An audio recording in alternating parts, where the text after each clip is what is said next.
Well, good morning, and welcome to the 41st Annual Nashville Conference on African American History and Culture. I'm Tim Walker, the Executive Director of the Metro Historical and Historic Zoning Commissions. And on behalf of the Conference Planning Committee, we are grateful for everyone who's able to join us today and celebrate this beloved tradition, made possible through the work of the Planning Committee and numerous Metro and Tennessee State University staff, in addition to the generous support from our sponsors. Today's conference is only the second ever virtual version of this annual event, which is jointly hosted by the Metro Historical Commission and Tennessee State University's College of Liberal Arts. The Historical Commission is grateful to TSU for their continued partnership and assistance with this year's conference. We'd like to extend a deep gratitude to the Metro Nashville Network and the Metro Nashville Information Technology Service Department for their patience and talent in making this year's conference possible, because it truly could not have happened, this virtual conference, without their help. Also want to recognize several officials that are in attendance today, including Metro Historical Commission members, Clay Bailey, Monet Bell, Don Cusick, Jim Hubler, Jane Landers, Lynn Maddox, Jerry Searcy, and Historic Zoning Commissioner Elizabeth Mayhall.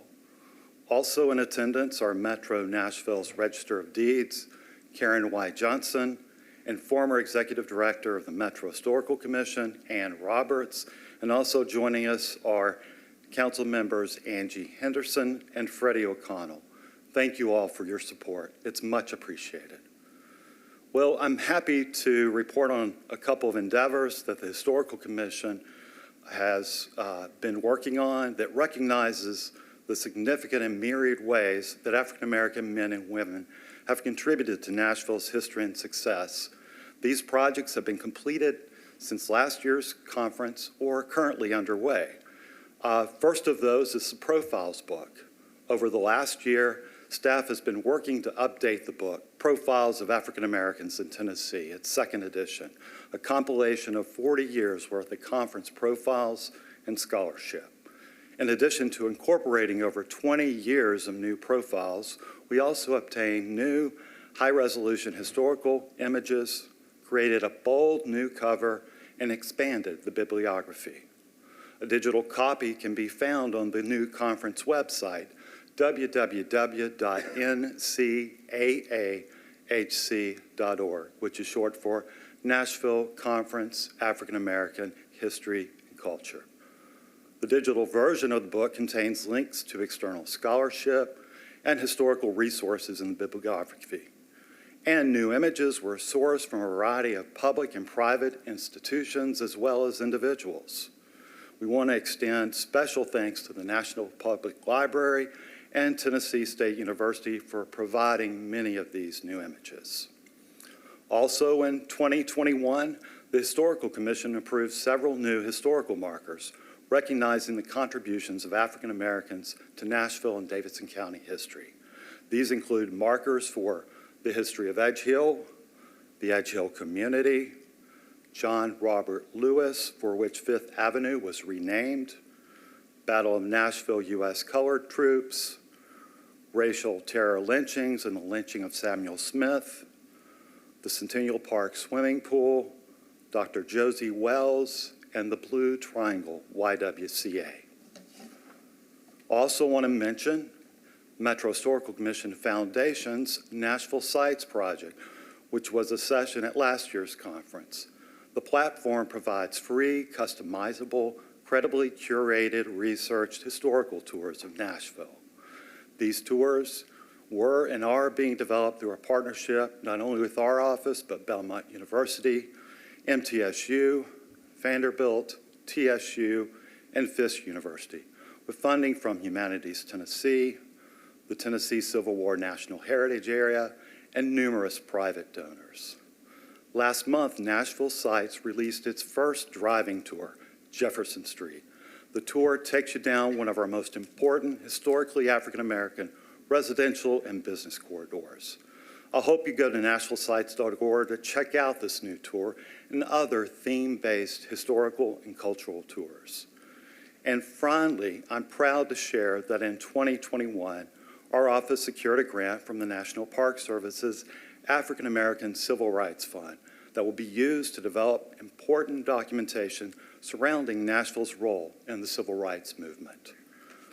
This project will include a resurvey of approximately 100 sites that were previously identified in a 2003 study by MTSU's Center for Historic Preservation and the Nashville Civil Rights Historic Resource Survey. Using guidance from the National Park Service's Civil Rights in America, a framework for identifying significant sites, the grant project will include development of a National Register of Historic Places historic context document on civil rights-related resources in Nashville from 1944 to 1966, and at least one associated National Register nomination for an individual property. We expect this project to be completed in late 2023, so please watch our social media and our monthly newsletter for updates on this exciting initiative. Well, once again, thank you for being here today and for your continued support of the conference. And now I'd like to pass it over to our conference co-chair, Metro Historical Commissioner, and Assistant Director of State Programs for the Tennessee Historical Commission, Linda Wynn.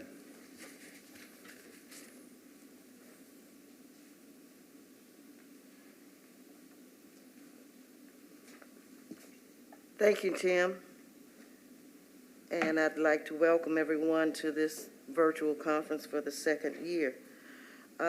Before we begin, I would like to thank our planning committee who has put in a great deal of work to bring this virtual conference to you this year. Dr. Lee Rothel Williams, Glenda Avon, Pamela Bobo, Dr. Joel Dark, Caroline Eller, Dr. K.T. Ewan, Gloria McKissick, Dr. Brandon Owens, Jamal Sheets, Sharon Hull Smith, and of course, Tim Walker.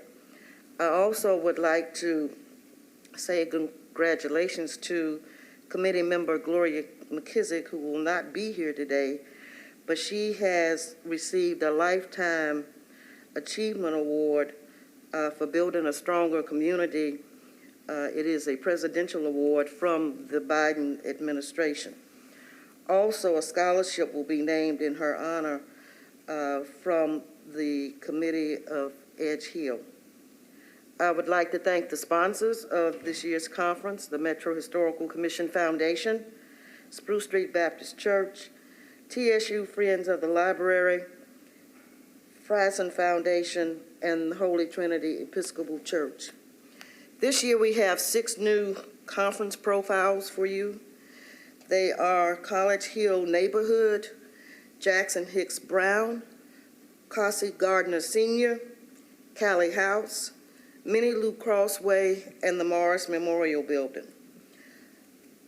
Again, I would like to remind everyone of the conference that will be posted near late February, the new conference website, and that website is www.ncaahc.org, and it will also be on the Metro Nashville YouTube channel.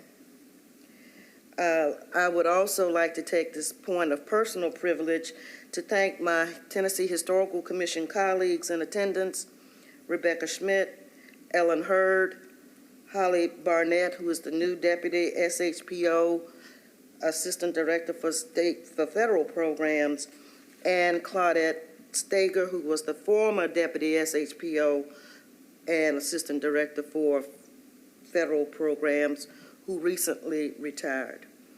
Also would like to thank the Friends of Tennessee Historical Society, Tennessee State Museum, and the Tennessee Library and Archives for attending and supporting today's conference.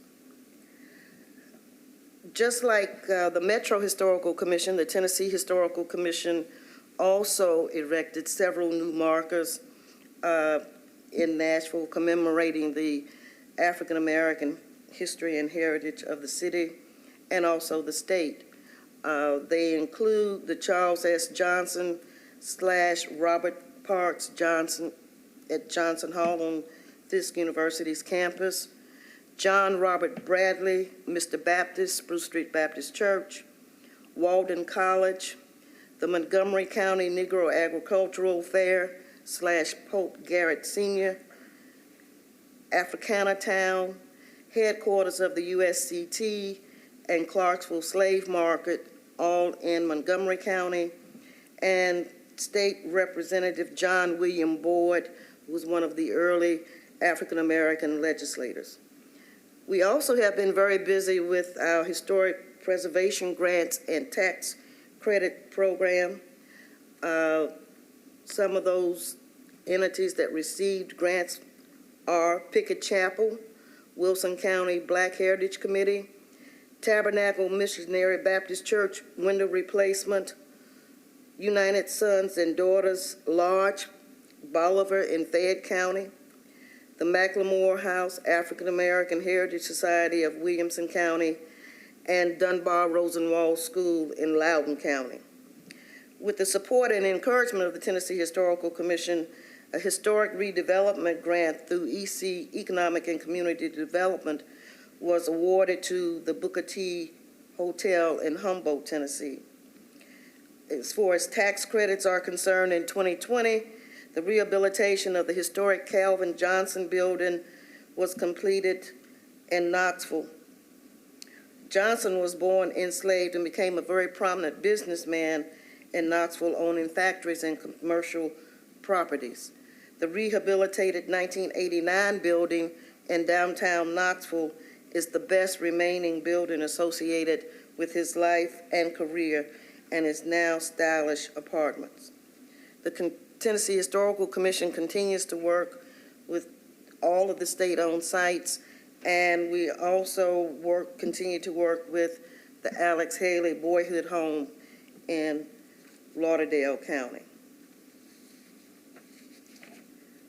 There were several new National Register nominations related to the African American heritage in Tennessee, and they include Parker's Chapel Missionary Baptist Church and Cemetery in Sumner County, Lauderdale High School, Lauderdale County, Beck Knob Cemetery, Hamilton County, and in progress are the Benevolent Cemetery in Rutherford County.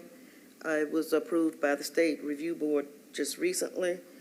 Highlander Folk School Library in Grundy County, and Montgomery Bell CCC Camp in Dixon County, as well as the Ernest C. Weathers House in Shelby County. It is critically important for Nashville and Tennessee's African American history to remain in the forefront of public consciousness. The past few years of our country's story have exposed an ongoing need for increased awareness of the experiences, struggles, and myriad contributions of our diasporic ancestors. We are proud that this conference has prioritized the celebration of African American history in Tennessee and beyond. And we also would like to note the recent passing of those who have supported this conference. They include Yusef Harris, who used to provide the donuts and coffee in the morning, Ernest Rip Patton, freedom rider and civil rights activist, Senator Thelma Harper, who often attended the conference, Frederick S. Humphreys, former president of Tennessee State University, and Connie Donnell, the gospel diva, who was the voice of Nashville's 92Q. At the end, now I would like to introduce John Cooper, Mayor of Nashville and Davidson County, who wishes to provide the following remarks. Hello. It's an honor to welcome you to the 41st Annual Nashville Conference on African American History and Culture. I'm grateful for the partnership between the Metro Historical Commission and the Tennessee State University, a collaboration that brings together people who share a passion for and an appreciation of Nashville's rich and inspiring Black history. Since 1981, this unique event has helped Nashvillians explore and celebrate the many and varied contributions of African Americans to our city and our state. The important research produced through this annual conference will help inform generations of Tennesseans, young and old. This is Nashville's premier opportunity to learn about the achievements that our African American leaders and institutions have brought to our business, civic, and cultural life. From Fort Negley to D. Ford Bailey, African American history is Nashville's history, and I salute this great conference for celebrating our past and helping us see our future. Thank you, and enjoy the rest of your conference.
Good morning, and welcome to the 41st African American Conference on History and Culture.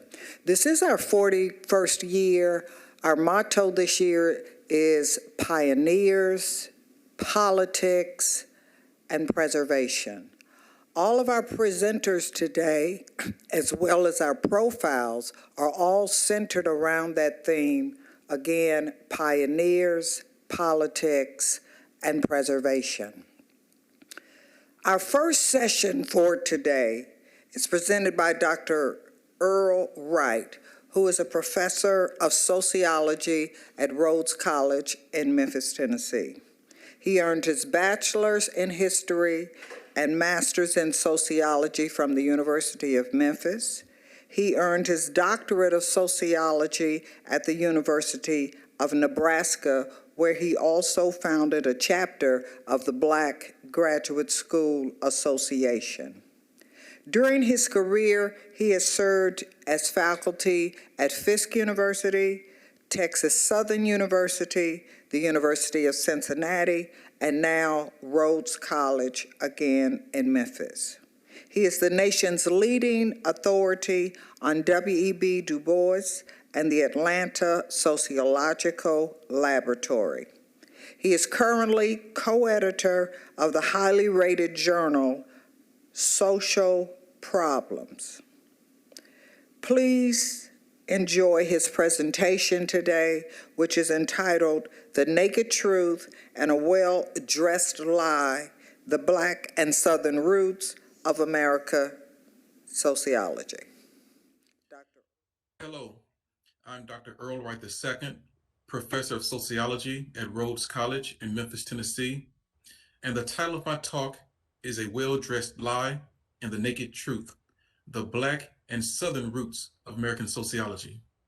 Before I begin my presentation, I want to pay homage to some groundbreakers in sociology.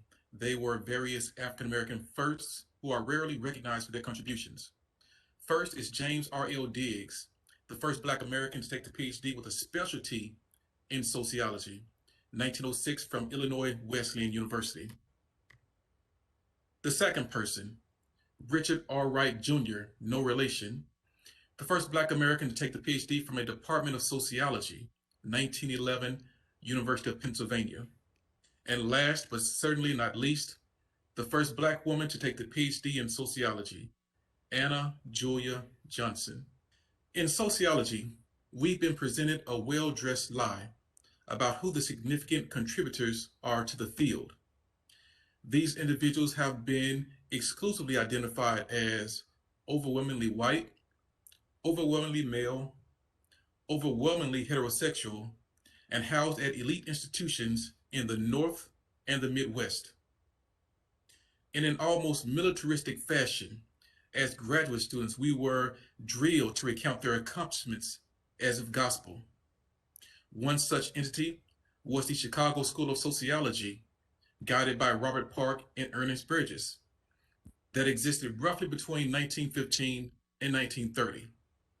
The Chicago School was credited with some of the firsts in the discipline, such as being the first to establish urban sociology as a legitimate area of research, being the first to comprise as a school of sociology, which is a collective group of successful research.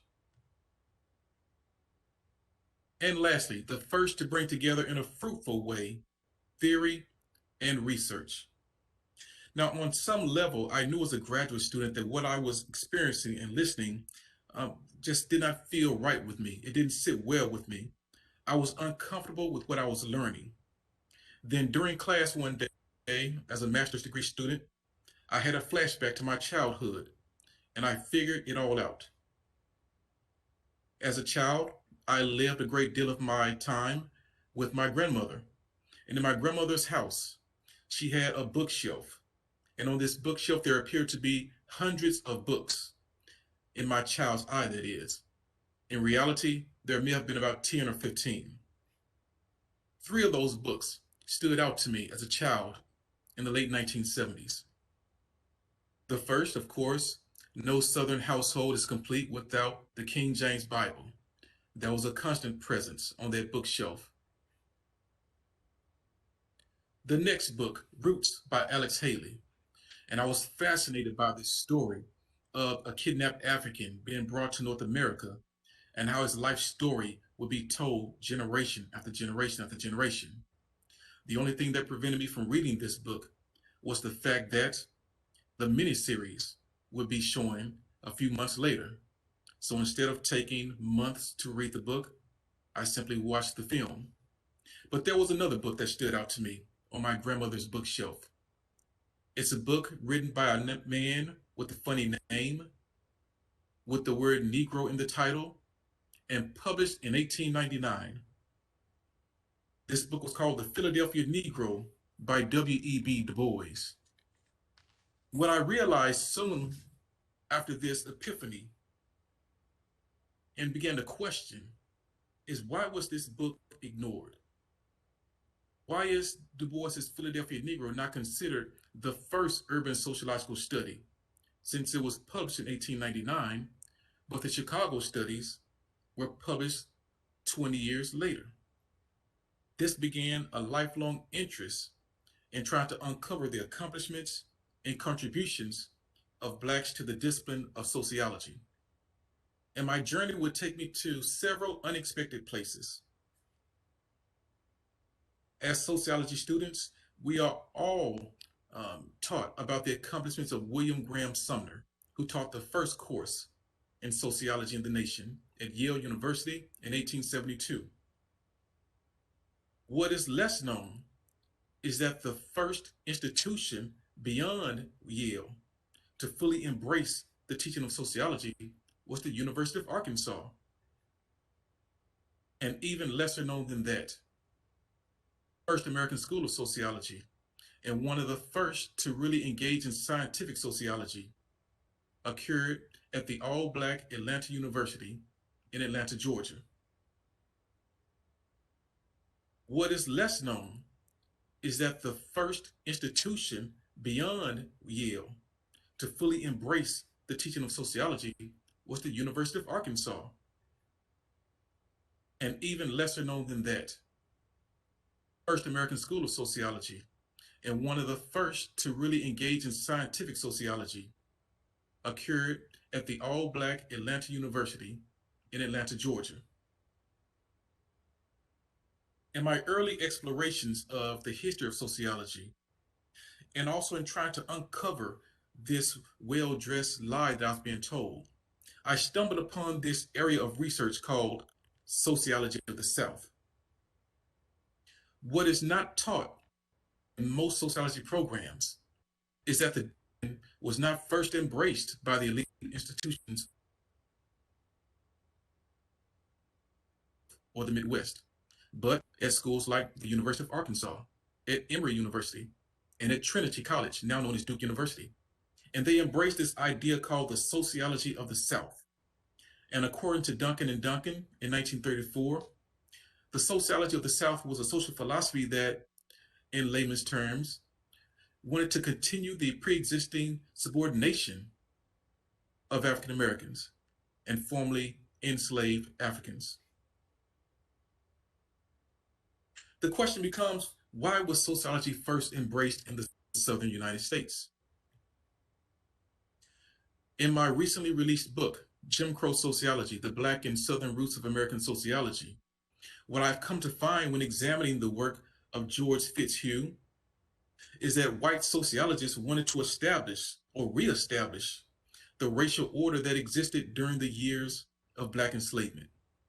Essentially, sociology was embraced first in the American South as a way of using sociology as a science to rationalize and validate inequality and subordination.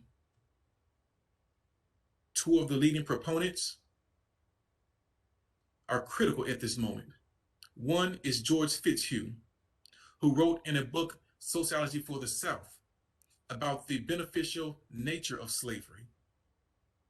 He even makes the argument that it was because of slavery that sociology could not emerge in the United States, because the enslaved Africans were so happy with their condition that they were exempt from the ailments that would cause the kind of social upheaval in France that led to the development of sociology. So in theory, he's suggesting that had France embraced slavery, sociology may not have emerged at all. Henry Hughes, in Treatise on Sociology, both of these books were published in 1854, makes the argument that slavery is morally and civilly good. And it's important to note two things as we look at these works. One, again, they are using science, sociology as a tool, as a weapon to continue the inequality experience by formerly enslaved Africans in the United States.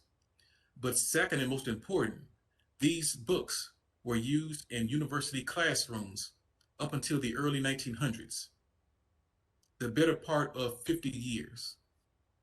Descriptions of African Americans and other groups such as Native Americans as vicious, as barbarous, as not fully human was not only common in the works of those two authors, but in the leading journal of the day for sociology, the American Journal of Sociology. Something to keep in mind is that all of these works are being produced in a car window sociology fashion, meaning they lacked methodological rigor.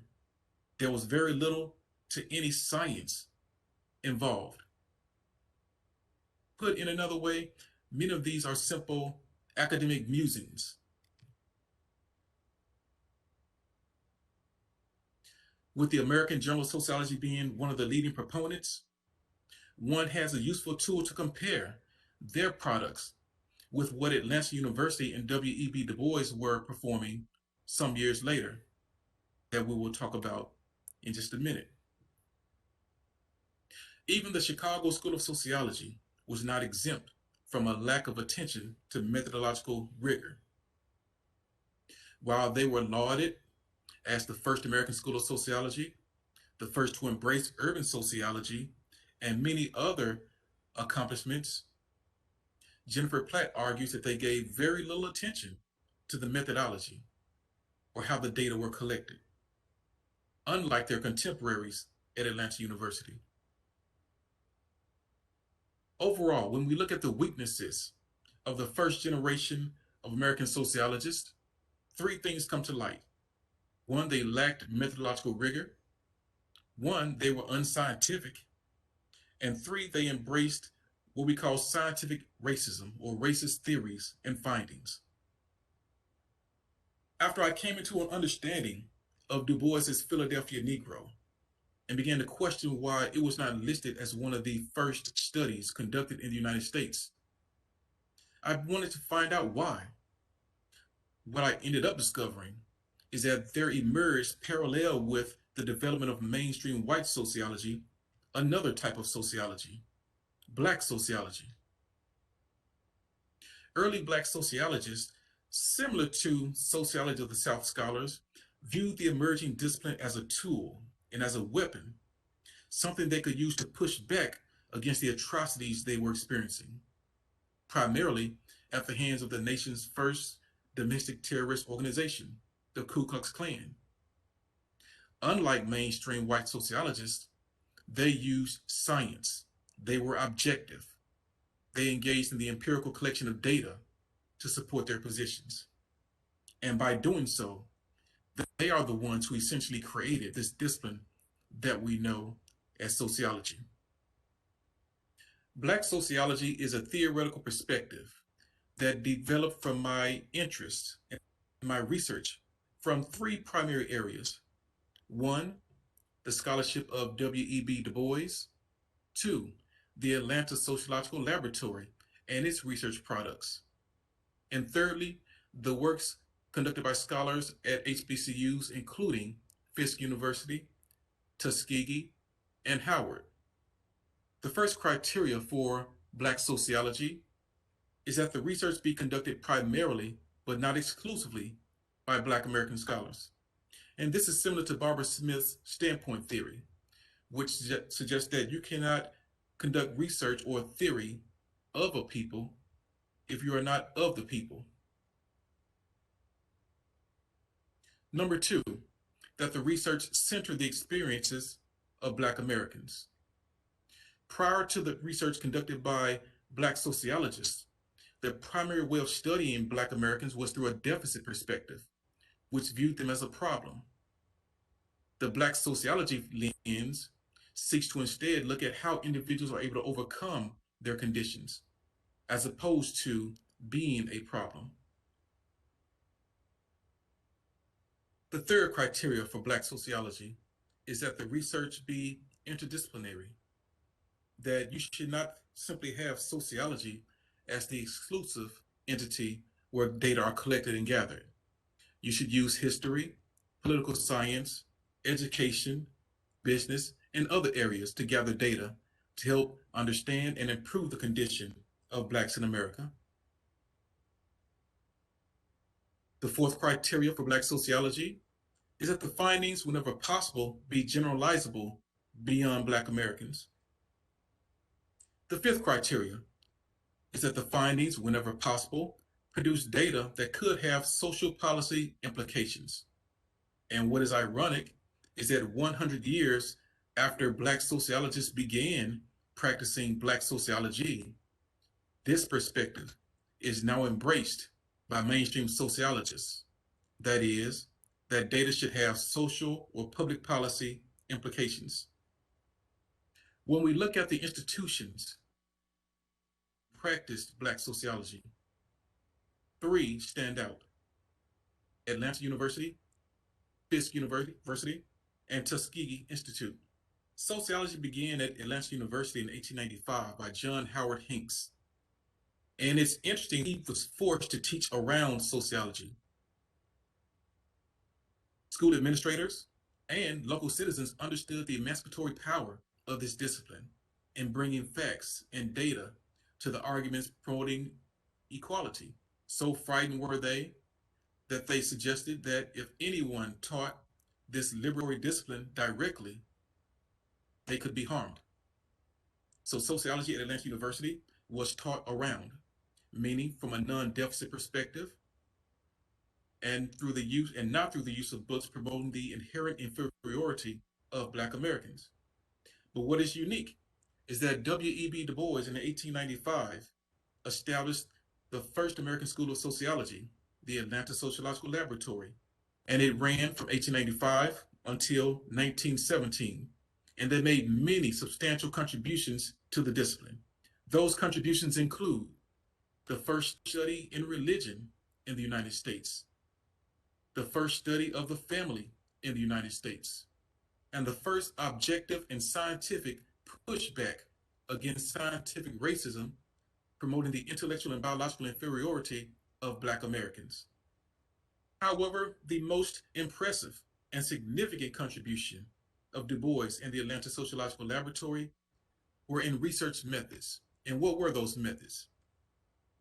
One, insider researchers. This is the idea that when you are conducting a research program, that you can elicit the most rich, the most fruitful data if you have someone who is similar to the group being studied. This was not developed because they wanted to be creative, but out of necessity. It would have been hard for the, or even the most well-meaning white researcher in early 1900s rural Mississippi, rural Tennessee, rural Arkansas to gather data, for example, on the income or wealth assets possessed by a Black household. So Du Bois and his team thought if they used insider researchers, people who look like the subjects, they could elicit rich data. This is now one of the most utilized methods of research in the discipline. Triangulation was established by Du Bois and Atlanta University, the use of two or more methods of data collection. A limitations section was established by Du Bois and the Atlanta Sociological Laboratory. And it's in this section that they were honest about the failings of their research, such that they would prevent unnecessary criticism of their works. And lastly, a methods section, where they would clearly show how the data were collected, what was collected, and from whom they were collected. These are all standard practices in the discipline today. But when you look at research methods textbooks, no mention of Du Bois and these early Black scholars is made. Fisk University. Fisk's contributions to the discipline are significant, but not necessarily acknowledged. And we can point back to the East Nashville fire of 1916 and the works of George Edmund Haynes, who established at Fisk a relationship with the Bethlehem House and the National Urban League to train students in applied sociology. Now, what does applied sociology mean? It meant that they would not hoard their talents within the confines of the university, but to use their talents to help individuals in their communities. Nowhere was this needed more so than in 1916, when a young man happened to make a mistake in East Nashville that resulted in a fire that destroyed nearly 400 homes. Fisk University students were among the first to arrive to collect data on the victims, to assess their needs, and they played a crucial role in the individuals obtaining the resources they needed. And lastly, arguably one of the more significant schools of Black sociology, Booker T. Washington and Tuskegee Institute. This was one of the more challenging ones for me to make an argument for. However, once I discovered the origins of rural sociology, it became easier. If you look at rural sociology as simply the study of rural communities that end up in the formulation of principles of progress, primarily they accomplished this applied rural program through their Tuskegee Negro Farmers Conference. The conference started in 1892 and it still continues to this day. What were the objectives of the Tuskegee Farmers Conference? One, to find out the actual condition of the persons in rural America, but also to use the education, the knowledge of Tuskegee students to help uplift the masses in these rural areas. Washington mandated that attendees at his conferences provide firsthand data, firsthand observations that others could use to take to their own homes to make their lives better in terms of their agricultural pursuits. So in many respects, what these Tuskegee attendees were engaging in is what we call complete member participant observation. Historically, we tend to think that Washington was against sociology, and that is simply not the case. He was against sociology, but only in so much as it could be beneficial for him. So he could use this emerging discipline to help his agricultural school attendees. And they even had billed for the program what they call 1 day of practical sociology. And this is where individuals would take personal accounts from multiple sources, i.e. data collection, tease out those salient and valuable practices, the analysis, and then implement those practices in one's local community.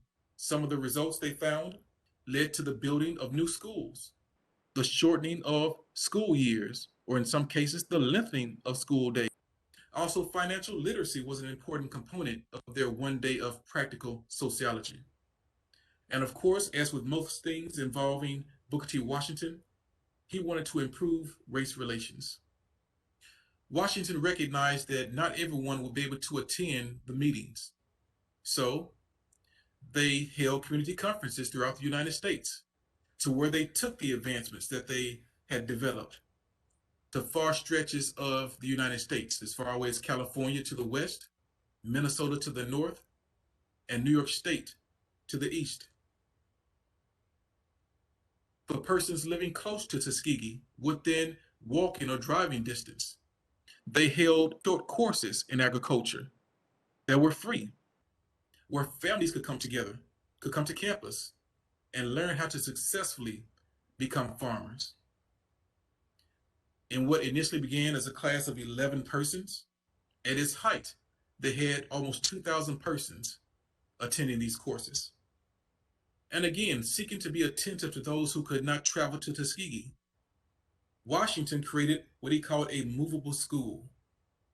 And these were buses that would travel throughout the United States, taking the advances in technology and agriculture to these different places where they could be used by African American persons engaged in agriculture. Essentially, what emerged was the first program of applied rural sociology, established by Booker T. Washington at Tuskegee Institute. So when you look at Black sociology in a whole, the accomplishments by Du Bois and Atlanta University are massive and some of the foundational accomplishments in the discipline. Fisk University is prominent for its applied urban sociology program. And Booker T. Washington and Tuskegee established the first applied rural program of sociology, which, interestingly enough, I gave a keynote address to the Rural Sociological Society last summer, and they were completely unaware of Tuskegee's role in their discipline. However, they made a commitment to introduce that information as often as they can.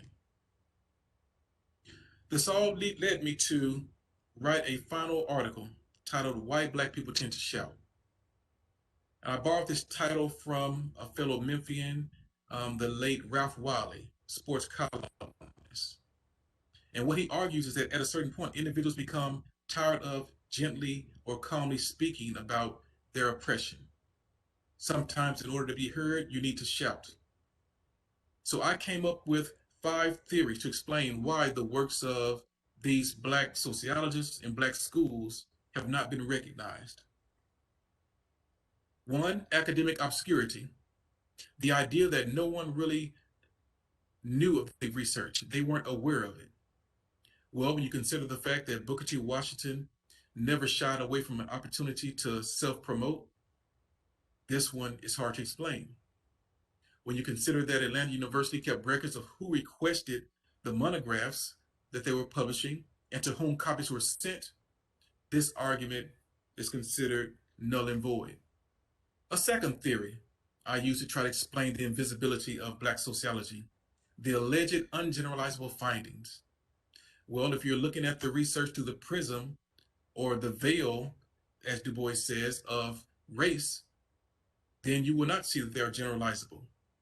But Washington's findings on rural sociology were generalizable to anyone who engages in that craft. Many of the accomplishments of the Atlanta University and Du Bois were applicable to multiple urban residents beyond race. And of course, Fisk and George Edmund Haynes' works in urban applied sociology were generalizable. Number three, the idea that the methods of research were unsophisticated and of low quality methods is a misnomer. And I addressed that earlier. So there's no need to recognize this one. A fourth explanation, the lack of theory. If you consider a theory a set of interrelated statements that attempt to explain or predict social phenomena and are replicable and generalizable, then the findings of Atlanta University and the Tuskegee studies are theory. Simply because they do not meet the prose and the formatting of today's standards should not be a reason to deny that. And the last theory as to why the research and accomplishments of HBCUs and early Black scholars were marginalized and ignored, racism. And we can look at the scientific racist research of the day to make the argument that it would have been anathema for Chicago sociologists, for Ivy League sociologists to believe that these poorly funded, lowly resourced all Black scholars could produce works comparable to theirs. So when you look at it as a collective, the well-dressed lie in sociology has been that Black Americans have contributed nothing to the discipline, when in fact, if you look at the core of the discipline, it was established at HBCUs, including, but not limited to, Atlanta University, Fisk University, and Tuskegee University.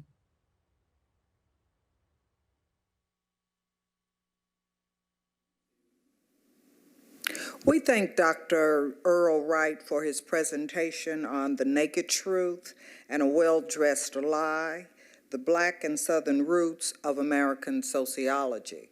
We're going to continue on with our program this morning. Our second session today is presented by Jeff Sellers, who serves at the Tennessee State Museum.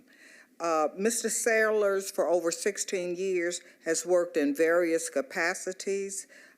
He's been curator of education, museum programs coordinator, and he is currently director of education and community engagement.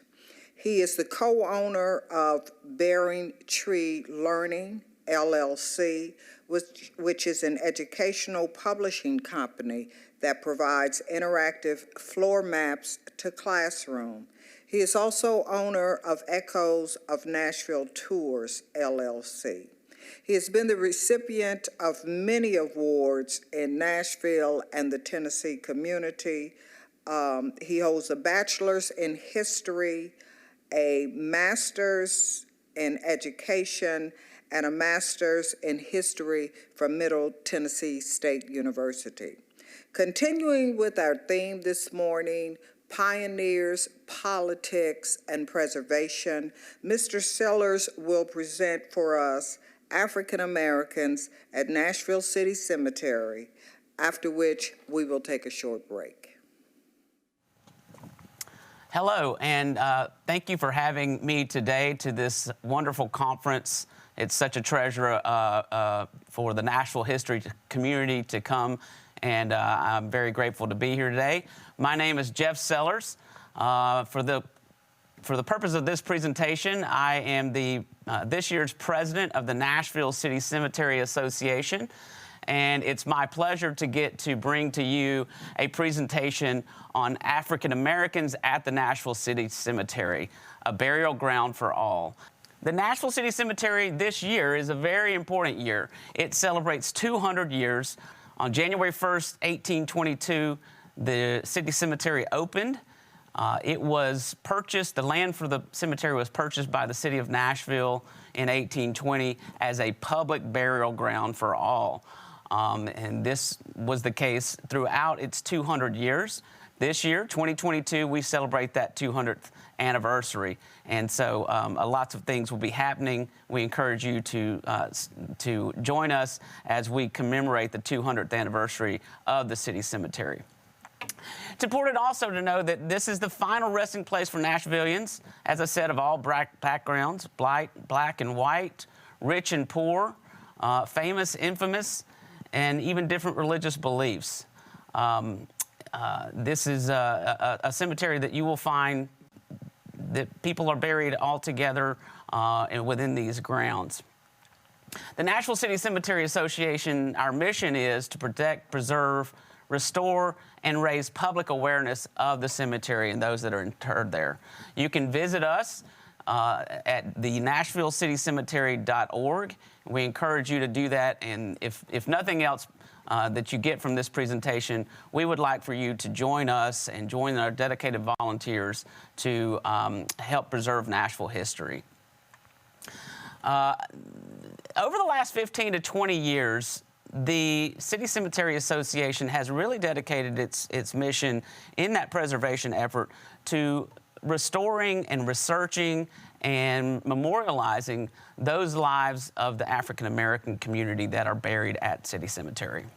And so throughout this presentation, some of those gravestones we're going to stop by, you'll notice these headstones are very recent headstones. That's because the association and other organizations in the community have worked hard to learn the stories and provide a headstone for these people that maybe never had a headstone or it has been lost to time. So as we go, you'll notice some of these that were put up later in more recent years.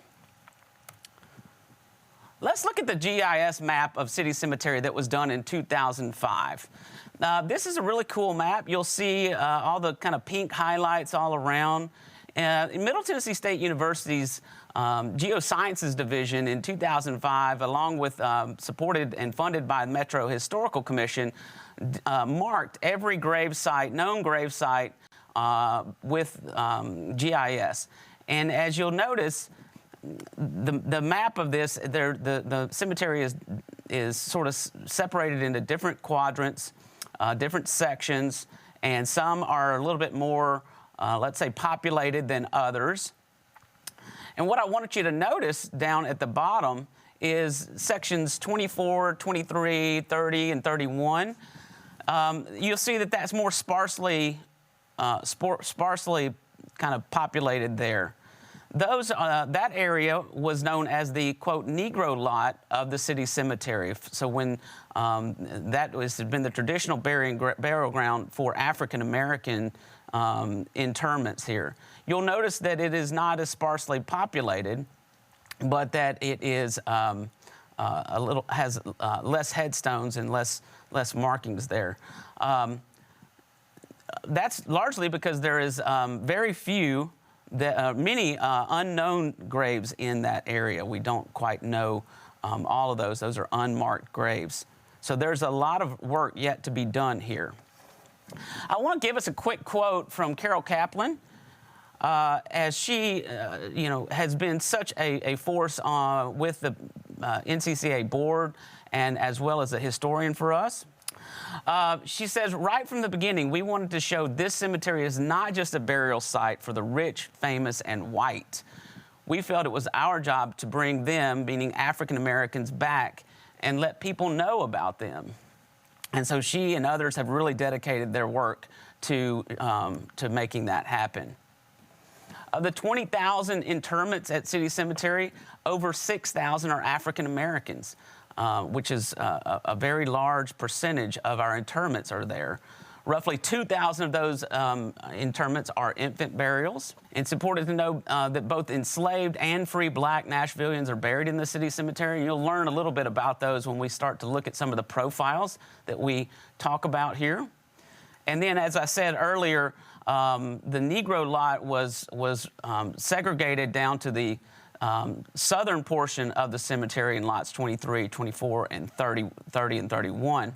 However, it is important to note that there are African American burials throughout the city cemetery in various lots throughout.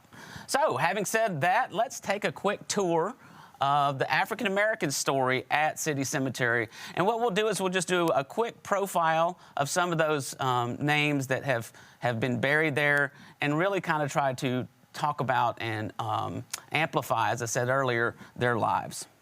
Of course, the most famous African-American burials at City Cemetery are the two Fisk Jubilee singers, Ella Shepherd Moore and Mabel Imes Lewis. And you see them here in this original photograph of the Fisk Jubilee singers.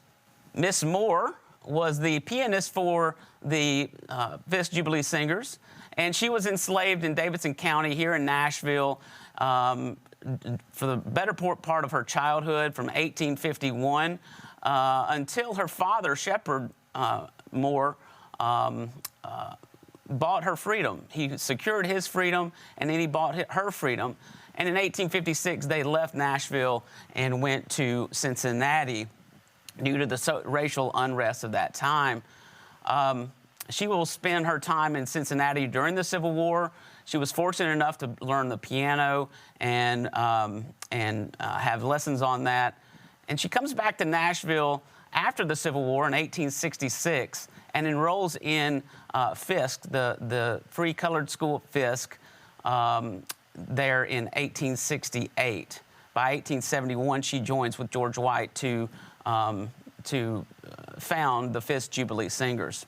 She will die in 1914, and she is buried there in City Cemetery along with her husband and her son. She's surrounded by her family there. Next up is Mabel Imes. Mabel was not from the South. She grew up in Massachusetts, but she will join the Fisk Jubilee Singers as they get ready to make their European tour in 1872. And Mabel will have her introduction to Southern black culture with the Fisk Jubilee Singers there. She had never been to the South beforehand, and then tours around and will stay with the Fisk Jubilee Singers. They will raise over $150,000 for Fisk University, and she will then marry her husband in Ohio and will spend the better part of her life there, become a choir leader, have her own choir.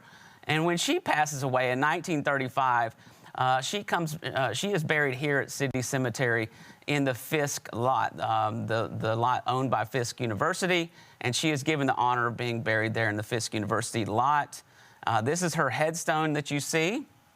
It is a curious headstone, one that we need more research on, and that will be kind of a prevalent theme throughout. You will see that her name is not spelled exactly as as it should be, so it's misspelled. We are not at this point sure when or how this headstone was put up, but a research question to certainly be answered. So these are our two Fisk Jubilee Singers and some of the more famous burials at City Cemetery. Every year, the Fisk Jubilee Singers come back to and pay their respects to Miss Moore and Miss Imes here at City Cemetery every October. Let's move on. These are really fascinating interments here. These are fascinating people in the world of military veterans. Major Jeffrey Locklear was a free black who came to Nashville in 1807. This painting, of course, is not original image of a painting of Mr. Locklear. It is a representation, but it gives you an idea of what he would have looked like as a soldier in the War of 1812. Although he would probably not have been a U.S. Army soldier, he would probably served as a militia. But he did serve in the fighting with the Creeks, and along with Andrew Jackson and General John Coffee as they made the Creek campaign and then on to New Orleans. He will move back here to Nashville after the war, will become very famous and prominent citizen of Nashville. He will purchase his wife, Sabina's freedom. Her name was Sabina, and will purchase her freedom in 1817. They will live out their lives in North Nashville, and he will pass away at the age of 42, and And on his deathbed, it's an interesting thing to note that Andrew Jackson and General John Coffey will return and pay him a visit. So the President of the United States in 1830 actually visited Jeffrey Locklear on his deathbed.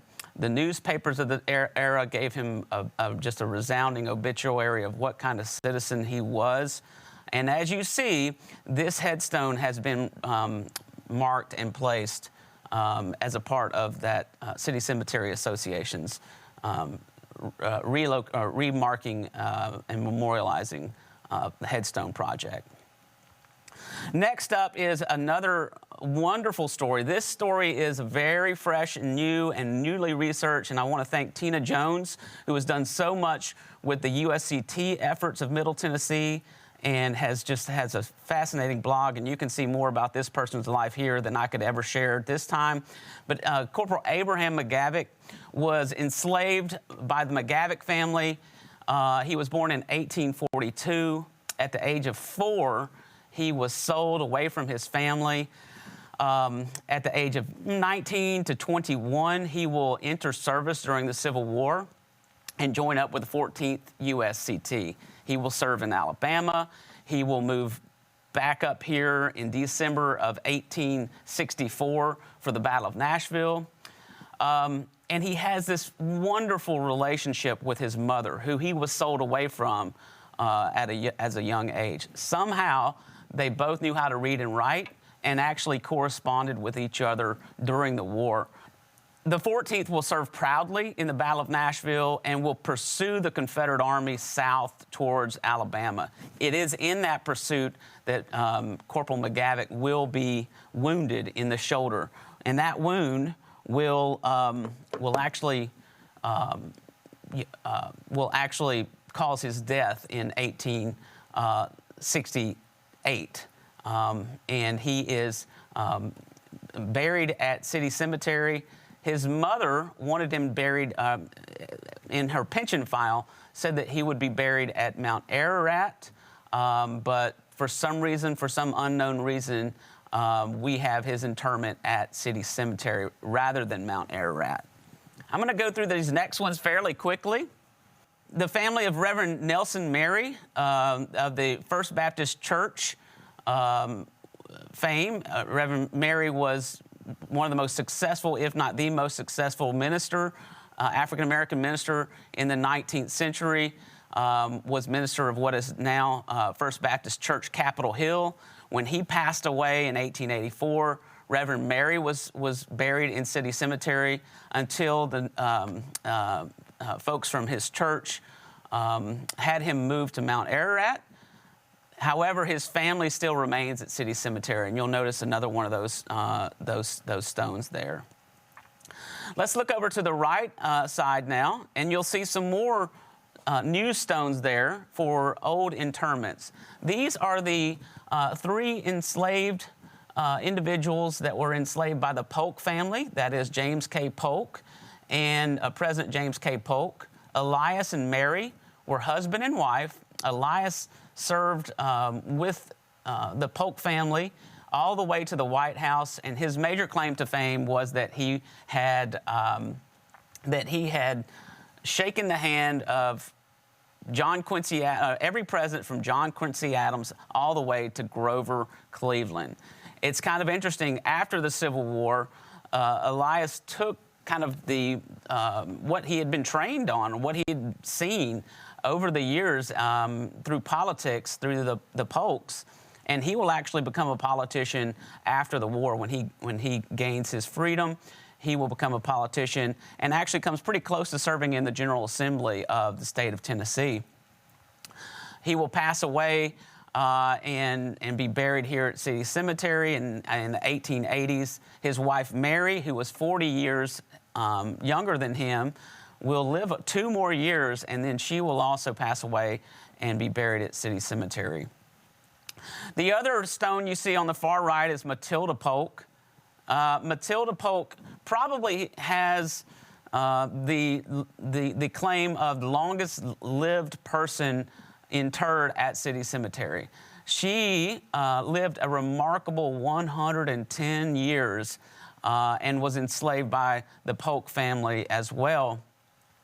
She served James and Sarah Polk from their wedding. She was gifted to them at their wedding, and from Sarah's side of the family, and she will serve alongside them or serve them throughout the presidency, and then move back to Nashville with the Polks. And unfortunately, in 1849, she will pass away due to the cholera epidemic, the same one that will take the life of President Polk a few days later. But she lived 110 years from 1739 to 1849. Just a remarkable lifespan, and just kind of wonder, it's interesting to think about what she could have told about her life. Next up is Dr. Jack Macon. In the 19th century, if you lived in Nashville, you would have known Jack Macon. He was a very prominent, what would be considered sort of a herbal kind of medicine doctor. He applied herbal treatments and was just a professional at knowing all of these medical means to heal diseases and heal ailments.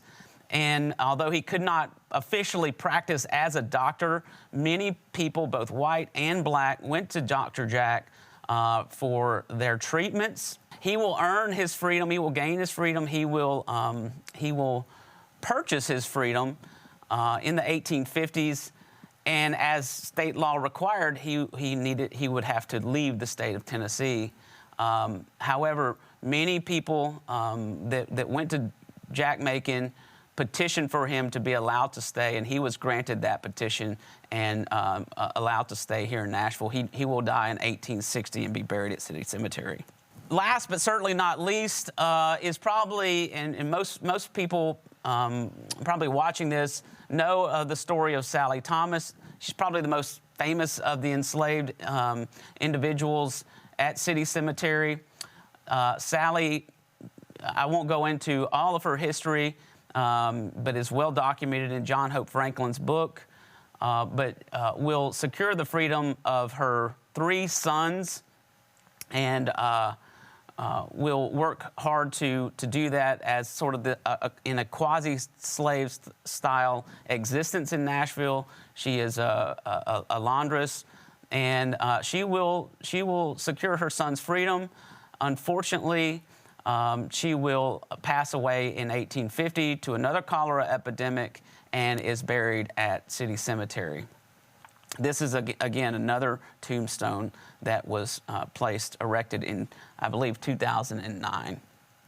And then these are some of the more interesting ones here that are also here. These are the less known people at City Cemetery, inmates of the state penitentiary.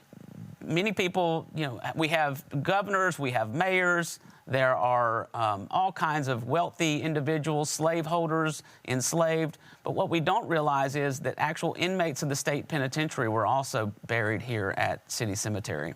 This headstone that you see is for Jackson C. Thomas, and you see it says color, Davidson County. That's as it was listed in his interment records and the state penitentiary records. And he fell victim to cholera as well in the 1830s. This headstone was made in recent years by one of the caretakers from the Metro Historical Commission. And it is a simple wooden headstone that would have been placed at the time. But you can see a simple headstone here. It's interesting also to note that Jackson was convicted of petty larceny, and that's just a minor stealing offense. He was sentenced to 3 years in the state penitentiary for that. And at that time, a sentence in the state penitentiary of any length of time could very well be a death sentence, and it was for Jackson. Thankfully, we have these records that reclaim his life, and we can place and memorialize him there. Last but certainly not least is the corporation slaves. Some of you may be familiar that the city of Nashville and metro and city governments throughout the South owned and hired slaves for public works projects. We do know that these individuals listed here were corporation slaves of the city of Nashville. Many of them worked on the water pipeline system in Nashville in the 1830s. Some of these match up with some of the original deeds of sale in the 1830s that could be the same person. There's just questions there. But you can see each of these individuals, the years that they died. These are all given to us by the interment records here. You can also see a fabulous article by Betsy Phillips, Remembering the Slaves of the Corporation of the Nashville Scene. You can easily Google that.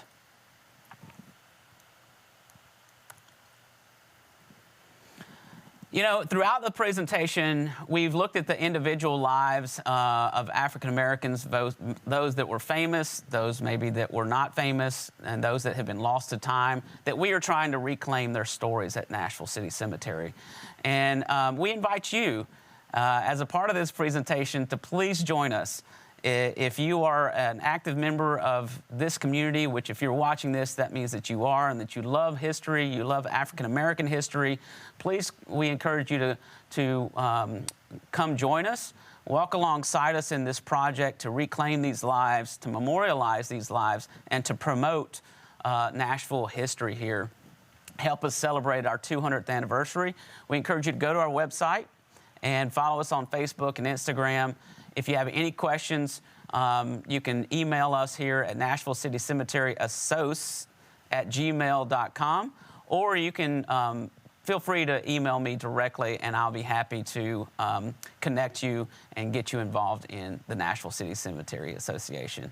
It's been my pleasure to take you and just give you a small piece of history of the African American story at City Cemetery. And again, I thank you and thank the Metro Historical Commission for allowing me this opportunity. On behalf of the NCCA, I want to say thank you and God bless.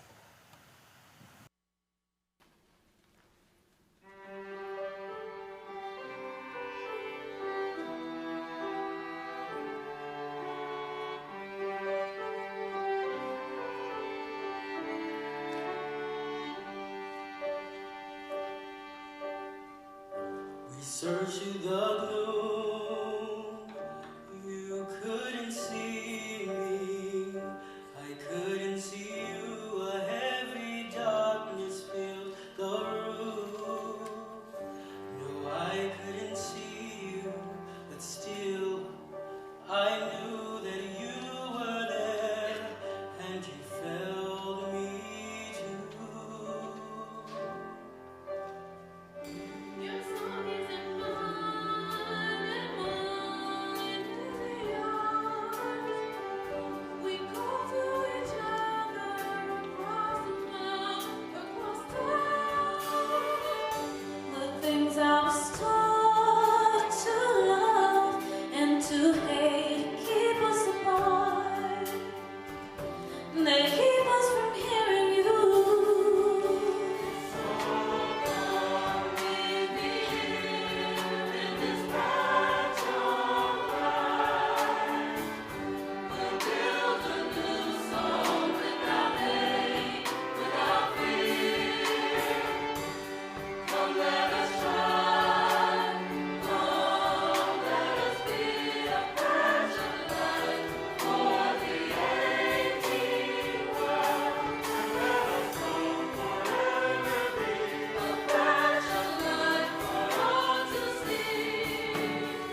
this patch of light will build a new song without fear.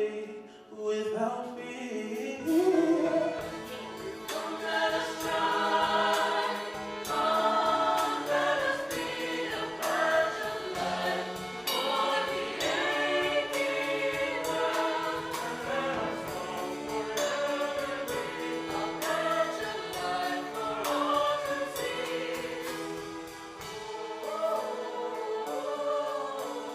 Patch of light.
We do appreciate Mr. Sellers' information on African Americans at the Nashville Cemetery. We're going to continue on with our program this morning. Our next presentation will come from Dr. Harriet Kimbrough Hamilton. Dr. Hamilton is a retired associate professor from Tennessee State University and daughter of former Negro League baseball star Henry Kimbrough.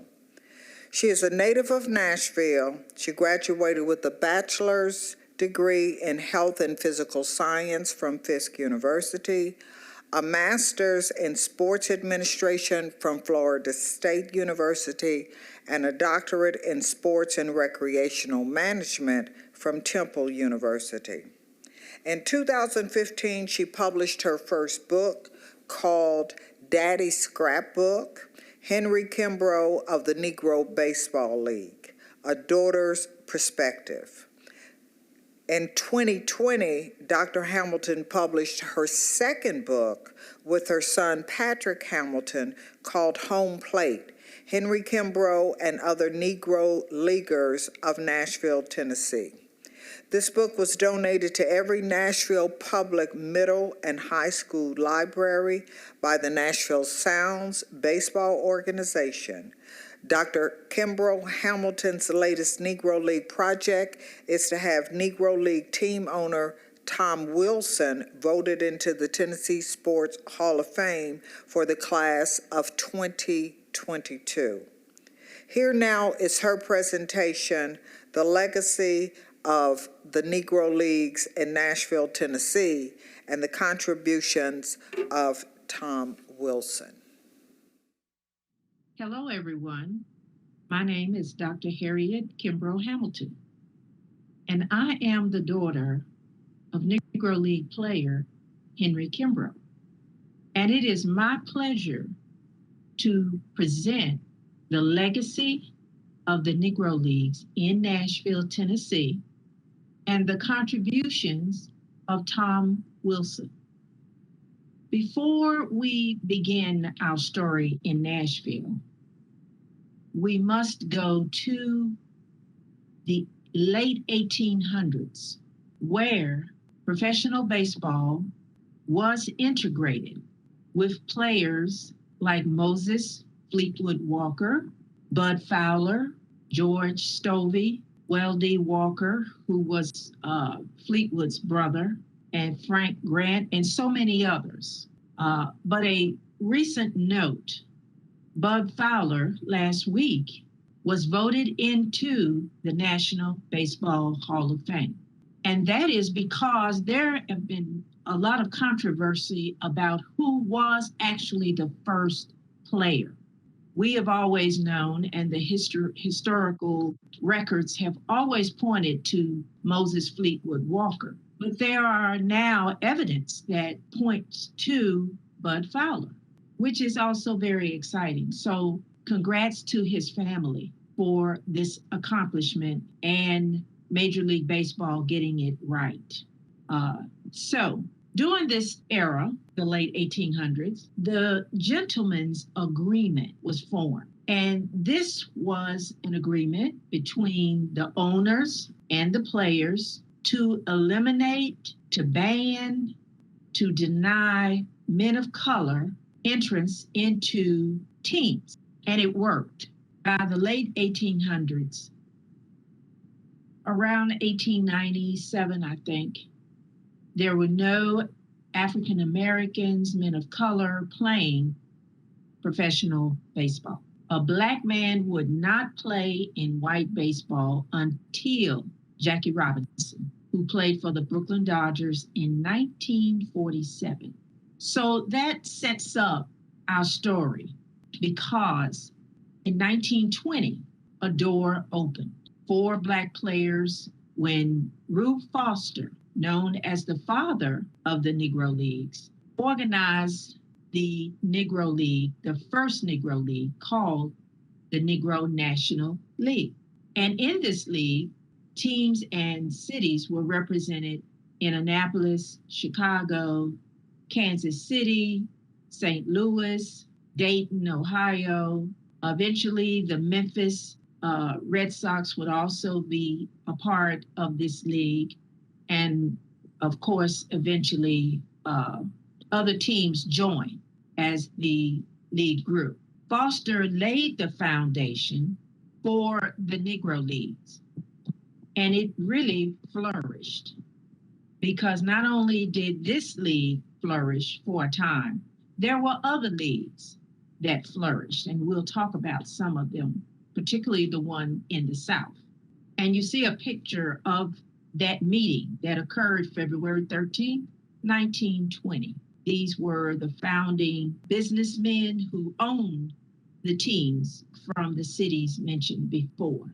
Here in Nashville, another baseball visionary, Tom Wilson, began to lay the foundation for the growth of the Negro League here on a local level, on a regional level, and a national level. We have Tom Wilson that first began to buy a team with his associates, Mr. Moore, Mr. Boyd, Mr. Garrett, Mr. Phillips, Mr. Pettis, Mr. Overton, and Mr. Tabor. They bought the Nashville Standard Giants in 1918.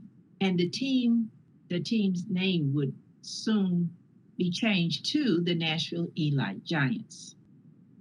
Secondly, Tom Wilson organized the Negro Southern League. This league was organized a couple of months after Rube Foster organized his Negro National League.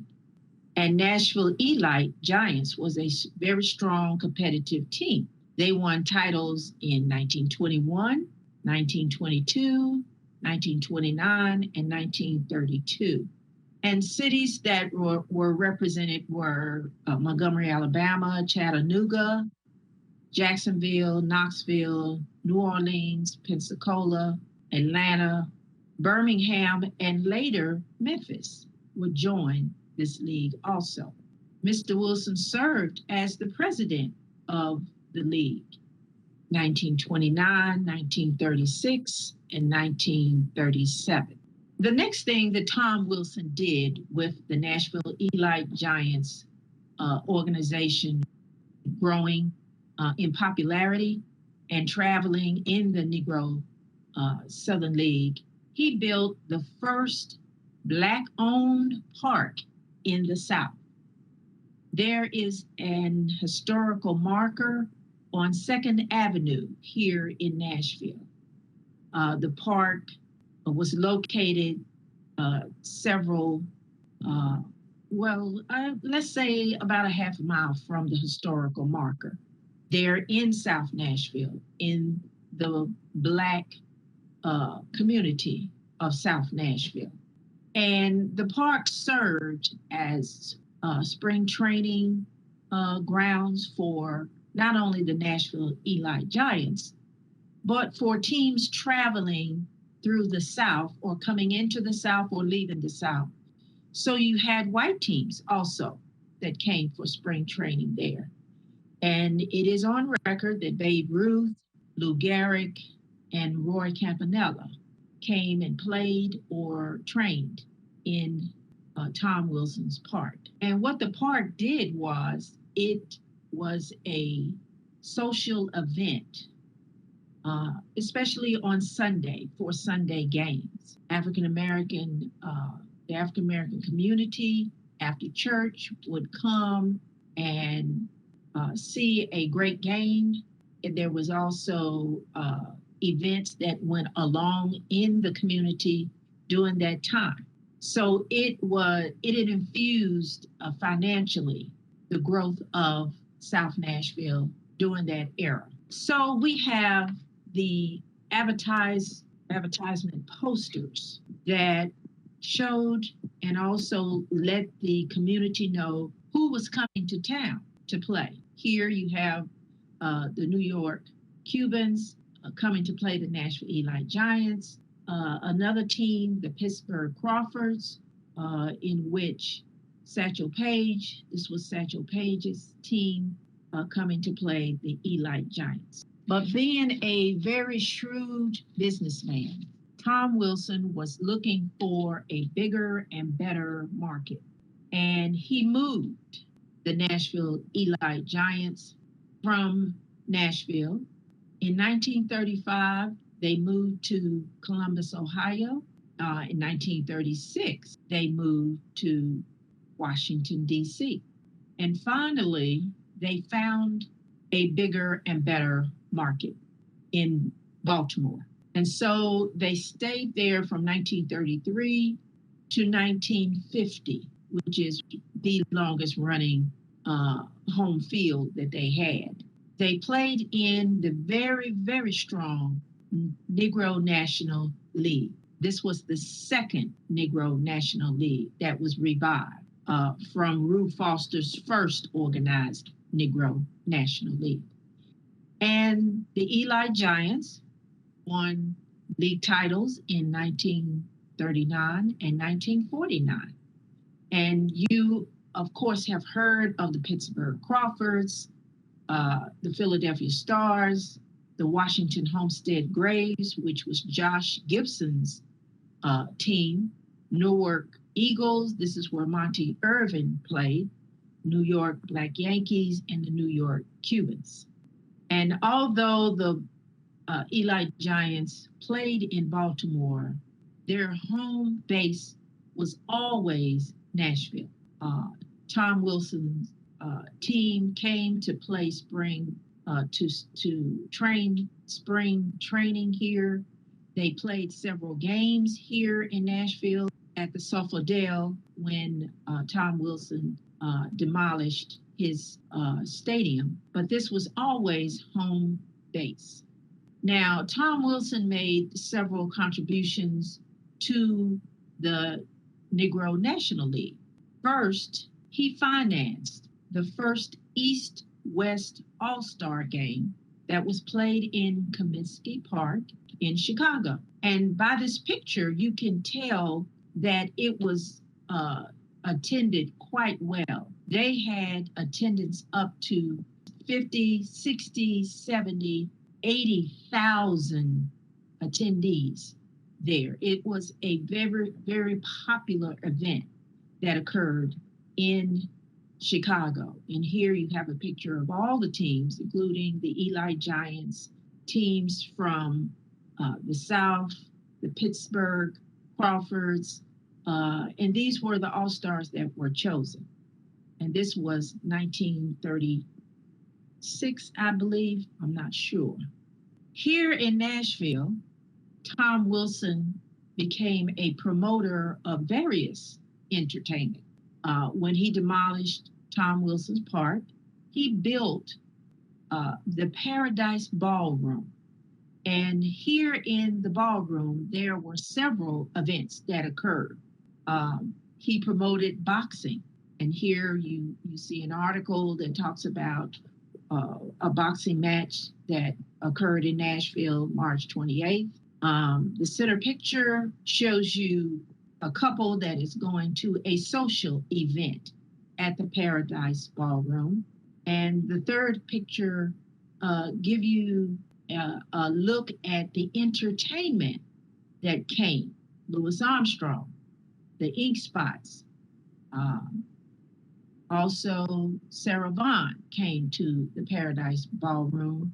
Cab Calloway was known to have come to the Paradise Ballroom. So Tom Wilson remained a strong force here in the area by promoting other events.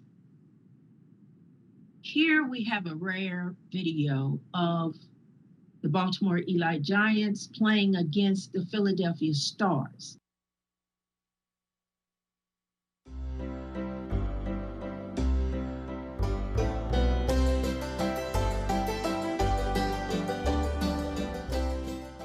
Those are the two stars. Warren Campanella in the Hall of Fame. Bill Bird, was a picture. This is Bill Wright. That's my dad, Henry Kimbrough. So the game will start with my father batting, number 17. There he is.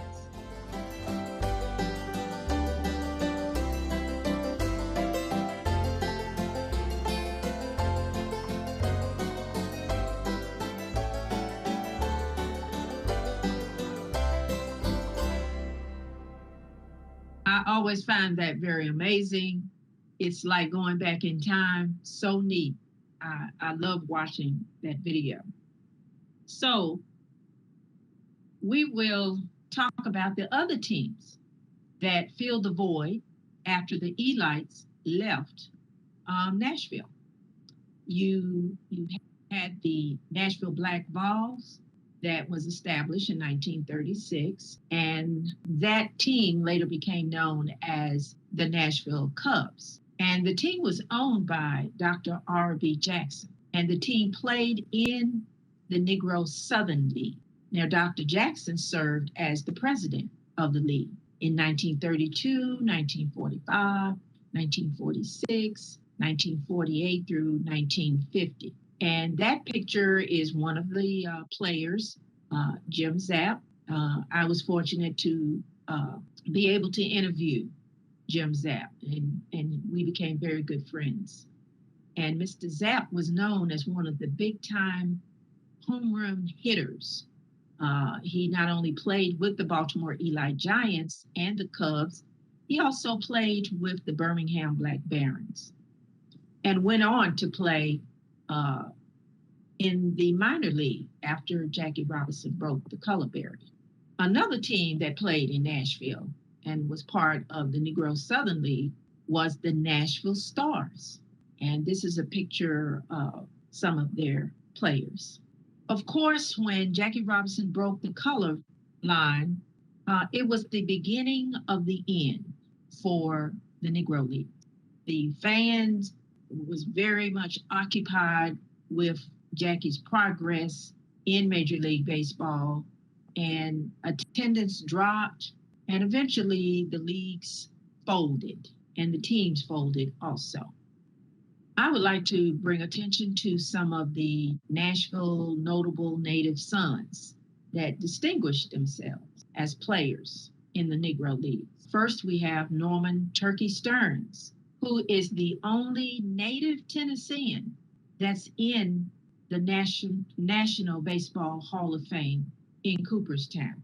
He played in the 20s, 30s, and I think he played in the 40s. And he is also in the Tennessee Sports Hall of Fame. The second native son, Bruce Buddy Petway, and he played in the 1920s in the 1930s. And he was a candidate for the National Baseball Hall of Fame in 2006. He was a catcher and known as one of the best catchers in Negro Leagues. The third person, of course, is my dad, Henry Kimbrough. And he was a candidate for the National Baseball Hall of Fame along with Bruce Petway in 2006. Of course, was not voted in, but he's also in the Tennessee Sports Hall of Fame. The third is, I think, the most popular of all, James Jr. Gilliam, Rookie of the Year in Major League Baseball for the National League in 1953. And he's in the Tennessee Sports Hall of Fame. So a couple of years ago, 2020, Nashville celebrated the 100th anniversary of the Negro Leagues. And this is how it was celebrated. This plaque is located at E.S. Rose Park in South Nashville. And this plaque is on the side of the E.S. Rose Park baseball pavilion that was built by Belmont University.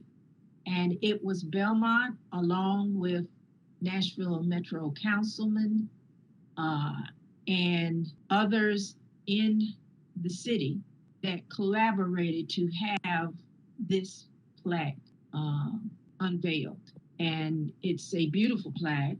And along with this plaque was a Metro Nashville Council resolution that was authored by Council Member at Large, Miss Sharon Hurt. And the families that attended were very appreciative. I was in attendance with my family, and several of the Negro Leaguers' families were there, and it was wonderful. These were the council persons that attended the unveiling, and you can see the plaque and how big it is. And of course, I invite everyone to go and see this plaque and read the names that are on the plaque. It's very impressive. Now, two names that were not on the plaque and by way of error were the owners of the Baltimore Elites. Tom Wilson passed in 1947, but before he passed, the team was purchased by Vernon Green. And there you see his wife, Henrienne Green, who was the secretary, treasurer in that organization. But unfortunately, a year after they purchased the team, Vernon Green passed.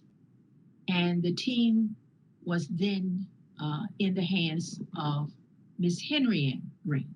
And she became, with that, the first female owner of a professional team in Tennessee's history. She owned the Baltimore Elites 1949 to 1950. And under her ownership, the team won the 1949 championship, the National League crown. And so that is a little bit of history that not too many people know. And so Nashville can boast that they have 3 Nashville Negro League landmarks. And of course, I've already given the invitation to you all to go and see that. So the 3 are Tom Wilson Historical Marker, that is located at 2nd Avenue in South Nashville, the Junior Gilliam Way street sign. And this street sign is in front of the Nashville Sounds Stadium.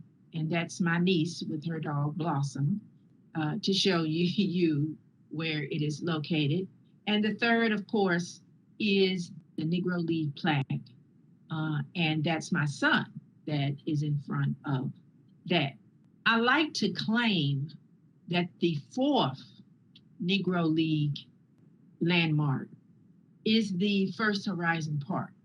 Because if you ever go, or if you've been to the Sounds game, the Nashville Sounds game, they have in the complex several markers and several stations that pay homage to the Negro Leagues.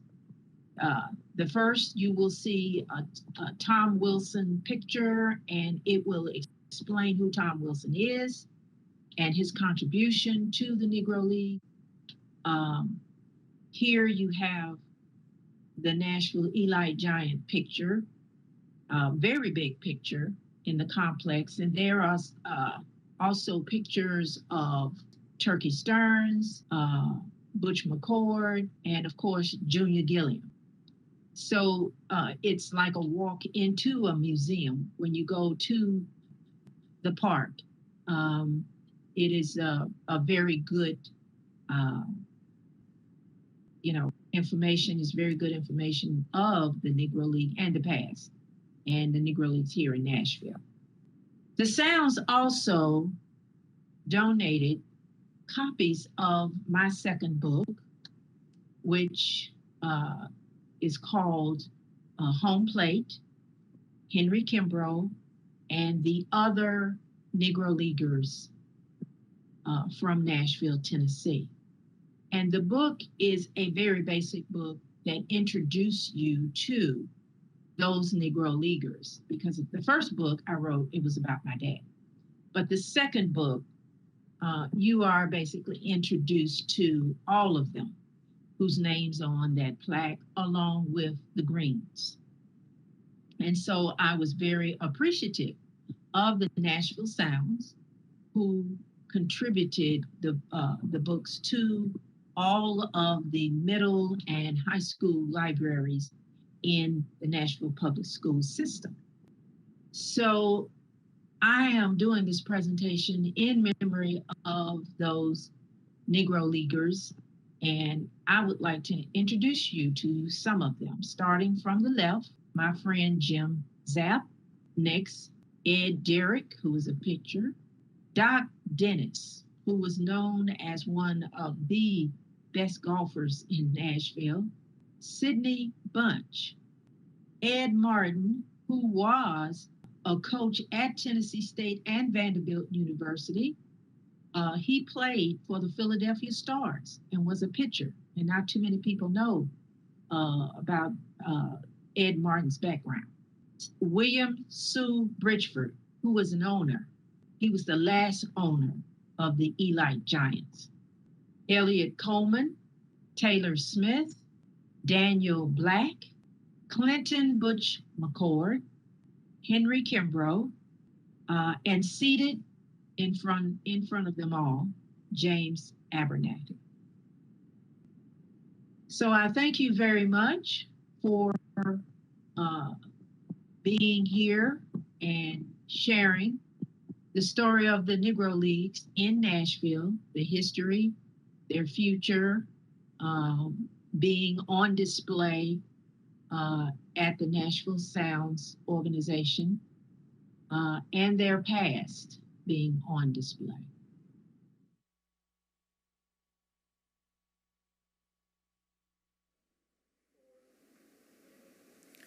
Up next, we have a solo performance from Summer Jade Atwaters. Based out of Nashville, Summer Jade infuses poetry and spoken word with music to create poetiverses. A lyricist at heart with a passion for reciting poetry, Jade credits all of the art to the divine intelligence of the Most High God. With a blend of poetic truth and passionate love for music, the perspective of her work is to speak life. Please enjoy her performance. Guide my tongue so you are heard. Make me invisible. Apart from you, I can bear no fruit, and life would be impossible. Have your way. You're welcome here. Permeate. Let your spirit fill this place. Oh, have your way. Yeah. You're welcome here. Permeate. Let your spirit fill this place. Oh, I want not my tongue to speak any text that's been neither given nor confirmed by you. So touch me here within my speech. Between thy lustful, thirsty lips, snatch venom out of my voice and let them hear you. Yes, let them hear. Sit me down and you speak. I'm just a vessel, you take lead. I'll play the background, see I'm the student while you teach. And I won't take stage if your voice ain't heard. I won't say one word, you know. My flesh-filled flow, corrupt soul. Sheol could be our home if it's me they follow. So mute my tone and come alive. Metaphors and morphemes. Objects personified in similes. Old haikus and limericks, I mean. Let it all be lathered in divine intellect. Create something new out of my nothingness. Work these words so fresh my rap be illustrious. And when I speak, let it be your voice. Every poem selection, let it be your choice. You're the ink to my lyrical pen, and I'm poised. Eyes haven't seen, ears haven't heard the sound of sounds. That is you. Oh, Lord. Oh, Lord. Yes. Oh, Lord. Speak your word. I'm hungry. And though there's so much to choose from, it's just not enough. I see what the world offers, and yes, it's rather tempting. But if I consume in my body that which is of worldly satisfaction, those things will be dead in me, which brings about regurgitation. And I'll still be hungry due to deprivation, so I'm on a mission. I want nothing that's quick or convenient. The snacks in that category will hold me over until, but what I'm after is a full course meal, that which fulfills, so show me to the way, because I'm after the truth. Guide me to the life, take me to the true vine, because I desire fruit. My body is weak from the pangs of my hunger, lust, lies, deceit. Is that what you got for me? It's not what I need from that tree I refuse to eat. Better is a dinner full of love and herbs rather than a feast with a fatted calf and hateful words. And I'm still hungry, hungry for true food. And though I have the ability to feed on junk, I've grown accustomed to true nourishment. Feed me. I don't want evil, but give me righteousness. I don't want lies, but give me truth. I've searched all over and no one has it on their menu. What I need, I can only get from you. Feed me. I'm like a newborn babe that cries when she hungers. So when she screams, I'll translate. Daddy, I'm hungry, so feed me. You are the pure milk of salvation. In you I find truth and godliness. You are the organic fruit. I met a man named Paul and he introduced me to something new. We went to a place called Galatia and behold, I found you. I didn't even have to place my order. What I wanted was clear. Paul told me, Jay, we only serve life here. Help yourself, he said. Enjoy the fruit. So I bowed my head to give thanks for the food. Lord, thank you for faithfulness, love, joy, and peace too. Thank you for love and patience, for you have fed my hungry soul. And I have to admit, I was seeking full satisfaction, but I'm never satisfied, just craving more. Matter of fact, could I get a platter to go? Enough for me and my children's children and their children's soul. And then I'll go home and remember that sin is like that of junk food. It's so sweet, so good, but it's sickening because I'm fed by you. But you gave me honey. Sweet to the taste, dripping from the honeycomb as wisdom is to my spirit, so delightful to my soul. In the sense that I got all I need, I'm certainly satisfied. But because I want more of your goodness, your mercy, your grace, you've enhanced my appetite. Real talk, you are enough, more than enough. Just keep feeding me. Speak, oh Lord, for your servant waits. Speak, oh Lord, for your servant waits. Oh, Lord, yes. Oh, Lord, yes. Oh, Lord, speak your word. Questions. Why are you dying? Dying trying to live for people. I mean, you hardly appease them. They seem to deceive you into thinking they need you, and so you believe them. And then they leave you grieving. See, abandonment's your weakness. Why are you dying? Dying trying to live histrionically in what could have been, what should have been, what would have been. Center thine self upon high things, for there sits the healer of all the wounds that still sting. Why are you dying thinking that this is life, and every day you're sinking into a pit of suicide, drowning in this well of depression, bound in this demonic oppression, suffocating by your own obsession and need for perfection, bleeding from the wounds of rejection when you've already been forgiven and accepted? Why are you dying living the clearance rack life, selling yourself shy when you're above top shelf value, chosen, noted, written in the book of life, created in the image of the Most High, work of art, perfect from the start, yet you out here casting pearls to pigs as they trample over your heart? Why are you dying starving in what you want to do, consuming molded bread of the world's menu? Rebel you, why won't you eat what I give to you, hurling maggots and poison when I've given you fruit? See, your beverages are bitter, your main course revenge got wicked in your belly, and venom drips from your lips while you sipping on sin. So why are you dying trying to live?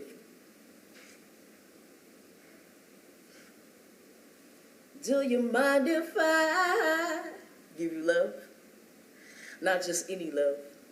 Not that fake love or that sex love. That's lust, not lust. I'm talking about that good love. Anita Baker, sweet love. That Luther Vandross, don't you remember you told me you love me? Y'all mind if I love? Love like I love to blow as I spaz out on this microphone like I'm all alone and it's mine to own, to cherish, have and hold. I may be young, but I'm ready to talk about love. To be in love, but not just any love. It's that cocoa butter on my heart love, till death do us part love, that endless love. I'm talking about that Jacob for Rachel love, that putting in overtime type love. I'm talking about that real love when I'm totally in tune with who you are. When I can see and accept all your flaws, it's that love that won't let me leave at night. And it's easy like Sunday morning. It ain't complicated, it should be properly replicated. It's that Al Green, simply beautiful type love. I'm talking about that Hosea Fagoma love, that Hathaway, I love you more than you'll ever know. Yeah, that type love. I'm talking about that deep, sweet, passionate love, that you bring me joy. Yeah, that love, please just let me love. Come on and go with me. Come on over. Not my place, not your place. Let's share this space and lay like broccoli at noonday. I'm just trying to love. And so I'm patiently waiting, tired of being complacent, sick of searching for replacements when I desire love. And so I'll wait for love, because I'm ready to love. I'll stay cool and dig, I'll drive. That's the way I stay alive. My motto as I live and learn. Dig and be dug in return. Oh. See, I've been grieving with the global community of African American kings and queens as we watch too many sons and daughters, too many mothers and fathers, too many wives and husbands, aunts, uncles, nieces, nephews, and cousins, our loved ones. We watch too many best friends and colleagues, too many educators, advocates, and leads be executed by trigger-happy, hateful police and pretend police and neighborhood watchers and random racists who destroy life in order to reign supreme. It's so extreme. We've watched our loved ones get shot down and be left in the street, that we're denied the basic human right to even breathe. We've watched vividly our black men plead for a mere breath gifted by God, yet be remorselessly taken by killers dressed as cops. When will it stop, this bloodlust, this open season against us, this use of excessive lethal force when we've got our hands up? When does it stop, this disgust of those who have eyes to see and choose to be blind? We're nauseous of our life song resulting in another sad hate crime. I mean sad. It's like we're looping in agony on a bloody racist hate track. Just turn the song off, put it to an end, throw the whole race hating radio in an ocean plugged in. We're sick, drained of the hashtags, exhausted of saying their names, bleeding crimeless depths as murderers get to walk away. We groan with raw, indescribable emotion, and we plead, yet they do not take heed and have us bound by the neck under their knees. Get up, I can't breathe. We can't breathe. A bird watching the park. or walk home in the dark. We can't own a home in the suburbs, can't fall asleep drunk without it ending in murder, can't sell cigarettes or CDs, shawty can't sleep without non-knocking, plainclothes wearing Ku Klux cops opening fire and forcing entry, can't comply with law enforcement without them pulling their piece and justifying blood in the street with I fear for my life while they were running from me. See, it's hurtful that being black is so criminal that even with our hands up and backs turned, they still fear us though. And when they see us, they still don't see us.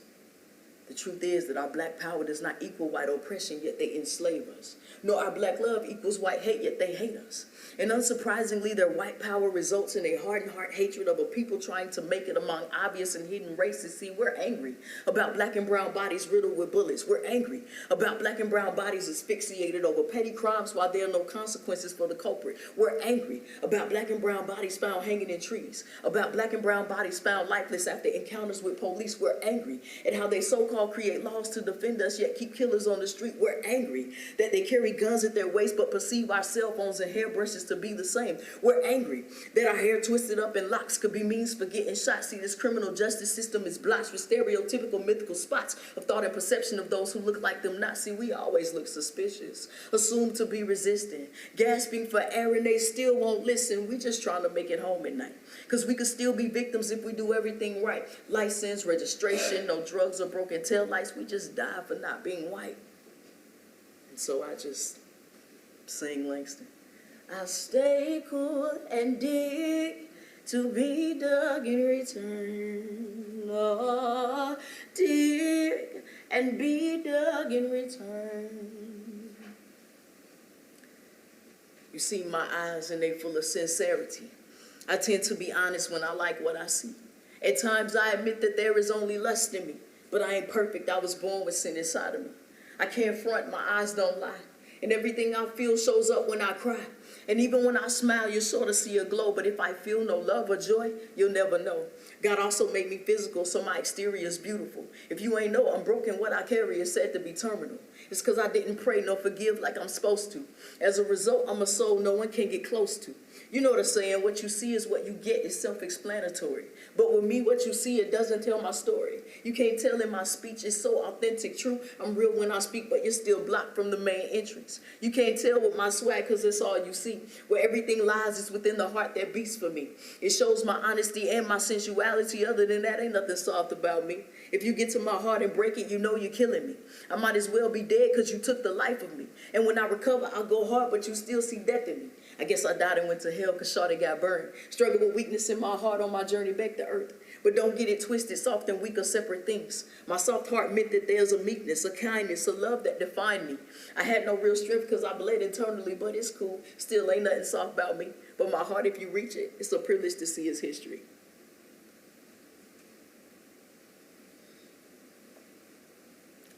Like the waves that flow in the ocean and the wind that moves the trees. Like the blood that flows through my body, you see, that's how God moves in me. His presence enters in through my mouth when I speak his name, and then he moves. And if he moves in my mind, then my thoughts will be pure. If he moves in my heart, then my heart will be whole. And if he moves in my soul, then I'll have rest when I'm weary. I just need him to keep moving. And like the wind that moves the trees, his presence passes by, and I pause, and all I've got to say is, come into my life today. I need you today. Take control of my life. See, I need you today. And he's moving. He is moving. And if he moves in my home, then my family will be blessed. If he moves at my job, demonic spirits will have to flee. And if he moves everywhere that I go, oh, I'll be free as long as God keeps moving. None of this vanity even satisfies. It barely pacifies, because there's still pain inside. Still captive of my mind, transformation by renewal offered every time. And though I will to accept, my flesh always declines. It fears the proper healing is so used to hurting. See, I can numb the ache, but I know it's worsening. And liquor leaves me dry, shorty's thirsty. Get lifted high and still returning to this earthly journey where no one wants me. Perhaps I'm chosen. delicately woven, crafted specially to master this, to bounce back from this. I'm just a broken pencil that he used for writing this. He put my life in this. Pain produced the tears and weeping is my medicine. Sometimes he stops my life to see if I am listening. And like the oxygen that enters in my body, I should be breathing him, because I believe in him. Yet I believe in him. And no, it ain't greener on the other side. It's merely lust and lies. And who am I to think that I can thrive in a place that's designed for me to die? Smoke. That's right. Smoke, smoke, smoke. It's the language of our enemy. Smoke. And though he knows the word like you and me, he uses it for bondage and not liberty. Smoke. He just be blowing smoke. And I can only speak for me. See, I've been known to choke as he reminds me of my failures through a microscope. And though he lifts me higher, he should have dropped me to the floor, and I become paralyzed by the message in his smoke. Smoke, smoke, smoke. But little did I know that there is one. Here he comes, blood-soaked, and he's here to rescue me. Though I'm buried in the flames, I'm still within his reach. He just asked that I believe in him instead of leaving him.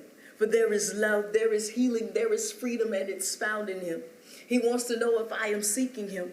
With all the noise around me, can I still distinguish him? He died and returned for me. He asked that I receive him, because none of this will satisfy. But it leaves me to myself in futile thinking, reprobate mind, and there I'll perish and have death in the afterlife. But if I hold on to him, then I will live and sleep, for there's a rest for me. There's a crown for me. This he spoke. This he spoke. He spoke. He spoke. Thank you.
Thank you so much, Summer Jade.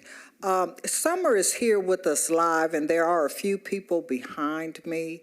So how about we give her the non-traditional applause, which I think I saw someone do. Thank you so much for your word, for your poetry, and we hope to be able to network with you again in the future. I'd also like to take a minute and give a really big thanks to someone who has helped to get us through the challenges of the past 2 years. That person is Caroline Eller. She's very virtual. She keeps us on task. She tells us when to stop, go, and whatnot. And this committee truly, truly, truly appreciates all of your hard work, Caroline. Our next presentation is from Dr. Rachel Louise Martin. Dr. Martin received her doctorate in women's and gender history from the University of North Carolina at Chapel Hill. Her work has appeared in O Magazine, Oxford American, The Atlantic Online, and City Lab. Her first book, Hot Chicken, A Nashville Story, used the history of hot chicken to trace the story of urban development and segregation in Nashville. Her second book, Out of Silence, will be published in Simon & Schuster in 2023. It will tell the story of the desegregation of Clinton High School in Anderson County, Tennessee. Please enjoy her presentation entitled Hot History, a true story of a chicken, a city, a family, and an obsession. Welcome, Dr. Rachel Martin. Good afternoon. I am so excited to be here today and have an opportunity to talk some more about hot chicken and urban development here in Nashville. It's one of those stories that I never expected to find, and that's the beauty of local research.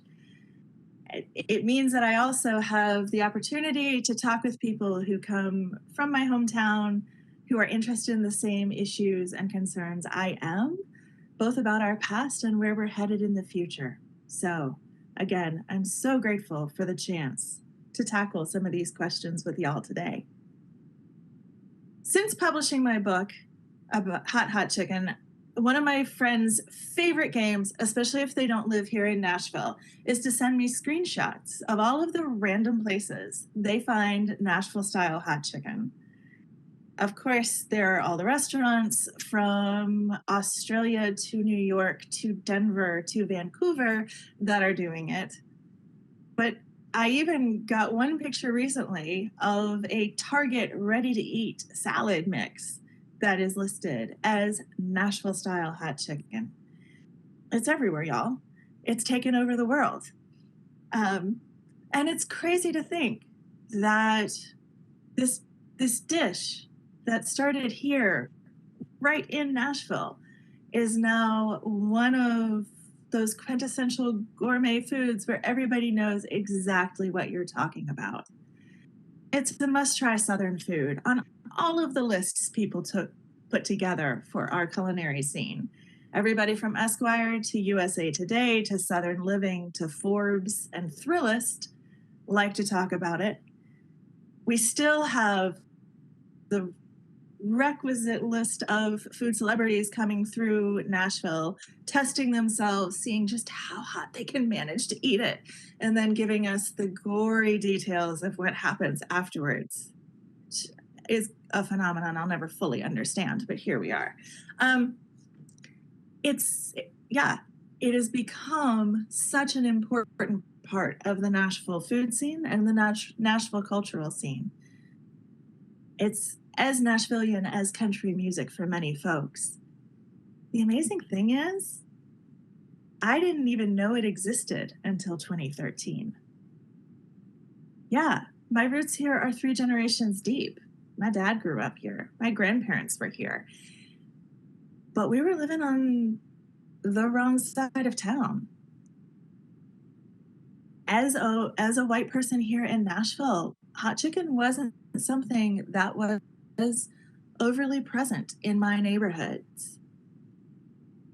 And as I've been diving deeper into this question of the history of hot chicken and the history of our city, I've come to realize that that part of the story is unfortunately so very Nashville. And I'm afraid it's a big part of where we might be headed in the future as well. But let's go back in time. I'm going to assume y'all all know the story of how hot chicken came to be. It's such a great mythology about the angry woman who Thornton Prince III did wrong, who decides to get revenge. She did it well. Unfortunately, she has fallen out of our narrative. We don't know exactly who she is.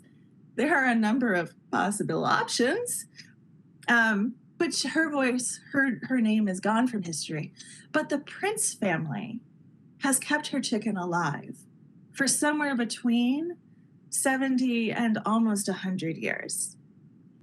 Thornton Prince III was born and raised in Williamson County, on or very near the farm where his grandparents and probably his great-grandparents had been enslaved laborers.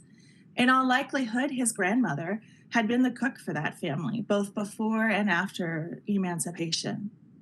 In that role, she would have known how to cook everything the family wanted to eat, the White family, from how they like to fry their chicken, to what their comfort foods were, to what their most favorite show-off and gourmet foods would have been. That's a skill set she might well have passed on to her grandson as he was a kid. He would have watched her as she went about the kitchen, learning how to do all of the skills that she had. Shortly before World War I, Thornton Prince III, who at that point had a young family, packed them up and moved to the north side of Nashville, out towards Gallatin. He rented a farm out there. It was his chance to become independent, to move away from home. We all know what that's like. And he was finding his own way and his own opportunities. Unfortunately for him, though, White Nashville was growing in that direction. There were new subdivisions opening up there because of the automobile. Suddenly, white business people had the opportunity to live outside of town and away from the tram lines, and a lot of them were taking advantage of it. What had been peaceful farm country, within a couple of years became somewhere where there were white doctors, white dentists, white lawyers living. And so his landlord took the land back, subdivided it, and started building more houses. As a result, during the Great Migration, the Prince family moved into Nashville itself. And they moved down into South Nashville, very near what we today think of as being an industrial park. They were probably brought there by the railroad. It was a location where Thornton Prince was going to be able to find work. He was going to be able to find opportunities. He had some other family members who had already moved there, including one of his brothers, who had kids that were about the same age. So he even had family available to him. The promise of opportunity, however, is not always the same thing as actually having opportunity. The neighborhood where the Princes lived it was a place where it was incredibly dangerous to have young kids. And I don't mean in terms of what we often talk about as being danger today. I mean, basic sanitation was hard to find. Much of Nashville, the majority of Nashville, at this point, close to 3/4 of Nashville, had no access to reliable, clean drinking water and sewer systems. Electricity, which should have been readily available, often wasn't. Entire blocks were having to share one outdoor spigot and they were still using outhouses. One thing that shocked me in the midst of this project was that for some Nashvillians, that sort of situation remained true into the 1960s. As a result, the neighborhood where the Princes were living and other neighborhoods around the town could be deadly for children. They could be deadly for adults.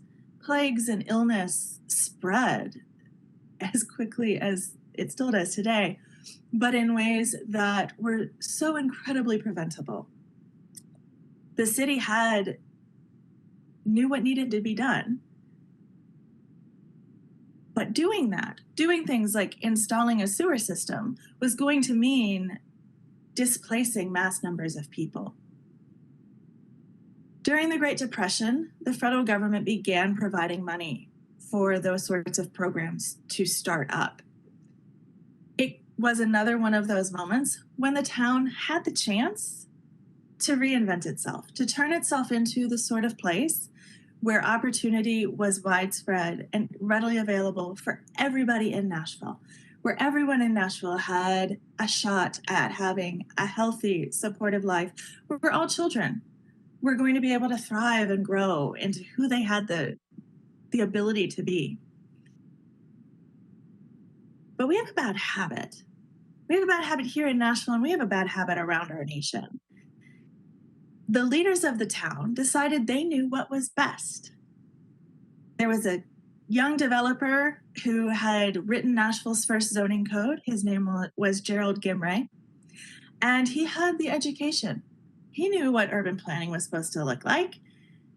And so instead of going out and talking to the communities about what was going on, Gerald Gimray stepped in and said, I know exactly what needs to happen. And he began displacing people like the Princes, pushing them out of their neighborhoods in order to install the sewer systems and the water lines and the electrical grid that was necessary for modern life. But because all of this was happening without the consultation of the communities, families were broken apart. The Princes end up living in different neighborhoods where they had family structures around them to help support them. Businesses disappear, especially Black businesses. Segregation was one of those things that blunted and limited Black opportunity, but it also, at the same time, had permitted some Black businesses to thrive. For a family like Thornton Prince III's, however, especially once urban renewal, slum clearance, it goes by multiple names, especially once urban renewal starts to take hold, it is increasingly difficult for his income to be the only income necessary for his family to be able to find housing and other things like that. That's probably why the barbecue hot chicken shack gets started. The entire family needed additional income. Some angry woman fed him hot chicken. He liked it. His brothers liked it. They saw a way to open a business. It existed on the margins. It existed in unofficial spaces. It existed in ways that went undocumented for much of its early history, at least undocumented within official white documentation. But it provided the family, the brothers, money that they needed to pay for their kids to go to school, to get safer, more affordable housing, to be able to move out of these neighborhoods where they were living in constant danger of whatever disease was going to be coming through next, or whatever bulldozer was going to be coming through next. The first definite, official, without a doubt, glimpse of what we today know as Prince's Hot Chicken Shack happens in the 1953 Nashville City Directory. By that point, the Barbecue Chicken Shack, which is what it used to be called, was down on Charlotte Avenue. Today, it's a Crystal's. At the time, it was a building that had a couple of different businesses in it. There was a restaurant in the front of the building. There were several different construction companies and other things around the building. And in the back of the building, there was Thornton Prince III's Chicken Shack, where he was making chicken with his brothers and selling it within the Black community. He did pick up some very famous white customers, and he had to figure out how to navigate that. Because of segregation, he couldn't have all of his customers sitting in the front dining room all together. In a lot of other restaurants around town, Black customers would have gotten pushed out. They would have been told either you can't sit down, or you have to sit in the back room, or you have to take your food to go, or you can stand outside. But this was a Black-owned business. And so instead of pushing his fundamental base customers out, he built the back room for the white people, which is a fantastic twist on the usual story. And ever since then, ever since he picked up some country music stars, in addition to the folks in the neighborhood who knew Prince's Hot Chicken, the Prince family has been able to earn a living off of their restaurant. But when you look around the landscape of Nashville today, there are unfortunately some trends that are happening within the way we're choosing to develop, and also within the way we're choosing to sell hot chicken, that are continuing the same problems that the very earliest stories of the Prince family illustrate. For instance, it's been less than 6 months since the Princes finally had a spot on Broadway. It's been 6 months since a Black-owned restaurant had a spot on Broadway. How did we make it to 2021 without having a Black-owned business in the heart of our city's tourist district? It's, again, a story of access and opportunity and who we're choosing to engage with and to open our doors to. In fact, the very name, Nashville-style hot chicken, I think is part of the problem. If I could be from Nashville, if I could have family that had been here for 3 generations and I could go without knowing about hot chicken, how can I claim this as my food? It's not. It doesn't belong to most of Nashville. It's great to say we like it these days. Well, I'm a wimp. I'm not a huge fan of spicy food. But if you like spicy food, it's great to say that you like it these days. That's not the same thing as saying that you get to claim this culinary item. There are different options for it. Dolly Matthews, who owns and runs Bolton's Hot Chicken Shack, which is the inheritor of what was the second hot chicken business here in Nashville, she suggests calling it soul food. I think that's a good option.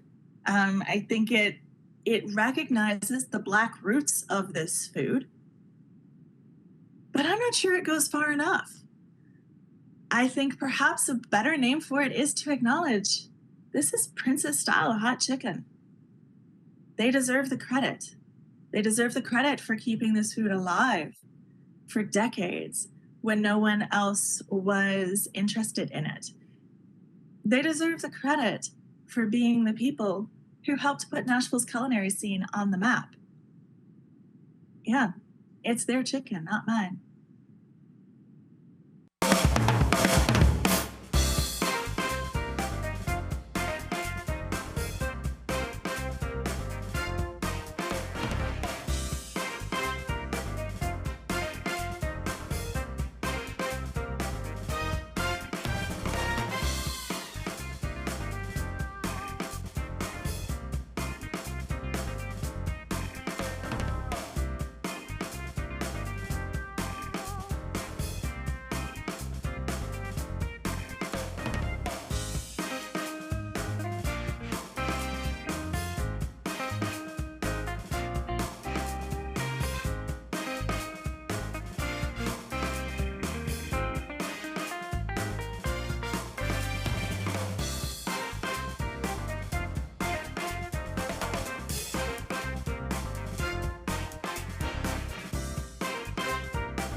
fifth session today is presented by Dr. Carol Busey, who serves as the current Davidson County historian and a professor of history at Volunteer State Community College. She holds degrees in history from Baylor University, George Peabody College, and Vanderbilt University. She is the author of numerous articles about Tennessee women. In 2015, she received a grant from the Southern Historical Society to do research on Tennessee's Women's Christian Temperance Union at the Francis Willard Library in Evanston, Illinois. Her most recent work is Educate, Agitate, Organize: The Power of Female Leadership in the Prohibition Movement in Tennessee, which will be published in 2022 in a volume of essays on progressive women in Tennessee. During the past year, Dr. Busey has given 16 lectures for the Tennessee Historical Society and has served as a consultant on several women's suffrage projects, including the Votes for Women Room at the Nashville Public Library, the East Tennessee Historical Society, and the Tennessee State Museum. We now present her session entitled African American Women in Nashville and the Women's Christian Temperance Union. Good morning, and welcome to Nashville's 41st Annual Conference on African American History. I am honored to be on the program here and want to give profound thanks to Linda Wynn, who is the organizer of this and has been working on this conference for 41 years, and her committee who have put together this program. Today, I'm going to be talking about prohibition, and specifically African American women who were involved with the Tennessee Women's Christian Temperance Union, the organization that really should have full credit for bringing statewide prohibition to the state of Tennessee. Imagine being in Nashville in the halls of our state capitol on January 21st, 1909. The halls were packed with over 100 women singing at the top of their lungs to the tune of The Farmer in the Dell. Tennessee has gone dry. Tennessee has gone dry. Glory, hallelujah. Tennessee has gone dry. Now, of course, this was in the era of Jim Crow segregation, and there were no African American women celebrating in the halls of the state capitol. They were, of course, celebrating the fact that a cause that they had labored so tirelessly for had finally been achieved. But for them, this victory had a dark side, because it came about largely due to the assassination of Senator Edward Ward Carmack just 2 months earlier on a Nashville street. His death made him a martyr for the cause of prohibition. Senator Carmack had a long history of bigotry and racism and was quite a public figure, not only due to his former term as a United States Senator, but also due to the fact that during his tenure as editor of the Memphis Commercial newspaper, he got into a fierce debate with African American activist Ida B. Wells, which led her to call for African Americans living in Memphis to leave the city and move elsewhere.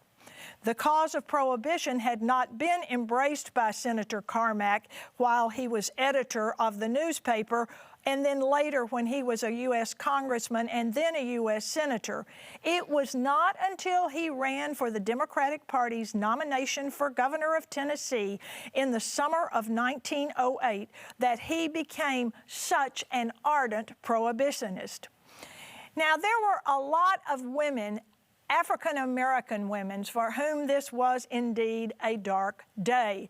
They had been striving tirelessly to bring this day about and to have statewide prohibition. The names of these women are not familiar to most of you, I would imagine, and yet they deserve the spotlight today and need to be included in all of our histories of prohibition because they worked tirelessly for the cause under what were many times difficult and often degrading situations as they worked with the white members of the WCTU. Here we have Virginia Walker Broughton. She was the first African-American woman to earn a degree from Fisk University. Her parents had sent her here to Fisk. She had been born in Virginia. Her parents were free blacks at the time of her birth. Her father had bought his freedom and then that of her mother out of slavery. And they provided an education for their children, and then they sent Virginia to Nashville to achieve a higher education degree at Fisk University shortly after it was founded. She was very active as a missionary. She was a very devoted Baptist, a member of the National Baptist Convention.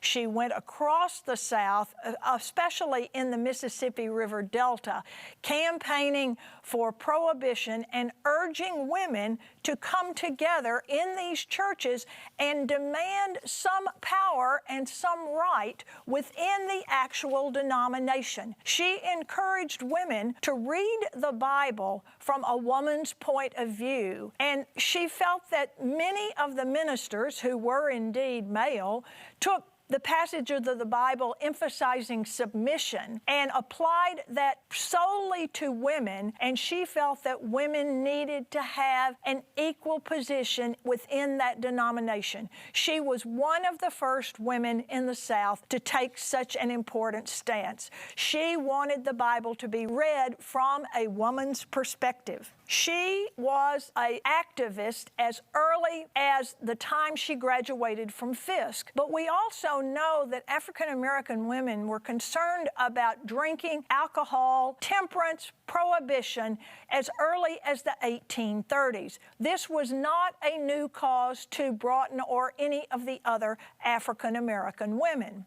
However, it didn't really receive national attention until in the early 1870s, a national organization was formed, the Woman's Christian Temperance Union. First and foremost, the National WCTU was a domestic violence program. The Women's Christian Temperance Union had been organized in the Midwest in the early 1870s, but it was not until Frances Willard, who had worked with the evangelist Dwight L. Moody, became the president 5 years later, that the organization became a force to be reckoned with. The abuse of alcohol had long been a major concern of reform-minded women, black and white alike, long before this organization's standing and founding. It was believed that African American women became actually quite interested in doing something about the abuse of alcohol as early as the 1830s. Like so many national women's voluntary associations founded in the late 19th century, the Women's Christian Temperance Union's record on the subject of race is quite mixed.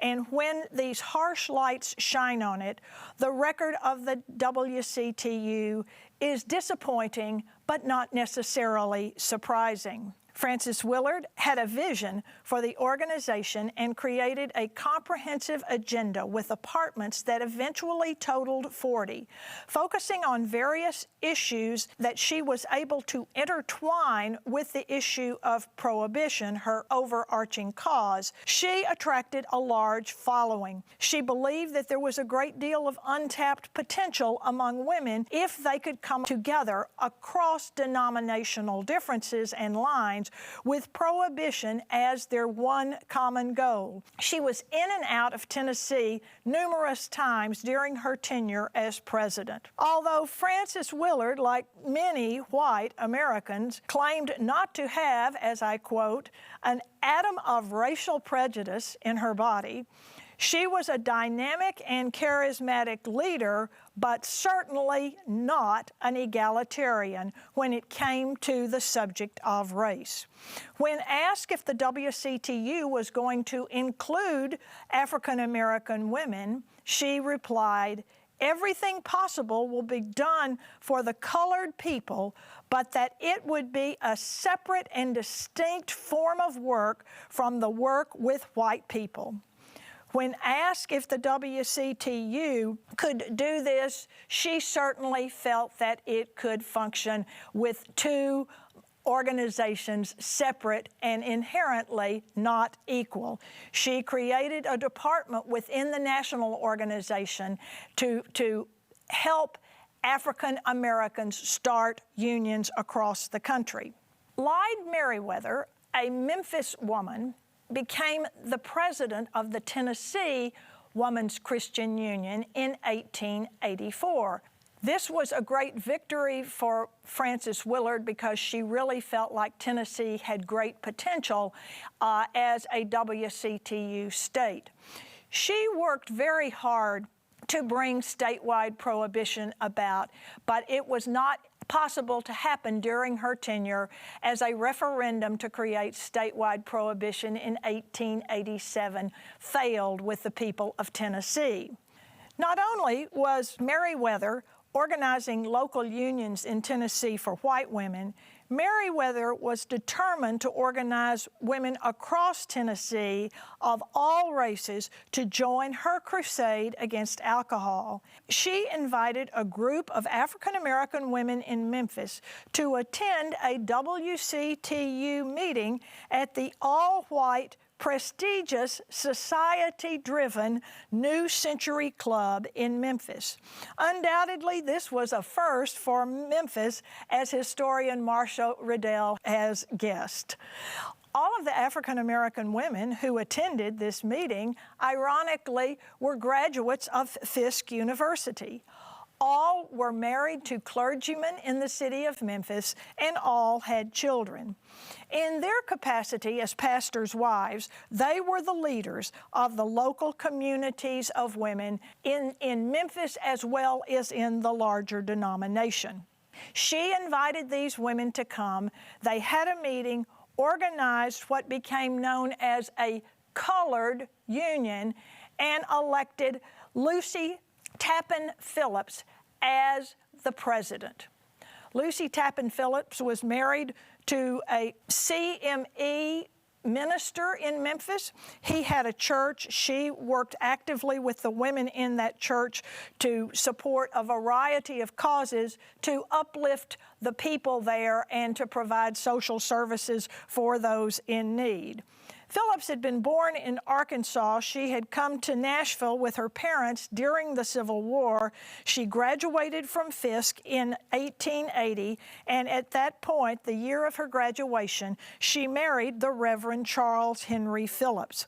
He was from Milledgeville, Georgia, and then she joined the WCTU in Memphis, and the rest became history. Needless to say, as the wife of a minister, they traveled around a great deal. He served churches in many parts of the country, including going out to Arizona as a missionary.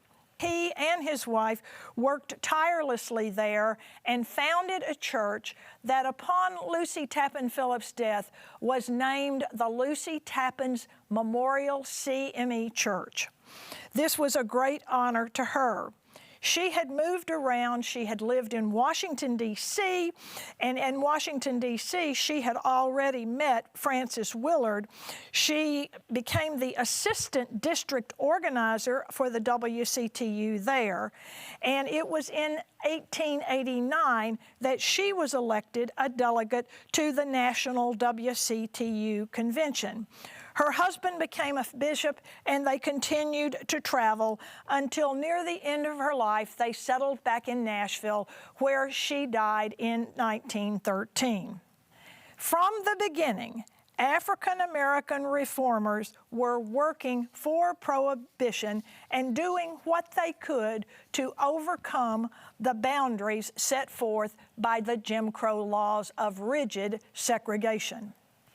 In 1887, the Tennessee General Assembly passed a proposed amendment to the state constitution to completely ban alcohol in Tennessee. Lawmakers had already begun to try to limit the location of saloons. The state's WCTU went into action immediately. This was their first experience in the work of trying to influence the General Assembly or the public. During this campaign, a group of African American women who were members of the WCTU in a segregated chapel in Morristown, Tennessee, brought together a group of 40 male voters who went to the Hamlin County Courthouse to vote.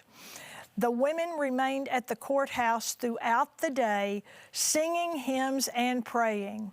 In Nashville, white women took it upon themselves to go into the African American neighborhoods and encourage African Americans to vote in favor of the amendment.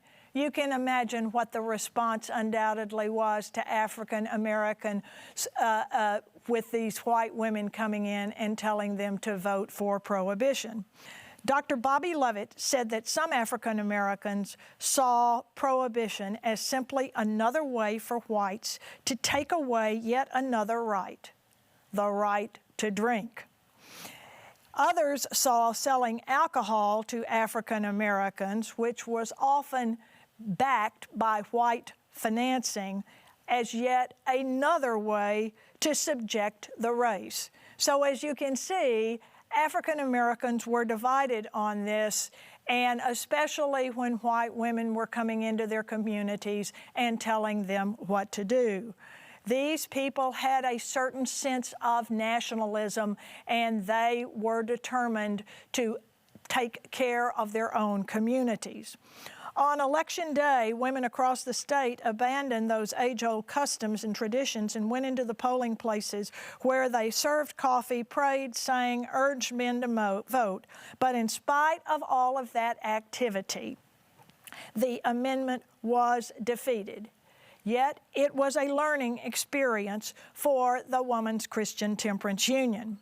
Maddie Duncan Beard, a former WCTU president and the author of the state's only written history of the organization, blamed the loss on Northern liquor organizations who had sent funds to Tennessee to control the Negro vote, as she wrote.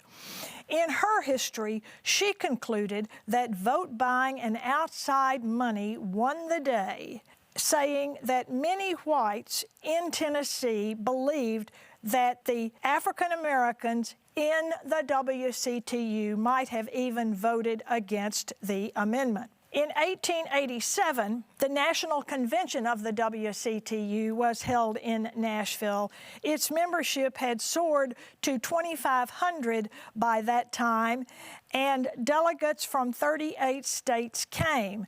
By then, there was a WCTU chapter in every state and territory. It was understood at that meeting that this meeting was for whites only. Prohibition's popularity did not seem to end with the defeat of the WCTU's proposed amendment for statewide prohibition. It became an issue that just wouldn't go away.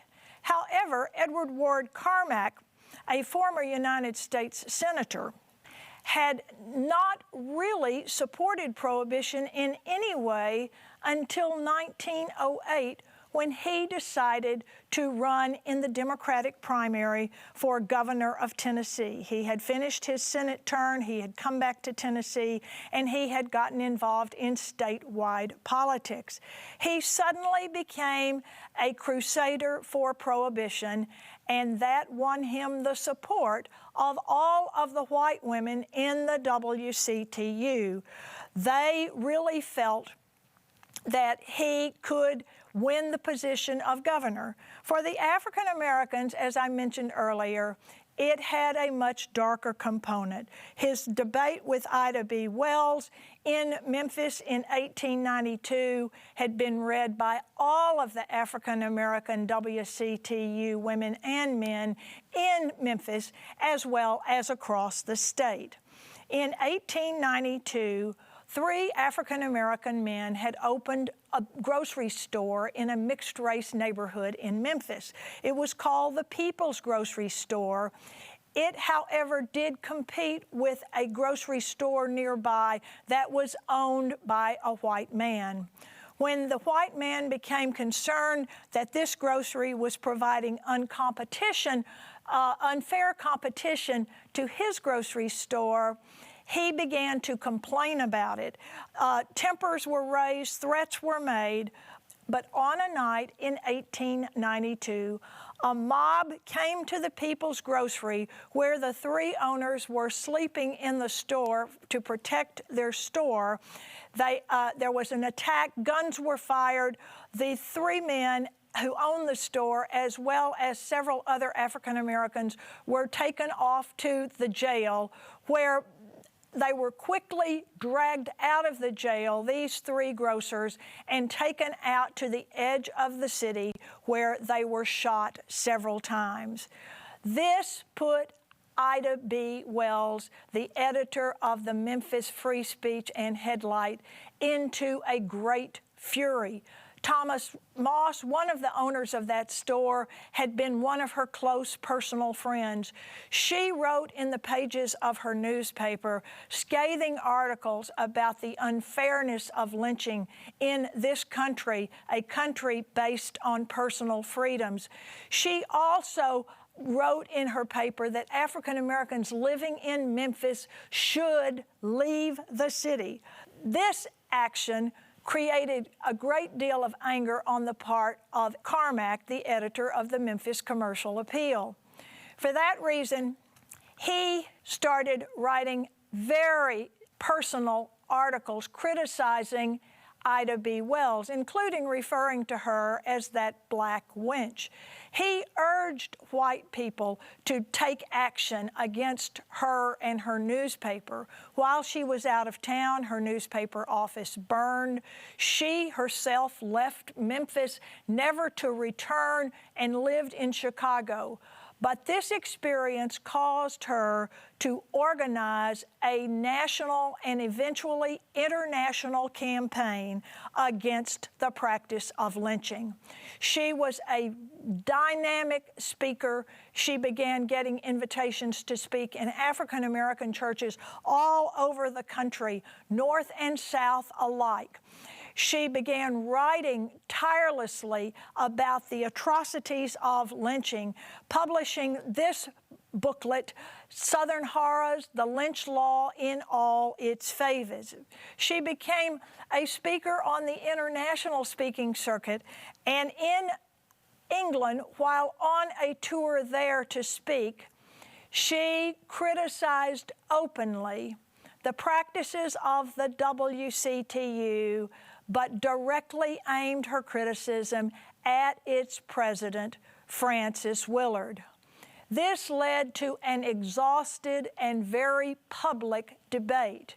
I am proud to report that the Votes for Women room in the Nashville Public Library has an entire corner of an exhibit focused on this experience, this debate between Wells and Willard. It's about 20 minutes to read the signage and watch this, but you will find it really fascinating to go to the library and watch this program. It is quite interesting. Under great pressure from Wells, Frances Willard finally said that the WCTU could have a referendum in which they stated their opposition to the practice of lynching. Another Nashville woman who had a great deal of responsibility with the Women's Christian Temperance Union was African American Sarah Woodson Early. She moved to Nashville in 1887, the year of the referendum, with her husband, who was an AME pastor. Like most of the leaders of the African American unions across the state, she had a college degree. Hers was from Oberlin. She was a teacher. And she was already known in Nashville because she had attended the National Convention as a delegate. She, at that National Convention, became the superintendent of work among colored people in the South. And in 4 years, Sarah Woodson Early made over 100 speeches in 5 southern states for the cause of prohibition, in spite of the fact that on the Tennessee board of the WCTU, a white woman held the position of superintendent of that work among African Americans. Another woman who I think has received some attention in history, but not because of the cause of prohibition, was Ella Shepherd Moore. Most of you know her as one of the original Jubilee singers. Her life story is quite fascinating. What you may not know is that she too joined the WCTU after serving in the Jubilee Singers and devoted a great deal of her adult life to the cause of prohibition.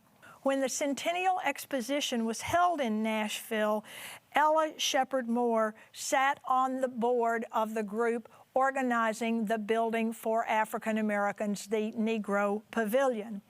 She and Early were among the women who went to a delegation to meet with Nashville's mayor, Thomas Morris, at the courthouse because they felt that the police of Nashville were encouraging alcohol abuse within the African American community by providing special favors for the owners of the saloons and bars in those African American neighbors. They asked the mayor to see that women and minors were prevented from even entering those saloons, since there was a law on the books in Nashville prohibiting that specifically. They even went so far as to give Mayor Morris a list of the saloons that they felt were breaking the law. As I mentioned earlier, the death of Senator Carmack had its dark side. And the fact that it was the cause of statewide prohibition meant that this victory was tempered by the knowing that it was an ardent racist who had achieved statewide prohibition. The African American women in the WCTU continued to work to see that the laws were enforced after statewide prohibition was passed.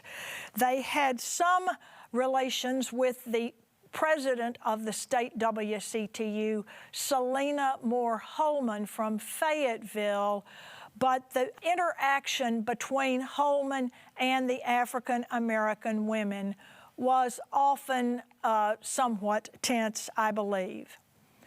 The Democrats were divided when statewide prohibition was brought up again. You had the wets and you had the dries.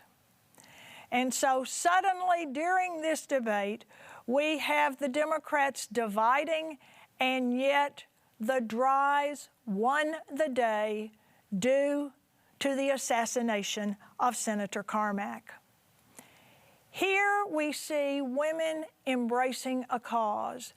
The learning experiences that being a member of the Women's Christian Temperance Union, attending their numerous meetings in African American churches, in African American communities, not only in Nashville, but across the state, provided them with knowledge and understanding of the system. They continued to work to improve the lives of African Americans, taking the motto of the National Association of Colored Women, NACW, whose president for a while was none other than Mary Church Terrell, who was from Memphis, and embracing the motto of that organization, lifting as we climb.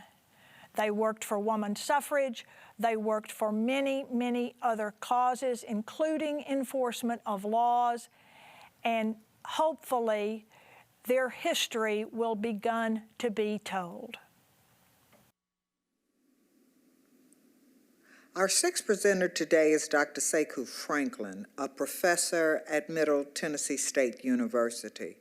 Dr. Franklin holds a doctorate from Howard University. He is the author of After the Rebellion, Social Movement Activism, and Popular Mobilization Among the Post-Civil Rights Generation. He is co-author of Losing Power, African Americans and Racial Polarization in Tennessee Politics. He has published other works on racial identity, health care, social movements, juvenile justice, the death penalty, Venezuelan politics, and state and local politics. Today, Dr. Franklin will share with us his presentation, Race, Electoral Realignment, and Polarization in Tennessee. Greetings. My name is Dr. Sekou Franklin, and I'm a professor at Middle Tennessee State University in the Department of Political Science. I want to thank the 2022 Nashville Conference on African American History and Culture for inviting me to give this presentation, and a special thanks to also Dr. Linda Wynn and the work that she does in this city. This presentation is part of a larger book project co-authored with Dr. Ray Block at Penn State University that was published in 2020. The book project examines racial politics in Tennessee, particularly in the first decade of the 21st century, that is primarily from 2000 to 2012, with a particular emphasis on racial polarization. The title of this presentation is Racial Polarization and Electoral Realignment in Tennessee during the 21st century. Today's topic gives special attention to the intersection between electoral realignment and racial polarization, especially around presidential elections. And I want to warn the historians out there, I'm a political scientist, so I work with a lot of data and statistical methodologies.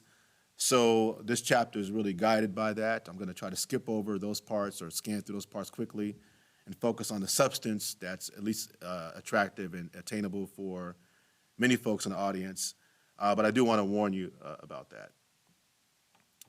This topic is timely, in part because of the way that Tennessee has evolved politically in the last decade. For Tennessee, we're operating in a long period of what I call a political anomaly. What I mean by this is that historically the state has been a swing state and a moderate state compared to other southern states. At best, the state has been characterized, or at least was characterized, by centrist politics, yet much of this has changed in the last decade. Dan Baltz, the veteran Washington Post reporter, upon visiting the state in 2014, was surprised that the quote-unquote consensus-building politics that historically defined the state had all been abandoned. The state was historically a toss-up state in presidential elections, and from the early 1970s to Bredeson's tenure as governor, there were a number of governors that were evenly split between Democrats and Republicans. Though the state was controlled by the Democratic Party for the greater part of the 20th century, in reality, the coalition of moderates and conservative Democrats, as well as traditional Republicans, anchored the governing coalition in state politics. So my talk today, drawing from the election data across Tennessee's 95 counties and also using interviews, focuses on electoral realignment in Tennessee, and particularly how the politics of race, with emphasis on African Americans, inform our understanding of this topic. Undoubtedly, Tennessee has experienced a major realignment in the state from one governed, as mentioned earlier, by a centrist bipartisan pragmatism, conservative but bipartisan pragmatism, to one that has shifted mostly to the right, and particularly the far right. Though Bill Clinton won the state's presidential vote in Tennessee in the 1992 and 1996 elections, Albert Gore Jr., a Tennessee native, lost the state by 80,000 votes in 2000. 4 years later, Democratic presidential nominee John Kerry lost the state by more than 347,000 votes and won less than 20 out of the 95 counties. Party competition was virtually non-existent in the state in the next presidential elections, as Barack Obama won only 5 counties in 2000 and 4 in 2012. In fact, in November 2012, President Barack Obama garnered fewer votes in Tennessee than he did in Mississippi, Texas, Louisiana, Georgia, North Carolina, South Carolina, Florida, and Virginia. And for those of you out there, this was almost unheard of in Tennessee politics. Tennessee politics was, again, dictated by kind of what somebody call a bipartisan pragmatism that dictated itself for the last century or so. The most significant phenomenon in Tennessee was the party turnover, with Democrats losing control of both the House and the Senate and the Tennessee General Assembly during this period. Democrats had solid majorities in both chambers at the beginning of the 21st century, again, primarily controlled by a centrist Democratic wing. Yet they were pushed out of power by the end of 2010, experiencing a net loss of 24 seats in the Tennessee House of Representatives by 2012. With this realignment also came the loss of Black political power and influence in the state legislature. In the 105th General Assembly, as an example, that is the years 2008, 2009, the last session controlled by Democrats, Blacks chaired 4 of the 15 full committees and 7 of the 25 subcommittees in the House of Representatives. 4 years later, no committees or subcommittees were chaired by Black lawmakers, and even as we speak today, no committees are chaired by Black lawmakers in Tennessee, in the Tennessee General Assembly. So this discussion examines why electoral realignment has occurred in Tennessee and how race has shaped electoral realignment in concert with other factors that I'll discuss later on. So what are some of these factors that have shaped Tennessee politics and electoral realignment? Number one, race and racial polarization, which I'll talk about in a few minutes in particular. Also geography, or what's called geographic uniformity, and also party fragmentation, specifically inside of the Democratic Party, altogether have contributed to an electoral realignment in the state and a surplus of Republican and conservative voters that have captured control of Tennessee politics. So again, how do we explain electoral realignment, particularly in presidential elections, and how is this broader discussion shaped by the politics of race? One way to look at this is through this thesis that I advanced called, quote unquote, surplus politics.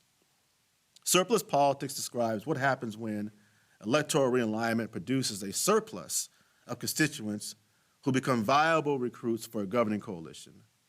This surplus then appears to be so bountiful, that is so energetic, that it can cement a winning coalition in a state for generations or for decades and across election cycles. Surplus politics shapes the internal deliberations of the governing coalition, as well as the relationships between the governing and opposition parties. It can lead to an ideological shift in the winning coalition. That is, it can move the Republican Party in this state to the right, or in another state in which Democrats gain control, it can move them to the left. But also surplus politics can discourage the opposition or minor party from extending their requisite resources to compete in swing districts, because from their perspective, they may lose in those districts anyway. From my perspective, surplus politics has reduced Tennessee's competitiveness in presidential elections. And as mentioned earlier, it has led to the loss of Black political influence in the state.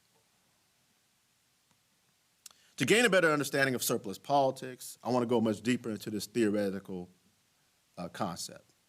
And in doing this, I'm going to focus on 3 ingredients or 3 factors that shape surplus politics: racial polarization, party fragmentation, and what I call geographic uniformity. These are the variables that really inform how surplus politics has come to shape electoral realignment in the state. So I'm going to go much deeper into these variables. First,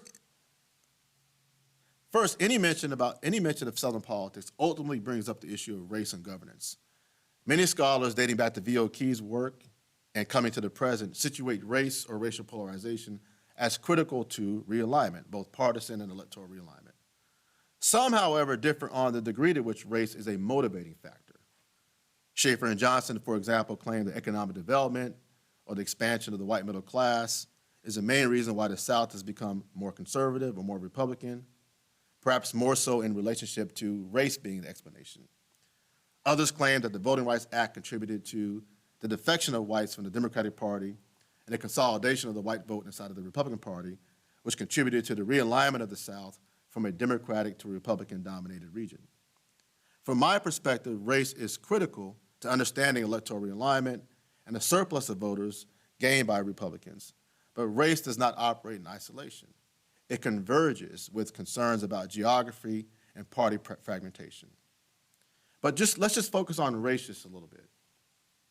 Racial priming is one key feature of how race and racial polarization has really shaped Tennessee politics. Racial priming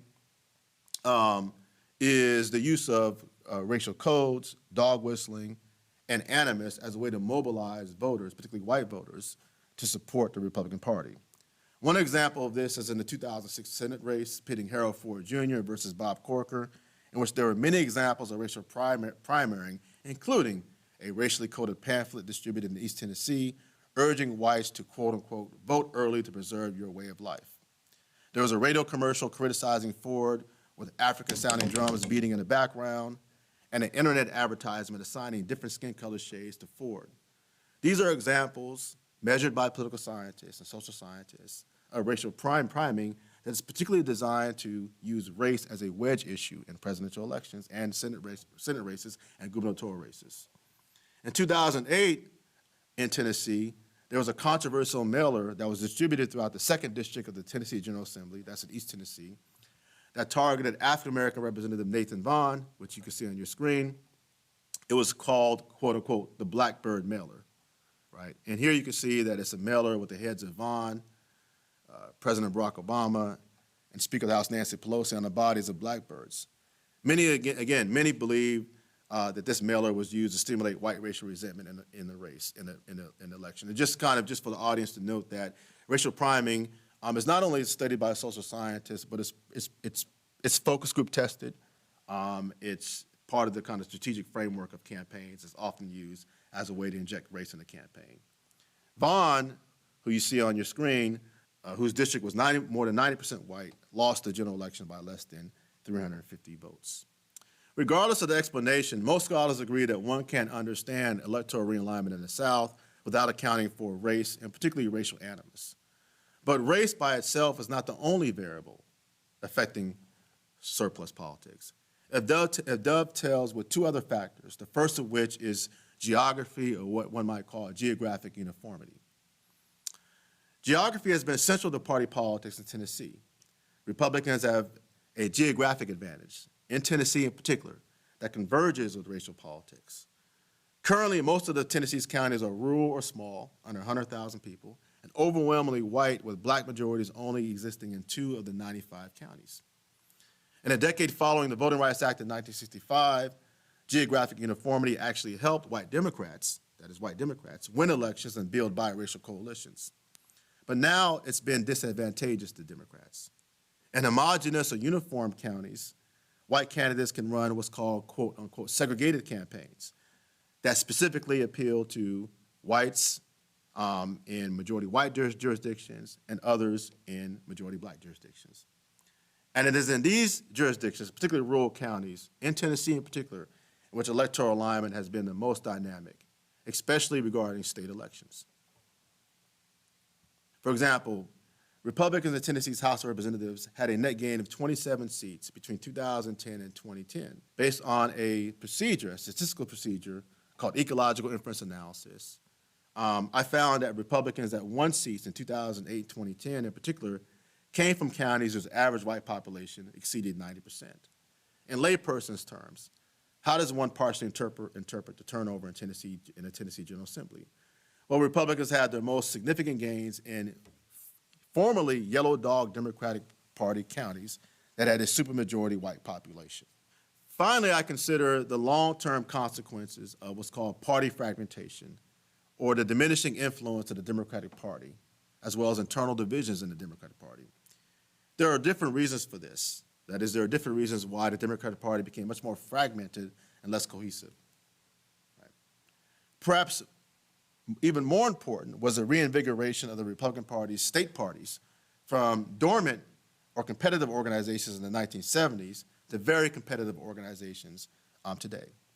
The state Republican parties in the South became aggressively activist after the passage of the Voting Rights Act and took advantage of the vacuum left by decaying state and local Democratic parties, some of which fractured after black voters flooded into the party after the Voting Rights Act.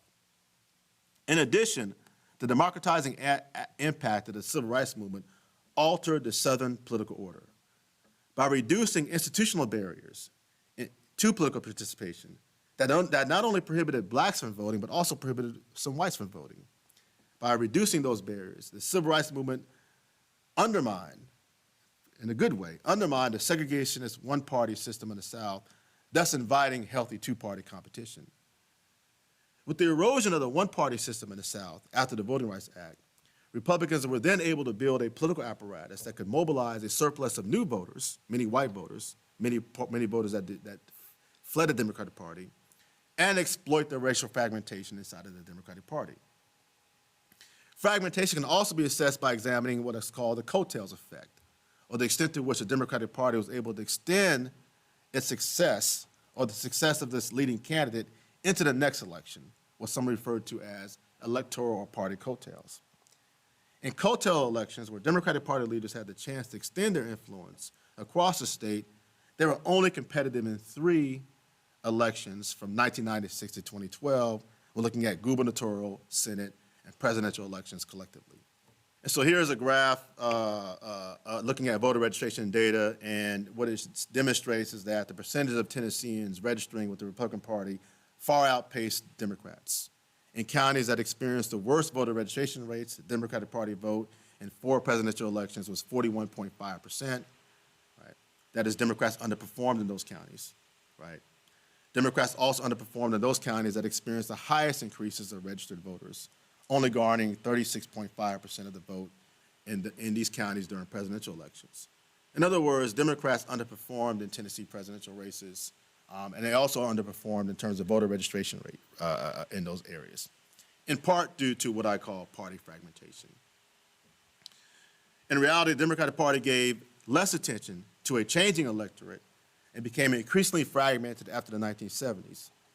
A.J. Starling, a seasoned lobbyist and labor union activist with the AFL-CIO, who also served as a senior campaign advisor to Harold Ford Jr.'s senatorial campaign, claims that the Democratic Party failed to adjust to a changing demographic trend, or changing demographic trends in Tennessee.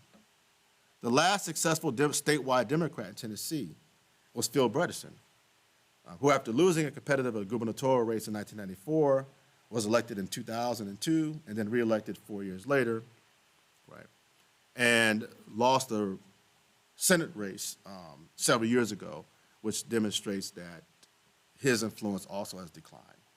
So what we're gathering here is that party fragmentation has really characterized the Democratic Party and has led to their declining influence. So just to kind of pull a rabbit out of the political science hat, I've categorized the next half of my discussion along the lines of looking at 3 hypotheses, all of which get to what's called surplus politics. And so to look at electoral realignment and how it converges with racial polarization, I have 3 hypotheses. The first one suggests that the relationship between electoral realignment and racial polarization has shaped Tennessee politics. The next hypothesis looks at geographical uniform counties and how they have contributed to realignment. And the third looks at fragmentation and suggests that fragmentation has eroded the Democratic Party in the state, such that the party has been outpaced by Republicans. So I took those basic concepts that have shaped surplus politics and then just recast them as hypotheses that could be measured quantitatively and statistically. The larger study uses 4 data sets to analyze general election results at the county level for the 2000, 2004, 2008, and 2012 presidential elections. I use a mix of methodological techniques that are primarily used in the social science arena: ecological inference analysis, dynamic network analysis, and this kind of fancy thing called multiple regression quadratic procedure. Again, I'm talking to historians, so I'm going to kind of just skim through this. And so the larger kind of measurements of electoral realignment rely upon multiple methodological approaches that can really get at this issue of electoral realignment. And I also look at what's called the threshold vote, that really looks at the average vote across the counties over multiple election cycles, and then looks at that through the lens of race, such that I'm able to put together a pretty comprehensive data set that includes a dependent variable that looks at countywide voting patterns across multiple presidential elections and has a number of independent variables, or what's called attributes in social network analysis, that looks at racial polarization, racial composition of district, and other variables such as unemployment, industry, population growth, the percentage of veterans, coattails effect, and partisan turnover. So that's kind of a fancy way of kind of scanning through these kind of complicated methodological analysis that may not be necessarily studied among historians, but among political scientists and social scientists. These are kind of common statistical tools that are used. And so just kind of give you a snapshot of some of the data points that we found, and then I'm going to spend a lot of time really explaining the data without the use of these kind of fancy graphs, tables, and other things. These are some mean scores that are very interesting. And here we show that the gap between blacks and whites in presidential vote choice, again, using what's called a threshold vote choice score that I developed as part of this data analysis, is that the gap between blacks and whites in presidential elections went from 19% in 2000 to 46% in 2012.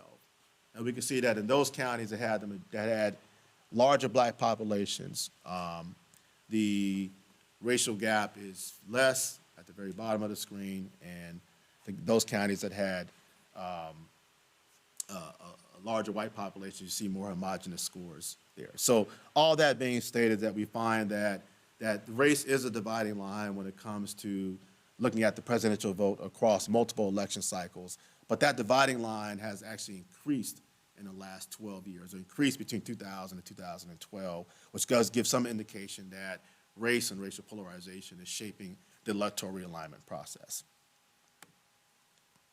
I'll just throw this on the screen. I also measure fragmentation using social network and dynamic network analysis. I'll describe results in a couple of minutes. And then I'll use also what's called multiple quadratic assignment procedure, which is a regression technique that's incorporated within social network analysis. And so I'm going to, again, describe these results, but I want to explain to the audience that this is how I came to my conclusions in this particular paper, in this particular study.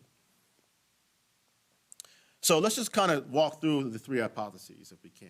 And let's look at hypothesis one.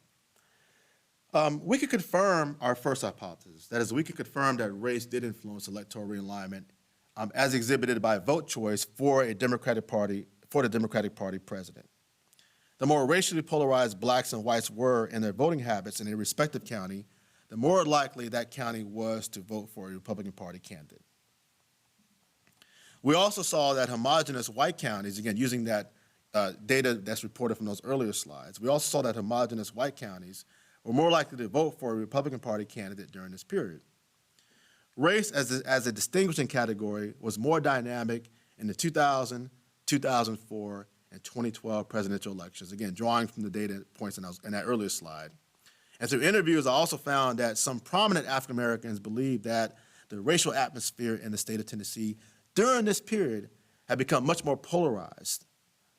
For example, Representative Lois DeBerry, the longest standing, or at least the most powerful African American in leadership in the House of Representatives in the history of the state, in an interview, she lamented about the discord between black and white lawmakers during this period of time. And here there's a quote that say that even in the 1960s, you had black and whites working together in the legislature, trying to bring about some balance, but this group of new lawmakers is totally different. So there is this feeling, both through interviews, but also in some of the data that's captured, that racial polarization increased from 2000 to 2012, as articulated not just in state politics, that is the state legislature, but also in the way that people cast a vote in presidential elections. Regarding geographic uniformity, again, that second part of surplus politics, that second variable that shapes surplus politics, we found somewhat conflicting results. Undoubtedly, rural counties and counties that looked alike racially, again, what I call uniform counties or geographic uniform counties, were more likely to vote along the same lines. And these counties, particularly homogeneous white counties, became much more attractive to the Republican Party. The counties, as mentioned earlier, with the largest white populations were more likely to vote for Republican Party presidential candidates. However, we also found other important factors that shaped the vote choice. Economic distress, for example, in 2000, 2004, and 2012 discouraged voters from voting for the Democratic Party. The one distinguishing election, however, was 2008, where an economic recession at that time encapsulated the country in the lead up to the presidential election, and voters seemed unwilling to blame then candidate Barack Obama.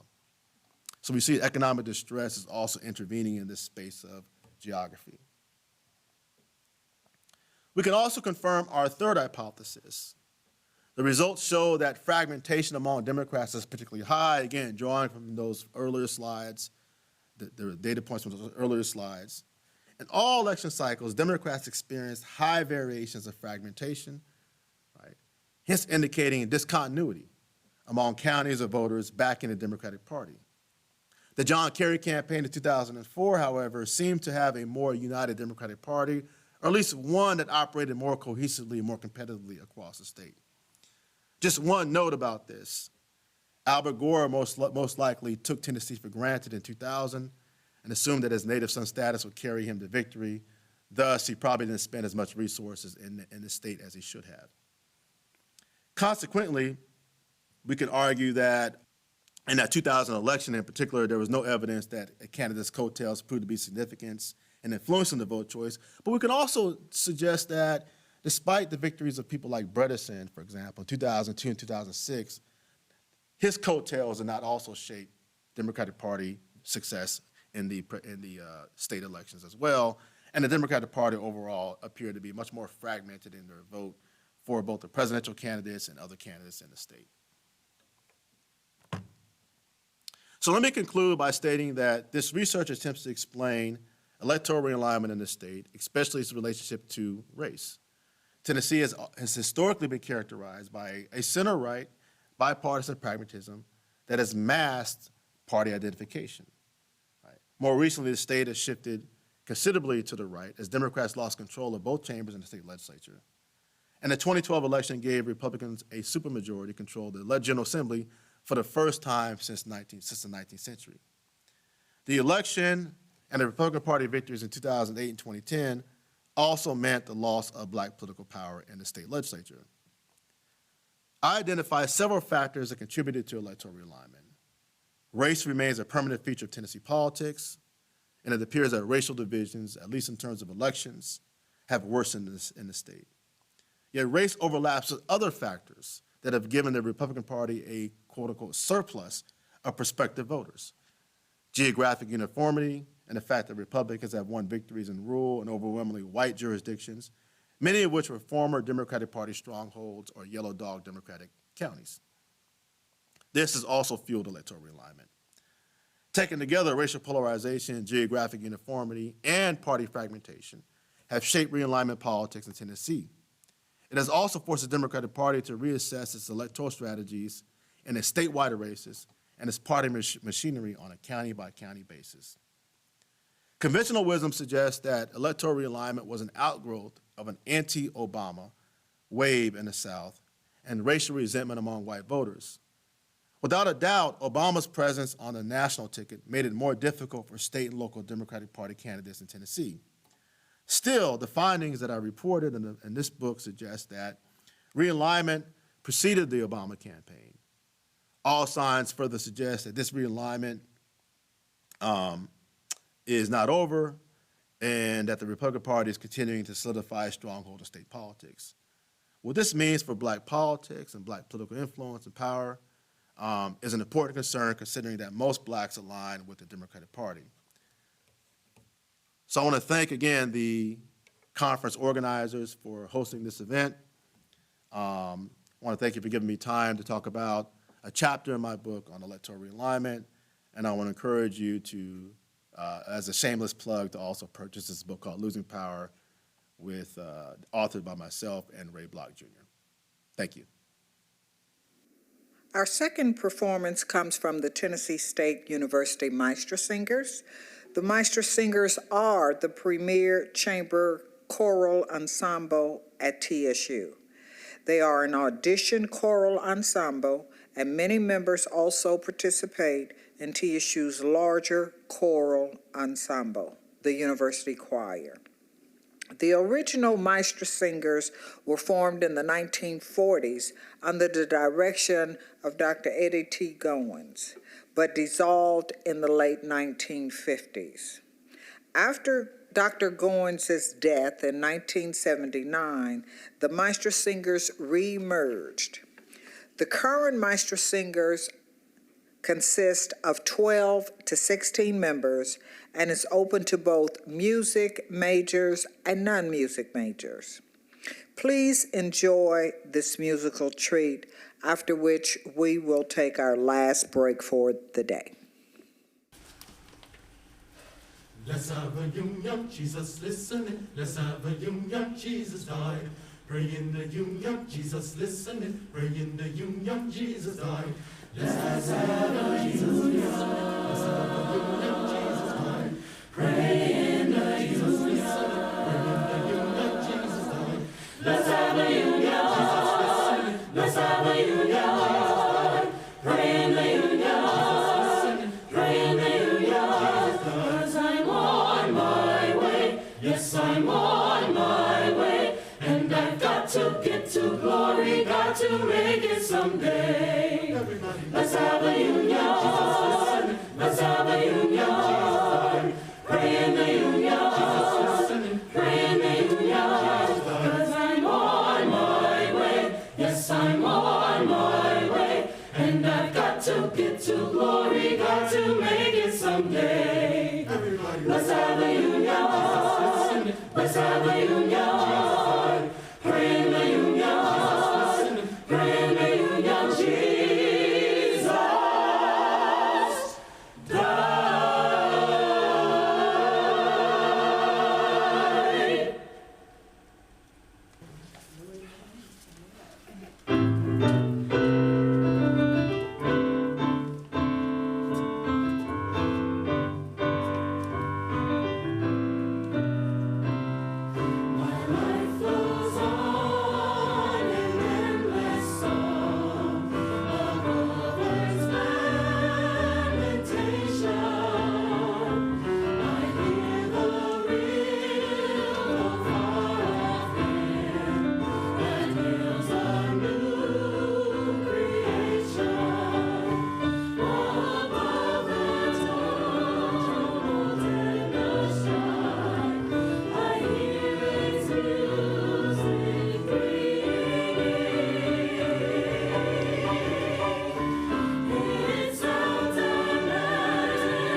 tuora gloria, no nobis Domine, tuora gloria, no nobis Domine, tuora gloria, no nobis Domine, tuora gloria, no nobis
Domine, tuora gloria, no nobis Domine, tuora gloria, no nobis Domine, tuora gloria, no nobis Domine, tuora gloria, no nobis Domine,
been in the storm so long. Oh, give me little time to pray. I'm so tired, Lord. My feet are weary and my soul is too. I need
Next, we are proud to present a virtual tour of the new National Museum of African American Music, located on Broadway in downtown Nashville. The museum's grand opening occurred on June 19th, 2021, in honor of Juneteenth. As an educational facility, a national tourist destination, and economic development engine for Middle Tennessee, the MNAAM will be a vibrant museum where youth, artists, and families will find creative and cultural inspiration. As an added incentive, the museum has generously offered a discounted admission rate of $20 to all of today's conference attendees. Simply reference the Nashville Conference on African American History and Culture upon purchase of museum admission to receive the discounted rate. Please enjoy this riveting tour.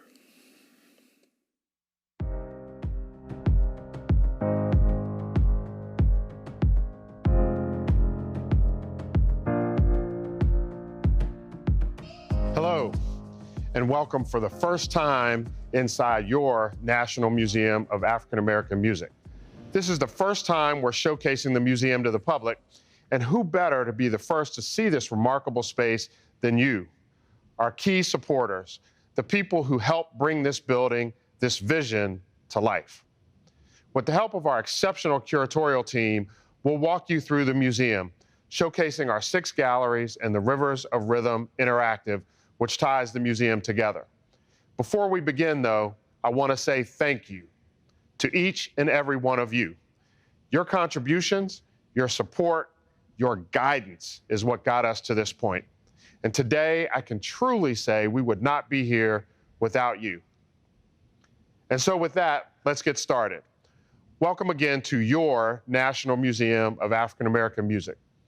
First up is our curatorial director, Dr. Dina Bennett, with the start of the museum experience. Enjoy.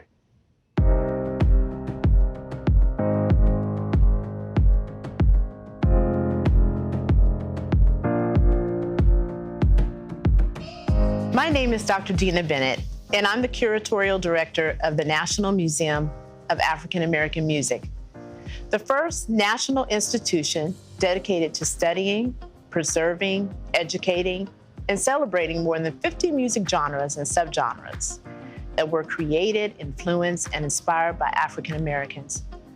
The museum's permanent exhibition is called Rivers of Rhythm, African Americans and the Making of American Music. And it features 6 galleries: Rivers of Rhythm, Wade in the Water, Crossroads, A Love Supreme, One Nation Under a Groove, and The Message. They are designed to take visitors on a chronological journey through the history of African American music while revealing its many connections to American history and sociocultural movements from the 1600s to the present day. Visitors begin their Rivers of Rhythm journey in the Roots Theater, which sets the stage for the experience. A 15-minute film gives an overview of African American history, which begins with the institution of slavery in West and Central Africa, and then in America. It focuses on the evolution of becoming African American, with specific emphasis on the creation of distinct African American musical traditions that grew out of the specific historical and social context. The film will highlight historical periods such as Reconstruction, Jim Crow, the Great Migration, World War I and II, the Harlem Renaissance, the Civil Rights Movement, etc., exploring the impact they had on the development and creation of such musical styles as spirituals, blues, jazz, R&B, and hip-hop. The film will also illustrate how the diverse musical expressions presented in the museum are connected to each other by their shared roots in the African American experience, yet they've continued to evolve and shape not just African American, but all American music.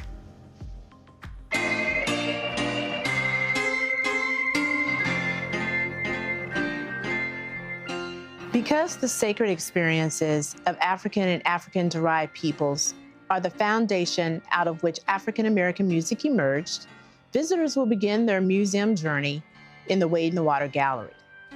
The area takes its name from the African American folk spiritual, Wade in the Water.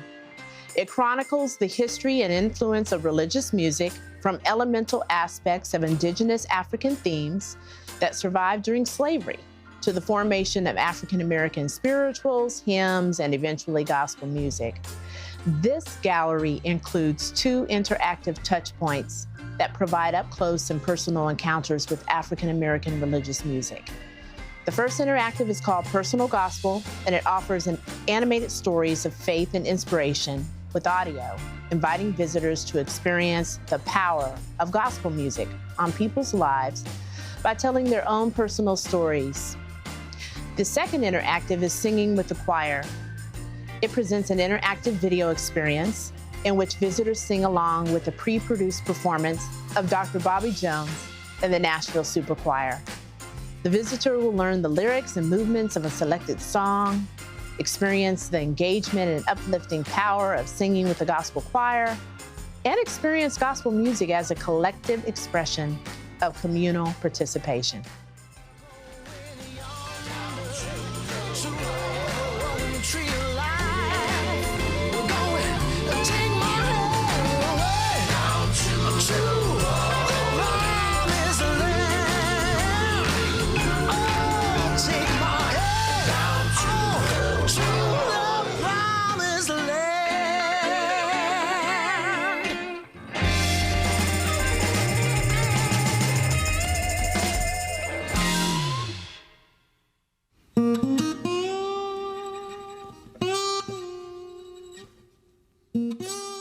The Crossroads Gallery borrows its name from the Crossroad of the Blues, the intersection of highways 49 and 61 in Clarksdale, Mississippi, where legend has it that Robert Johnson sold his soul to the devil in exchange for an unmatched mastery of the blues.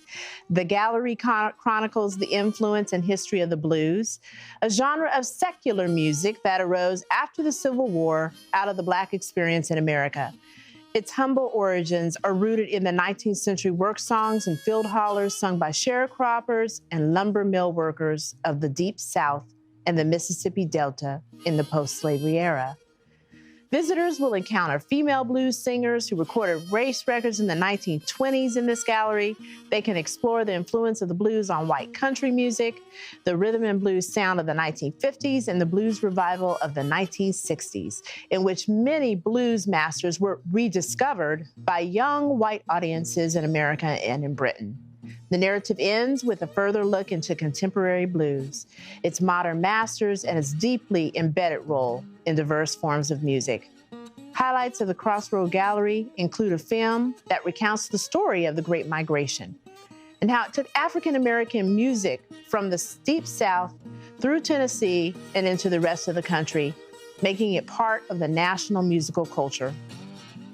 Because the blues is a highly personal, emotional form of musical expression that tells a story of human emotions and life circumstances, we have created an interactive touch point called Storytelling the Blues.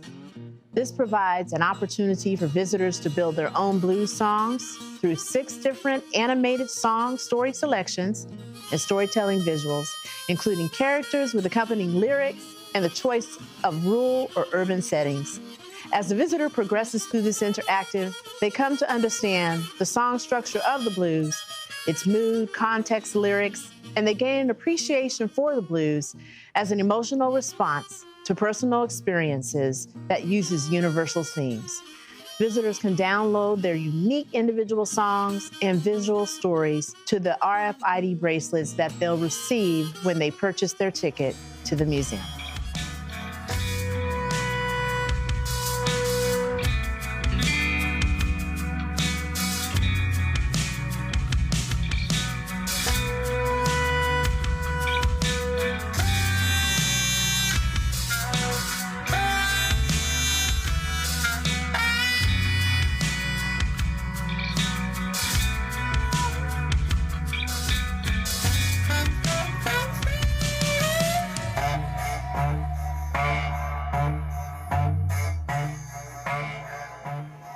One of the key artifacts in the Crossroads Gallery is a performance outfit and shoes worn by Bobby Blue Bland.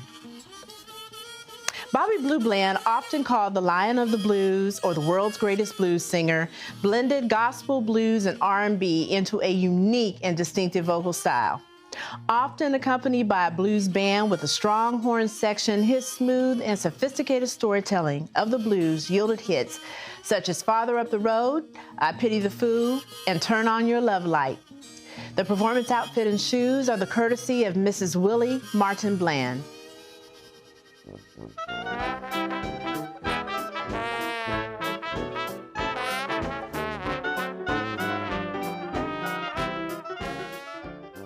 Hi, I'm Dr. Stephen Lewis, curator.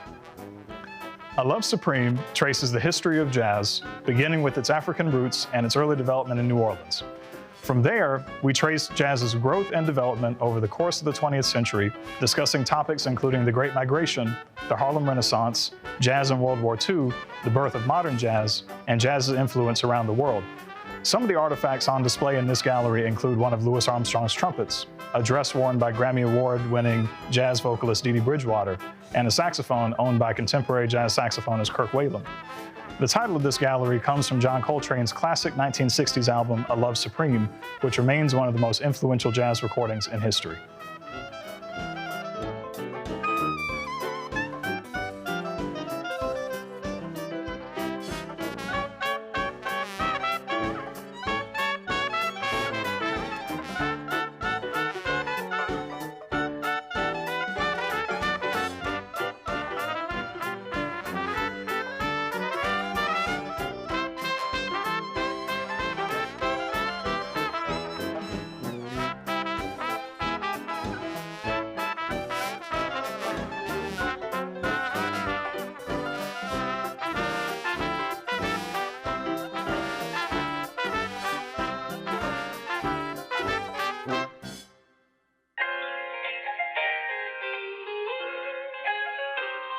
In the One Nation Under a Groove gallery, we outline the history of rhythm and blues and African-American popular music that appeared in the years following World War II. We discuss the influence of earlier traditions like jazz and gospel music on R&B, and trace the history of the music through the second half of the 20th century into the 21st century. We pay special attention to important historical themes and topics like the Civil Rights Movement, the rise of record labels like Motown and Stax, and the influence of music broadcasting. The title of this gallery comes from One Nation Under a Groove, the hit 1978 album by Funkadelic. The phrase One Nation Under a Groove also expresses the broad appeal that African American music has had across diverse communities.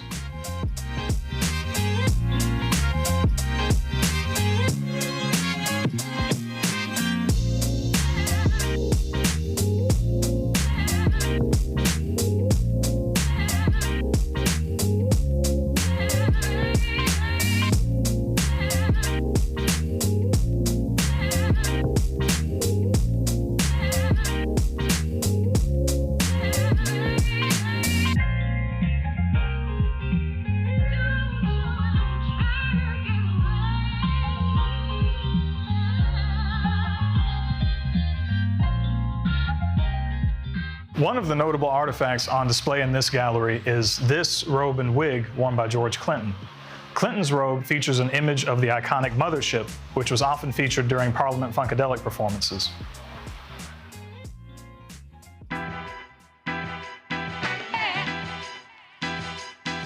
The Message tells the story of hip-hop from its origins in the South Bronx block parties of the 1970s to its current place as one of the world's most influential musical genres.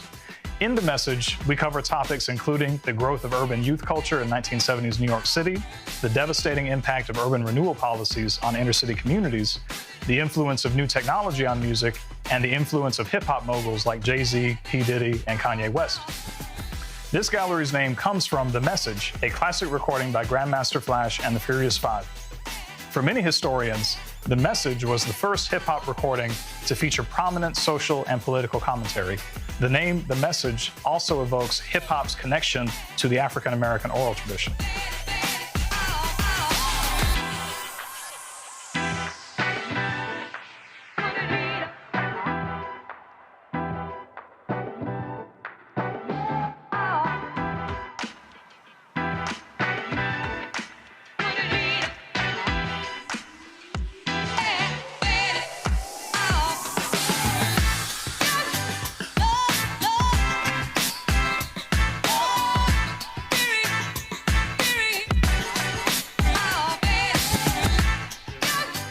One of the artifacts on display in this gallery is this jersey worn on stage by MC Lyte. MC Lyte is known as a pioneer for women in hip-hop. She was the first solo female rapper to release a full-length album.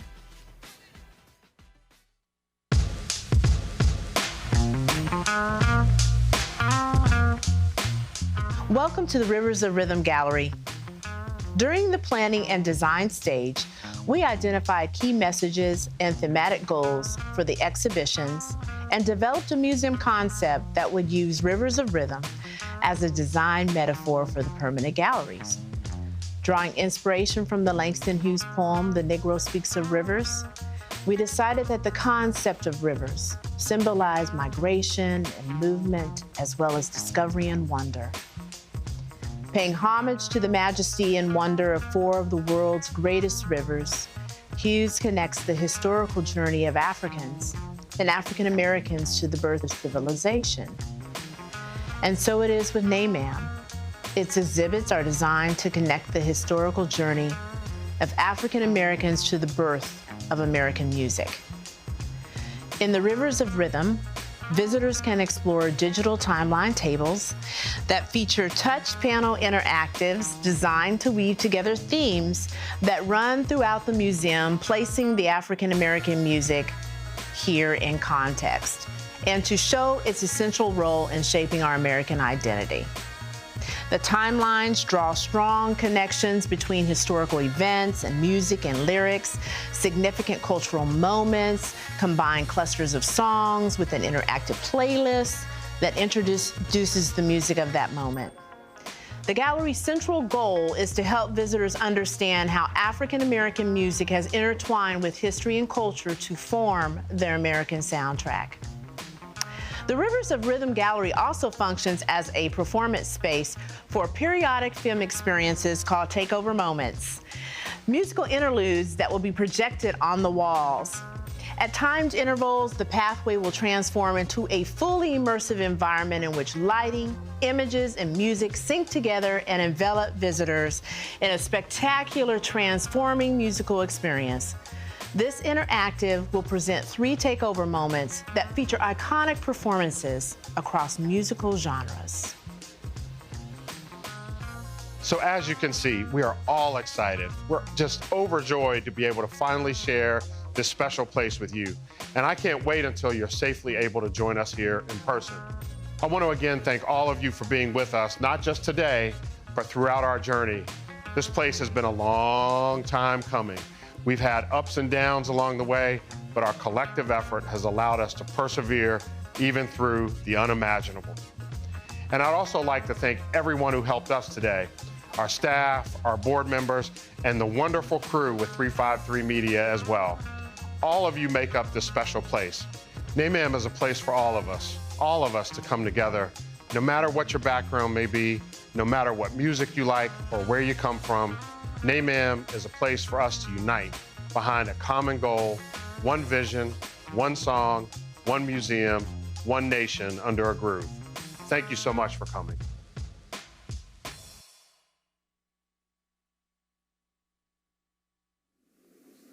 Our final session today is presented by Dr. Magana Kabuji of Fisk University.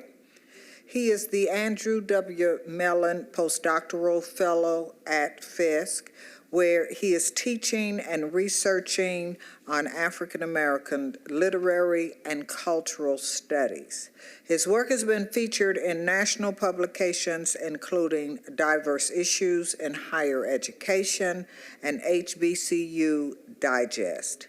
He has given talks at a number of institutions, including Morehouse College, Fisk University, Howard University, and Virginia Theological Seminary. He holds a bachelor's in English, Language and Literature from American University and a doctorate in English from Vanderbilt University. Here now is his presentation, Restoration and Revival, Historical Preservation at Fisk University, 1977 to 1982. Hello, my name is Dr. Magana Kabugi, and I am the Andrew W. Mellon Postdoctoral Fellow at Fisk University. My presentation is called Restoration and Revival, Historic Preservation at Fisk University, 1977 through 1984. In his book, Shelter in a Time of Storm, How Black Colleges Fostered Generations of Leadership and Activism, historian Jelani Favors argues that historically Black colleges and universities have, historically, out of necessity, operated with two curricula. The first curricula has been a standard curriculum that grounds students in basic knowledge, such as reading, writing, and arithmetic. But the second curriculum, as he calls it, is the crucial curriculum that anchors Black students in Black culture and helps them navigate their personal journeys of self-discovery, as well as teaching them how to subvert structural and systemic racism. Fields such as art, English, modern languages, history, philosophy, and religion have historically been vehicles for the second curriculum. In this presentation, I argue that the second curriculum exists not only within the classroom, but also outside of the classroom, and is embedded in the visual design and the physical infrastructure of HBCU campuses. As you can see in this photograph of one of the many murals that painter Aaron Douglas painted in the interior of Cravath Hall at Fisk University, depicting enslaved Africans being brought from Africa to Nashville, Tennessee.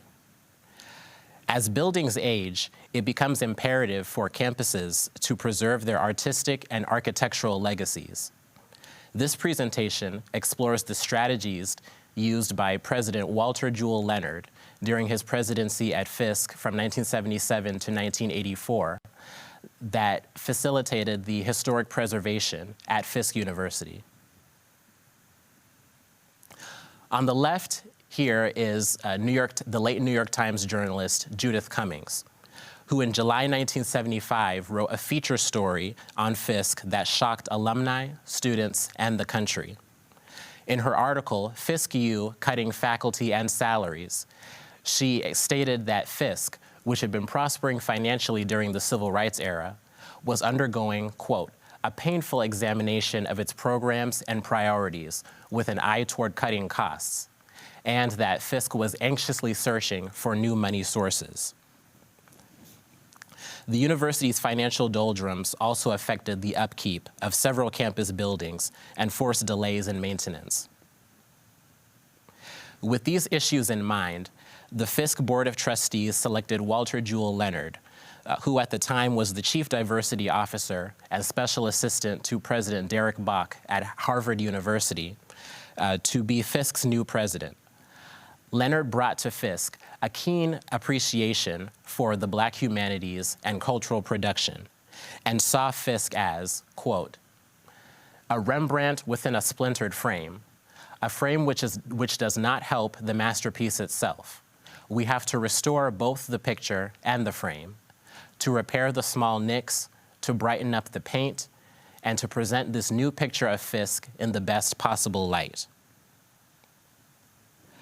Before Leonard came on board, Fisk had already made steps toward getting the federal government to recognize its historic significance. In 1976, Jubilee Hall, the university's flagship building, was added to the National Register of Historic Places as a National Historic Landmark. You're probably wondering, what is a National Historic Landmark, and what is the National Register of Historic Places? According to the National Park Service, a National Historic Landmark is an individual property, such as a building, a site, a structure, object, or a district of historic significance in the United States. A National Historic District contains multiple historic landmarks and must maintain their architectural integrity in order to qualify. The National Register of Historic Places is the authoritative list of all federally registered historic properties. National historic sites, landmarks, and districts are all listed on this register. It is important to note also that states and municipalities also have their own historic designations that are separate from those administered by the National Park Service and the U.S. Department of the Interior. Currently, 21 HBCUs are listed as National Historic Districts. This screenshot is a picture of the nomination form that Fisk submitted to the Department of the Interior when Dr. Leonard's administration applied for National Historic District status in 1977. Some of the sites that are detailed in the form include Jubilee Hall, which was built in 1876 from funds raised by the Fisk Jubilee Singers on their concert tours through the US and Europe to rescue the university from financial collapse. Jubilee was designed by New York architect Stephen Decatur Hatch and serves as a freshman women's residence hall. Cravath Hall was built in 1929 by architect Henry Hibbs and opened the following year as the Cravath Memorial Library. Built on the former site of Fisk's Bennett football field, Cravath Hall opened at a cost of $400,000 and was considered the most modern academic library building in the South at that time. In addition to its legendary interior murals depicting the journey of Black people from Africa to America, the building also contains chutes inside that would transport books from the stacks on the top floor to the reference desk on the first floor. Cravath Hall was repurposed as the administration building in 1970 after the construction of the new library, which is today the John Hope and Aurelia Franklin Library. The Fisk Memorial Chapel was built in 1892 by the architect William Bigelow and has hosted scores of transformational figures in American history, including Martin Luther King Jr., Booker T. Washington, Nikki Giovanni, Murray Evers Williams, and many others, as well as Benjamin Mays and the Reverend Albert Clegg. The chapel was renovated for its centennial celebration in 1992 with funds from the U.S. Department of the Interior. The academic building was built in 1908 by the architectural firm McKissick & McKissick, which was the first African-American-owned architectural firm in the United States. The building is also known as Carnegie Hall because it was the first standalone library building on the Fisk campus, built from funds that were donated by the philanthropist Andrew Carnegie. President William Howard Taft commenced the construction of this building by laying the cornerstone in a special ceremony. The campus also contains a number of historic homes that once served as residences of Fisk faculty. The John Workhouse was home to musical composer and ethnomusicologist John Wesley Work III, who taught music at Fisk from 1927 through 1966. He moved into the house in 1937. Work III directed the Fisk Jubilee Singers from 1947 through 1956. His father, John Wesley Work II, was also a composer and music scholar and authored Fisk University's alma mater song, The Gold and the Blue. Another famous residence on the campus is this 1931 Dutch colonial cottage located on Dr. D.B. Todd Jr. Boulevard, across the street from the Fisk University campus. It was the home of James Weldon Johnson, the poet, novelist, composer, and diplomat, who left his post as executive secretary of the National Association for the Advancement of Colored People in 1931 to become the Adam K. Spence Endowed Chair of Creative Literature at Fisk University. Johnson's professorship in creative writing was the first of its kind at an HBCU. The cottage was built by Fisk to resemble Johnson and his wife Grace Nail Johnson's cottage in Massachusetts. James Weldon Johnson died in an automobile accident in 1938. The Department of the Interior granted Fisk National Historic District status in February of 1978. Building upon this victory, Leonard championed historic preservation in other arenas as well, including in Fisk's special collections and archives. Leonard was a close friend of Dr. Michael Winston, who was the director of the Moreland Spingarn Research Center at Howard University. And Leonard consulted with Winston about how to address Fisk's archival needs. Fisk acquired the papers of W.C. Handy and Congressman William L. Dawson, who was a Fisk alum. And Leonard also attempted to raise funds for the curation of a collection celebrating the novelist and poet Sterling Allen Brown. Walter Leonard also used memorialization as a way of preserving history within the Fisk Historic District. He worked with the Metropolitan Nashville and Davidson County government to have the Jubilee Singers Memorial Bridge built in 1981. This bridge connects North Nashville to the major thoroughfare of Charlotte Avenue. Before the construction of the bridge, traffic would bottleneck at the Louisville and Nashville railroad tracks nearby the campus, which caused major delays for commuters and emergency vehicles trying to get to Nashville General Hospital. The building of this bridge effectively linked Nashville's HBCUs with the rest of the city. Another form of memorialization was the creation of Alumni Park on the Fisk campus, which included a statue commemorating the legacy of Fisk's most famous alum, Dr. W.E.B. Du Bois.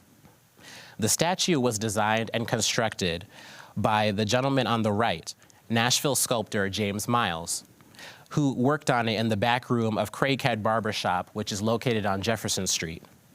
The statue and the park were dedicated in a ceremony in December 1982, attended by Harvard historian Nathan Huggins and Atlanta University president Cleveland Dennard. Though Fisk University has made much progress in historic preservation over the years, there remains more work that lies ahead. One example is the Boyd House, which is located at the intersection of 16th Avenue North and Meharry Boulevard on the Fisk campus. The house was the residence of Georgia Bradford Boyd and Dr. Henry Allen Boyd, a prominent couple who championed civil rights and Black advancement in the city of Nashville. Georgia Boyd was a suffragist and civic leader who championed equality for Black women and the city's Black poor, and was active in the Colored Women's Club movements in Nashville and in Greater Tennessee. Dr. Henry Boyd was the publisher of the Black newspaper, the Nashville Globe, as well as president of Citizens Bank, which was the first Black-owned bank in the United States, and the founder of what is now the R.H. Boyd Publishing Corporation. The house was constructed on the periphery of the Fisk campus in 1938 and has been used by the university in various capacities over the decades. Unfortunately, the house has fallen into disrepair and only a year ago was almost demolished by Metro Nashville. Local historians, preservationists, and Nashville residents came together and signed a petition that delayed the demolition of this house. Fisk University has announced plans to renovate the home. As we close, you're probably wondering, what are the larger implications of historic preservation for HBCUs?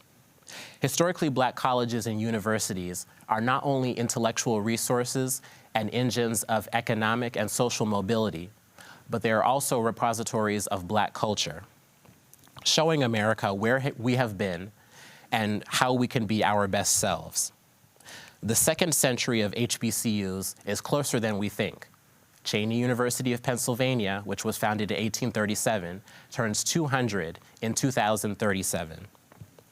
As the HBCU sector embarks on its second century, it's imperative to think about how to preserve our legacy and pass it on down to the next generation of young scholars. Thank you. Today's last performance comes from the Soul Fire Poetry Group of Tennessee State University. Soul Fire Poetry is a departmental organization that meets once a week to hone poetry writing and performance skills. organize open mic performances, and to workshop their ideas. It features a poet mentor from Southern Word who helps students craft their skills. Affiliated with Tennessee State University's English department, their mantra, which comes from Black Art by Amira Bakara, states, "We want live words of the hip world, live flesh and coursing blood, hearts, brains, souls, splintering fire." This is soul free. In addition, this conference would like to give a disclosure. Please note that this performance has been edited due to language. Thank you and welcome, Soulfire. Poems are bull-ish unless they are teeth or trees or lemons piled on a step. We want live words, words of a hip world, live flesh and coursing blood, hearts, brains, souls, splintering fire. Excerpted from Amir Baraka's Black Art. Good morning. My name is Dr. Michelle Pinkard, and I am the acting chair of Tennessee State University's English Department. I am also the faculty advisor and co-founder of Soulfire Poetry Group. This student-led organization, which is comprised of undergrads, graduate students, faculty, and staff, was founded in 2014. It is inspired by Baraka's call to speak to the world with hearts, brains, and souls splintering fire. We meet weekly during the academic year with poet mentor Tia Smedley from Southern Word, a local nonprofit that promotes literacy through the vehicle of poetry and spoken word. And together, our growing community pulls inspiration from our cultural and literary past to better understand the world that these young poets will soon inherit.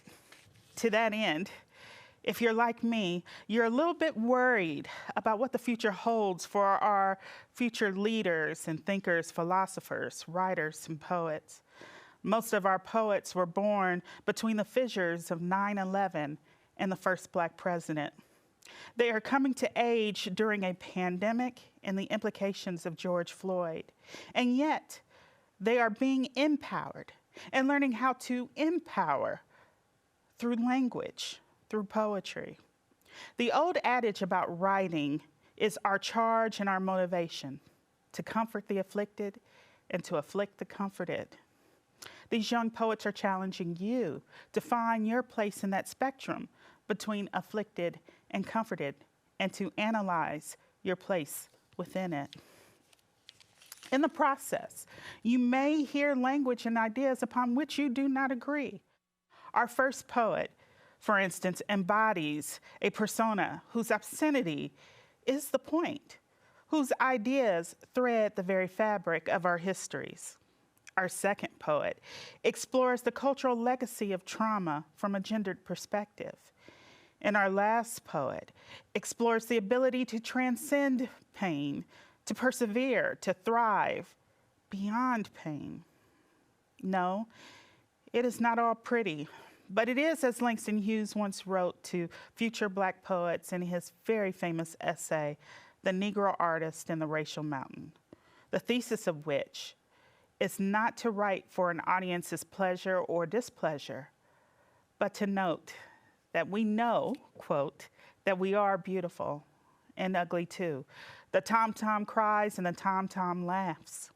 He closes that profound essay with this thought: we build our temples for tomorrow, strong as we know how, and we stand on top of the mountain, free within ourselves. So it is without further ado that we show you our program. We hope you enjoy this short Soulfire program. In just a few moments, you'll see a video that explores Soulfire's origins, and then you'll be privy to the performances of Trinity Young, Karina Adams, and Jessie Beatty. I'll see you on the other side.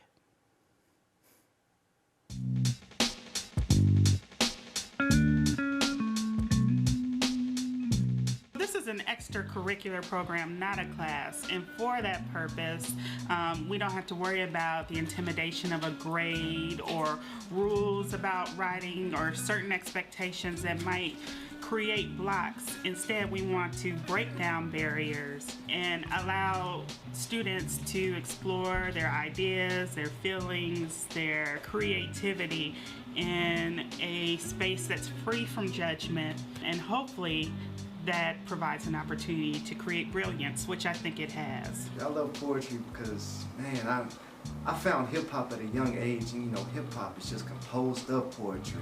It's just something to express yourself with, and it helps you, it elevates your consciousness, and it's just an amazing thing to learn how to do.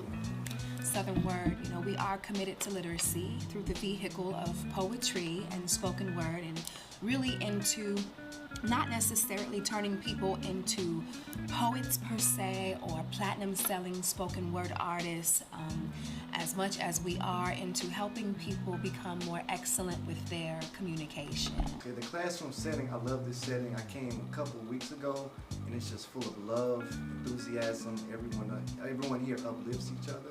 It's a great place to be. I love it. Southern Words Incorporation here, bringing in spoken word techniques, I think, one, it appeals to our student base. I mean, there's something about spoken word and the performativity and the exploration of language that excites students and encourages them to write in ways that they haven't been encouraged before. So we're constantly looking for new ways to show them that writing equates to growth. After we finish with our poems, me personally, I feel relieved that first of all, I faced my fears and I said my poem in front of everyone. But I feel like I got my message across that people, someone may feel as though it's the way I feel. So you never know what type of relationship you may have with another person based on how you guys feel. Because a lot of people feel the same way in poetry, and that's one of the best things about poetry. You get to express yourself. I've watched the development and the growth in different students that I've been able to assist here with Soulfire just blossom and become what I like to become more of who you really are. They are fully becoming more of themselves and owning their voices, owning their bodies, owning their truth, and there's nothing greater than that.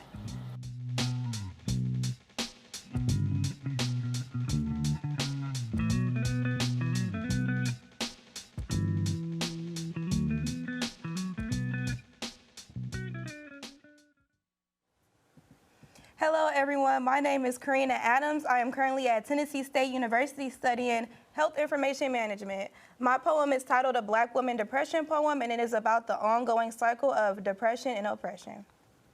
Hi everyone, my name is Trinity Young. I'm majoring in interdisciplinary studies, and my poem is about oppression. Hello everyone, my name is Jessie Beatty. I'm a psych major, and my poem is about the culture of African Americans. We want live words. Words of a hip world. Live flesh and coursing blood. Hearts, brains, souls, splintering fire. We are Soulfire.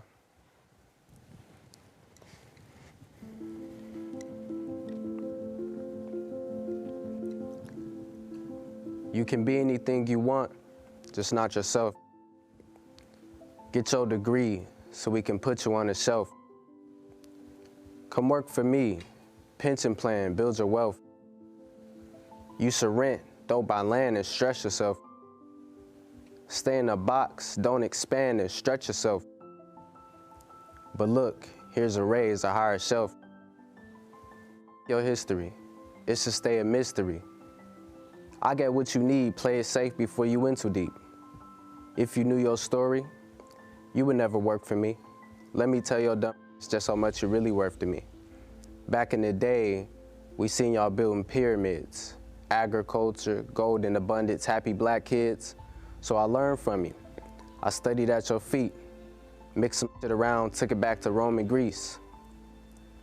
Big boss ego was feeling real fragile. He said it wasn't safe until we knew we had you. Truth is, he was scared when we told him about y'all power. Jealousy, he wanted what y'all had to be ours. We created Christianity to take y'all power. God outside of you, and if you sin, you get devoured. But y'all still had powers, so we called it magic.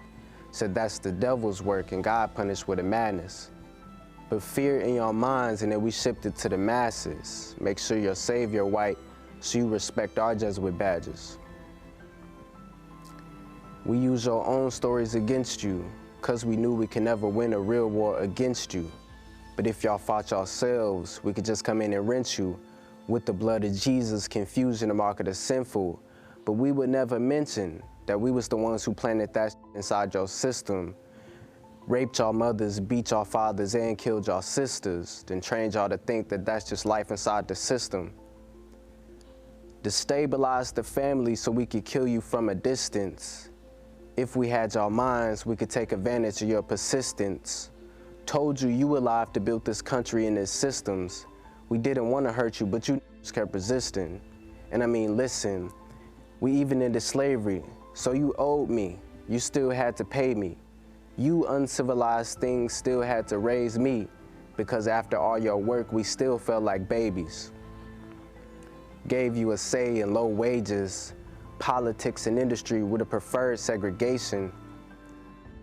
Reparations, America is great because it's built on erasure. If I plead guilty, I can't ask for immunity. In my delusion, there's serenity. Red lines, prisons, drug-infested communities, broken families, violence, that got to do with me. How is that my problem? Why would I fix what's putting money in my pockets? Why loosen my grip when y'all fixing all my problems? If we let y'all free, this whole country loses posture. Truth is, you got God-like energy, but in your desperation, you still feed me and my family. That's why I can never tell you exactly what you mean to me, because if you knew your power, I can't imagine what that mean for me.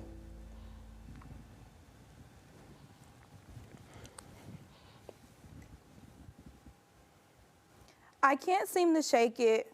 It keeps coming back. That feeling that I've known oh so well ever since childhood. But it progressed. Things are so surreal now. The days get longer and my hair gets shorter.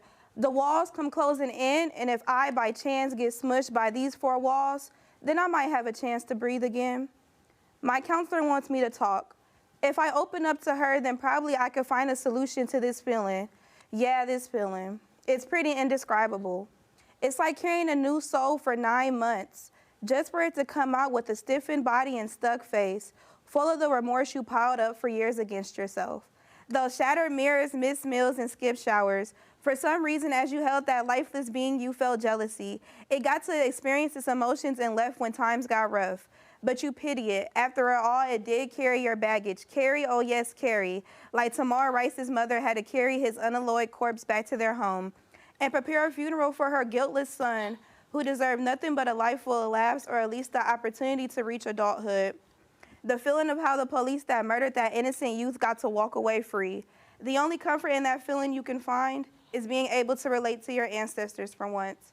The naysayers say history doesn't repeat itself, but I know for a fact it does. This indescribable feeling is the same feeling our great-grandmothers felt when they picked in the fields for 5 cents per pound following the Great Depression. From 4 a.m. to the blackness of their misery. The Great Depression, oh yes, the Great Depression, isn't it grand? Isn't it extraordinary? It must have been large and significant as the feeling in the pit of my stomach. My dried lungs, bruised kneecaps, and burning tear ducts. You know what, great-grandmother? Me and you aren't that much different after all. I know how the story plays out after a long day of depression and returning back to your corridors. After a brutal day of blood, sweat, and tears, you are expected to cook for master because his food is unseasoned and bland. But it couldn't have been as bland as Sandra's facial expressions when they ruled her death to suicide, being found hanging in her cell the same way they would have hung us 40 years ago. Yes, only 40 years ago. The last documented lynching was in 1981, not that long ago. Repeating these unforgiving cycles are tiring on the human consciousness. We are no longer living, we are just barely surviving. There is no way out. You are living in a periodical paradox. So you just wallow back to your space and cry out to spirit. Maybe someone could listen this time. This time is different. This time is your last shot on the battleground of insanity.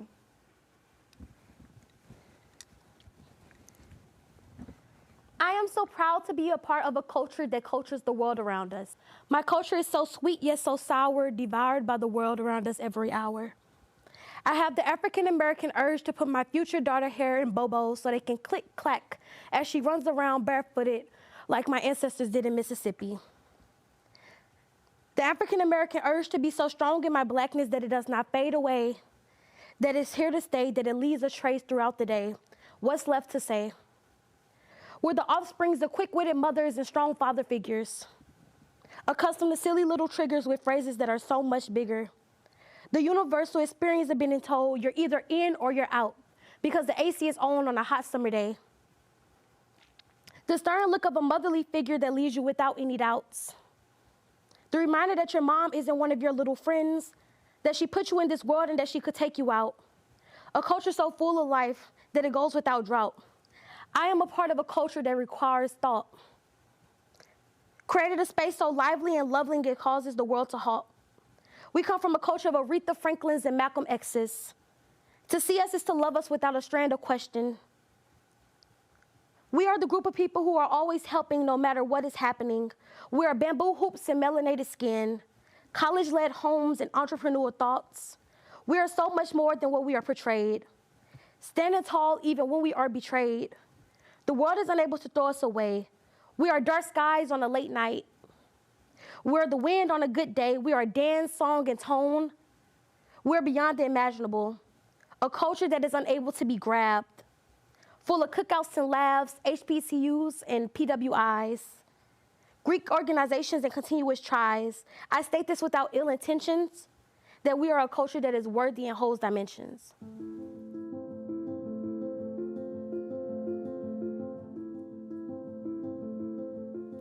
Thank you for listening. It was an honor and a pleasure to be a part of this year's program. We hope that you enjoyed our portion of the program and that the rest of the conference inspired you to engage with our literary and cultural history. To that end, Soulfire would like to invite you to join us for our annual Creative Writing Workshop series in April. That conference is titled I Want to Write, inspired by Margaret Walker's poem. And I will leave you with her words. I want to write. I want to write. I want to write. I want to write the songs of my people. I want to hear them singing melodies in the dark. I want to catch the last floating strains from their sob-torn throats. I want to frame their dreams into words, their souls into notes.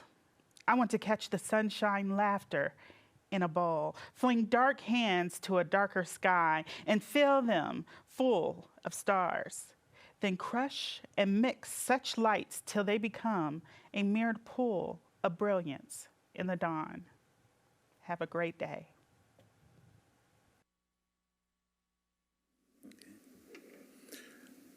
Okay. I'd like to thank everyone for joining us for this 41st rendition of the Nashville Conference on African American History and Culture. When I first got here, this particular part of the program was dedicated to Dr. Revis Mitchell, professor of history at Fisk University. So I'm always cognizant of his presence when it's time to close the show, so to speak. He never spoke too long, but he always said what he had to say, and I'll try to follow in his footsteps. Along those lines, I'd like to honor and bring your attention to the matriarch of the conference, Mrs. Frances Thompson, the mother of our own Professor Linda Wynn. I want to take a few minutes to talk about what I saw and what I heard and what I thought today. Beginning with Dr. Wright's presentation, The Naked Truth and the Well-Dressed Lie. This presentation in my mind was outstanding, and when he gave it, I was like, well, the people that come behind him are going to have a difficult time because he set the bar so high. But what he did, I was struck by how he brought our attention to the fact that sociology could actually reinforce racial hierarchy. Then he went on to provide a powerful and intriguing assessment of the development of Black society. And it was beautiful the way he centered Black folks in the development of this discipline. And moreover, he showed us that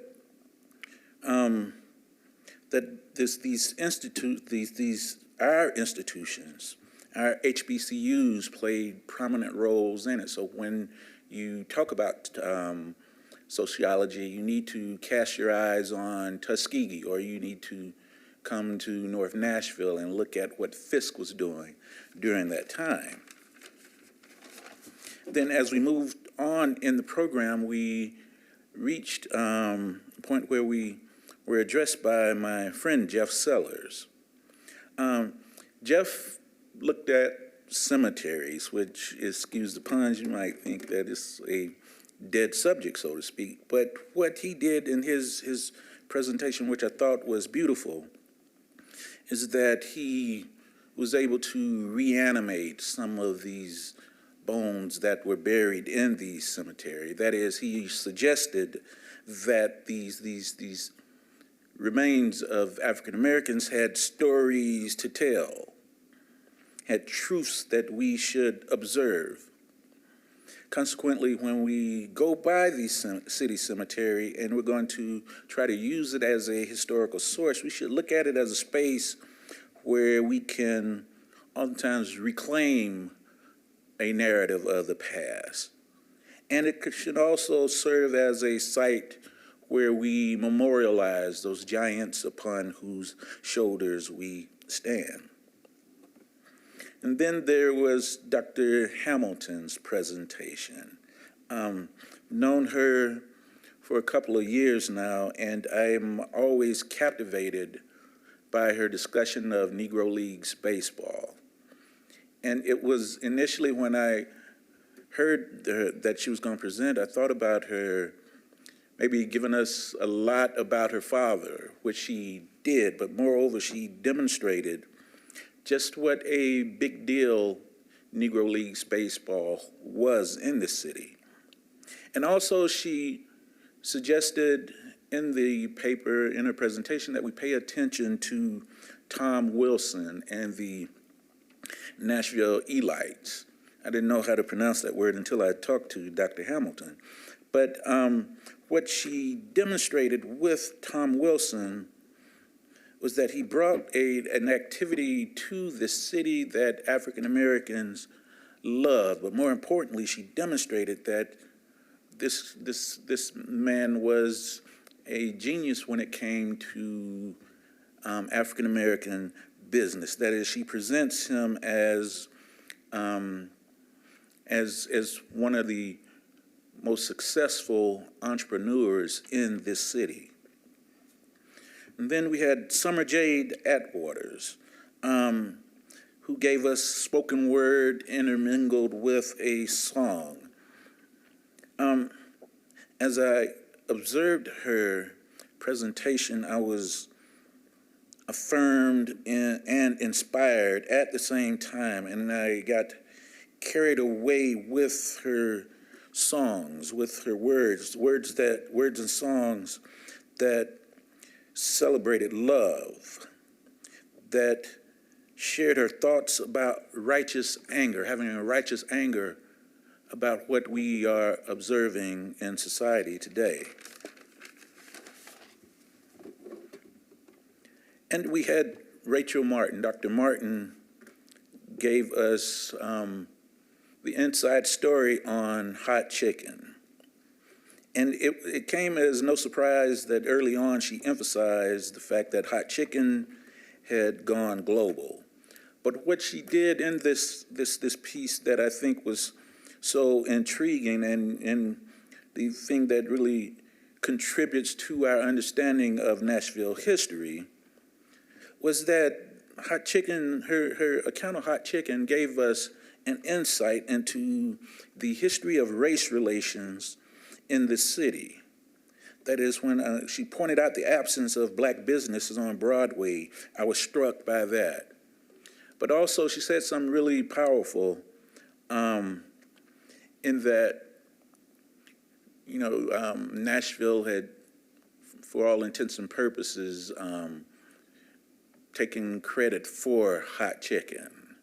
I remember the statement she said, well, it should be called Princess Hot Chicken as opposed to Nashville Hot Chicken, because for a long, long time, people from Nashville did not know or really care about what hot chicken was.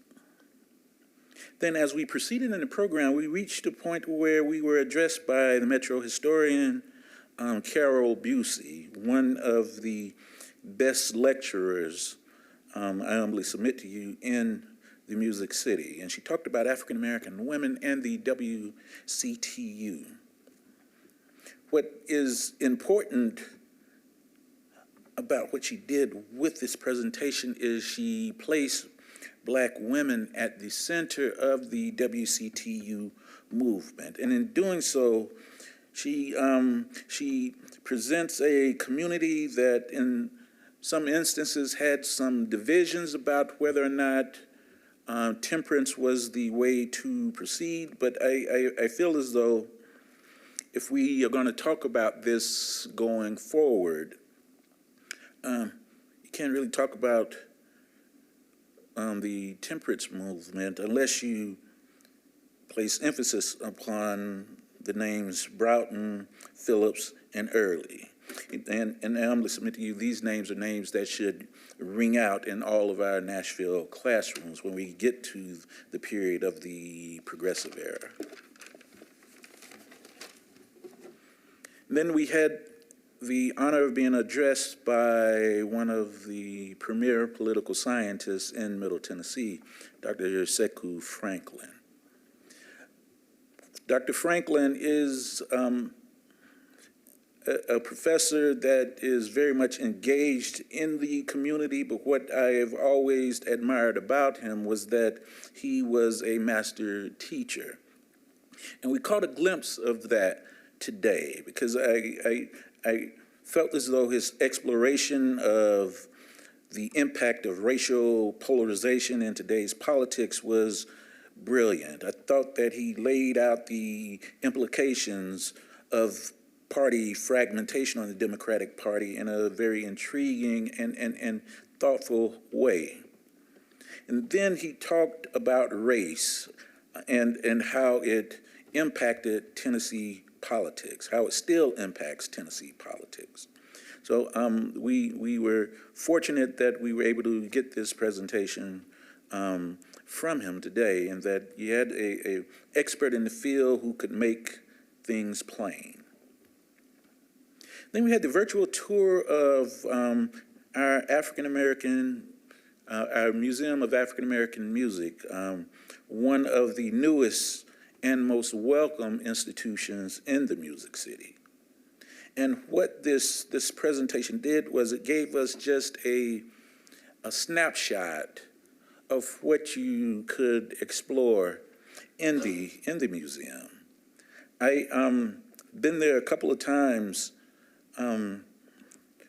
since it opened up, and as I watched the presentation, I was like, well, first time I went there, I never got past the blues part. Well, first time I got there, I didn't get past the jazz section. Well, the next time I got there, I got hung up on the rivers display. This museum is a much welcomed and much needed addition to this city, because it forces us, and it forces all the visitors that come to the city that take a stroll down Broadway to think beyond country music in terms of our definition of this place as the Music City. And then we got my friend, Dr. Kabuji, who discuss historic preservation at Fisk University. And this is important because our built environment is a critical part of our understanding the past. Oftentimes, our buildings, as his presentation suggested to us, speak volumes about who we are as a people. As I looked at his photographs and he walked us through some of the older buildings on Fisk campus, I could not help but remember my emotions the first time I stepped into these spaces. So Dr. Kabuji has reminded us that historic preservation of our spaces, the protection of the built environment, is paramount in our efforts to understand history. And lastly, and I grouped these two presentations together, were the Meister Singers and Soul Fire. You know, oftentimes when you put together a program, you don't know how things are going to go. Well, I knew that these two presentations were going to be outstanding. The Meister Singers, these master singers, these angelic voices, specialize in encouraging and lifting up and consoling. They inspire us. So we thank them for making the time to speak to us. And then Soul Fire. I remember when we asked Dr. Pinker to participate, and she agreed. I was praying that I didn't have to go after Soul Fire. And look where I'm at. I'm going after Soul Fire. Each time I've spoken to them or heard them speak, each and every time they've left a significant mark on me. They made me think about stuff that I thought I had a mastery of, but they made me think about it in different ways. And they did this today as well. I'll close by saying this about Soul Fire. Every time I hear them speak, I am impressed. And then when I get an opportunity to hear them speak again, hear these poems, hear these orations, I'm thinking that, hey, there's no way that they could be better than they were the last time I heard them. But lo and behold, they've exceeded my expectations again. Now, in closing, I want to speak to those of you that are still with us. We've put together this conference for 41 consecutive years. Some of the conferences have been a little bit better than others, in that we've been able to enjoy peach cobbler during the break.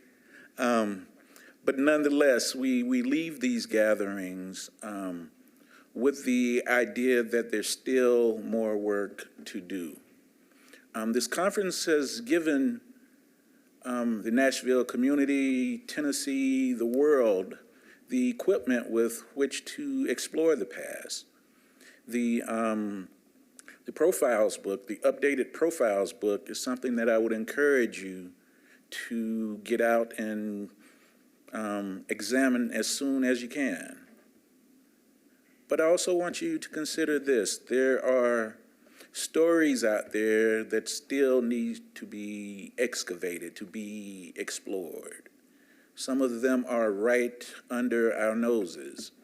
As I think about some of the stuff that I'm working on today, be it my involvement with Fort Negley, the efforts that we've been working on continuously in terms of Nashville sites, and the new app that I'm trying to develop with Apple. Seems like we're doing a lot, but I humbly submit to you there's more work to be done. There are better questions to be asked.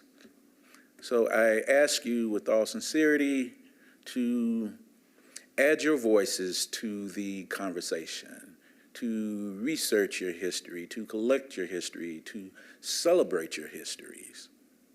So for all my students out there who oftentimes critique me because I don't talk enough about East Nashville in my classes, or the students that say you need to show Edge Hill a little bit more love, or these students that might critique the work I do in North Nashville.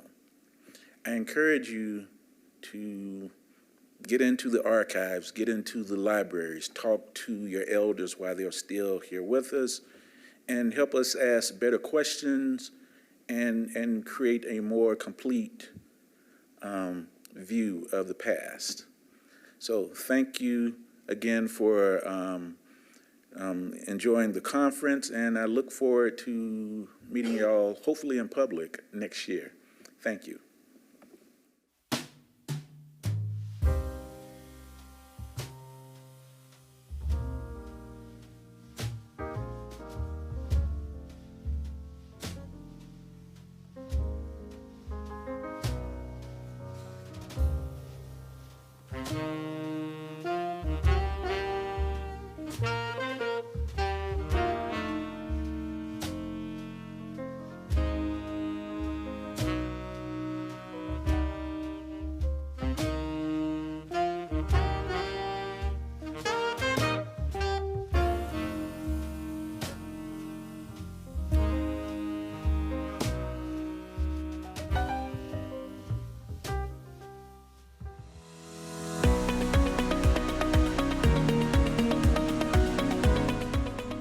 This has been a service of the Metro Nashville Network.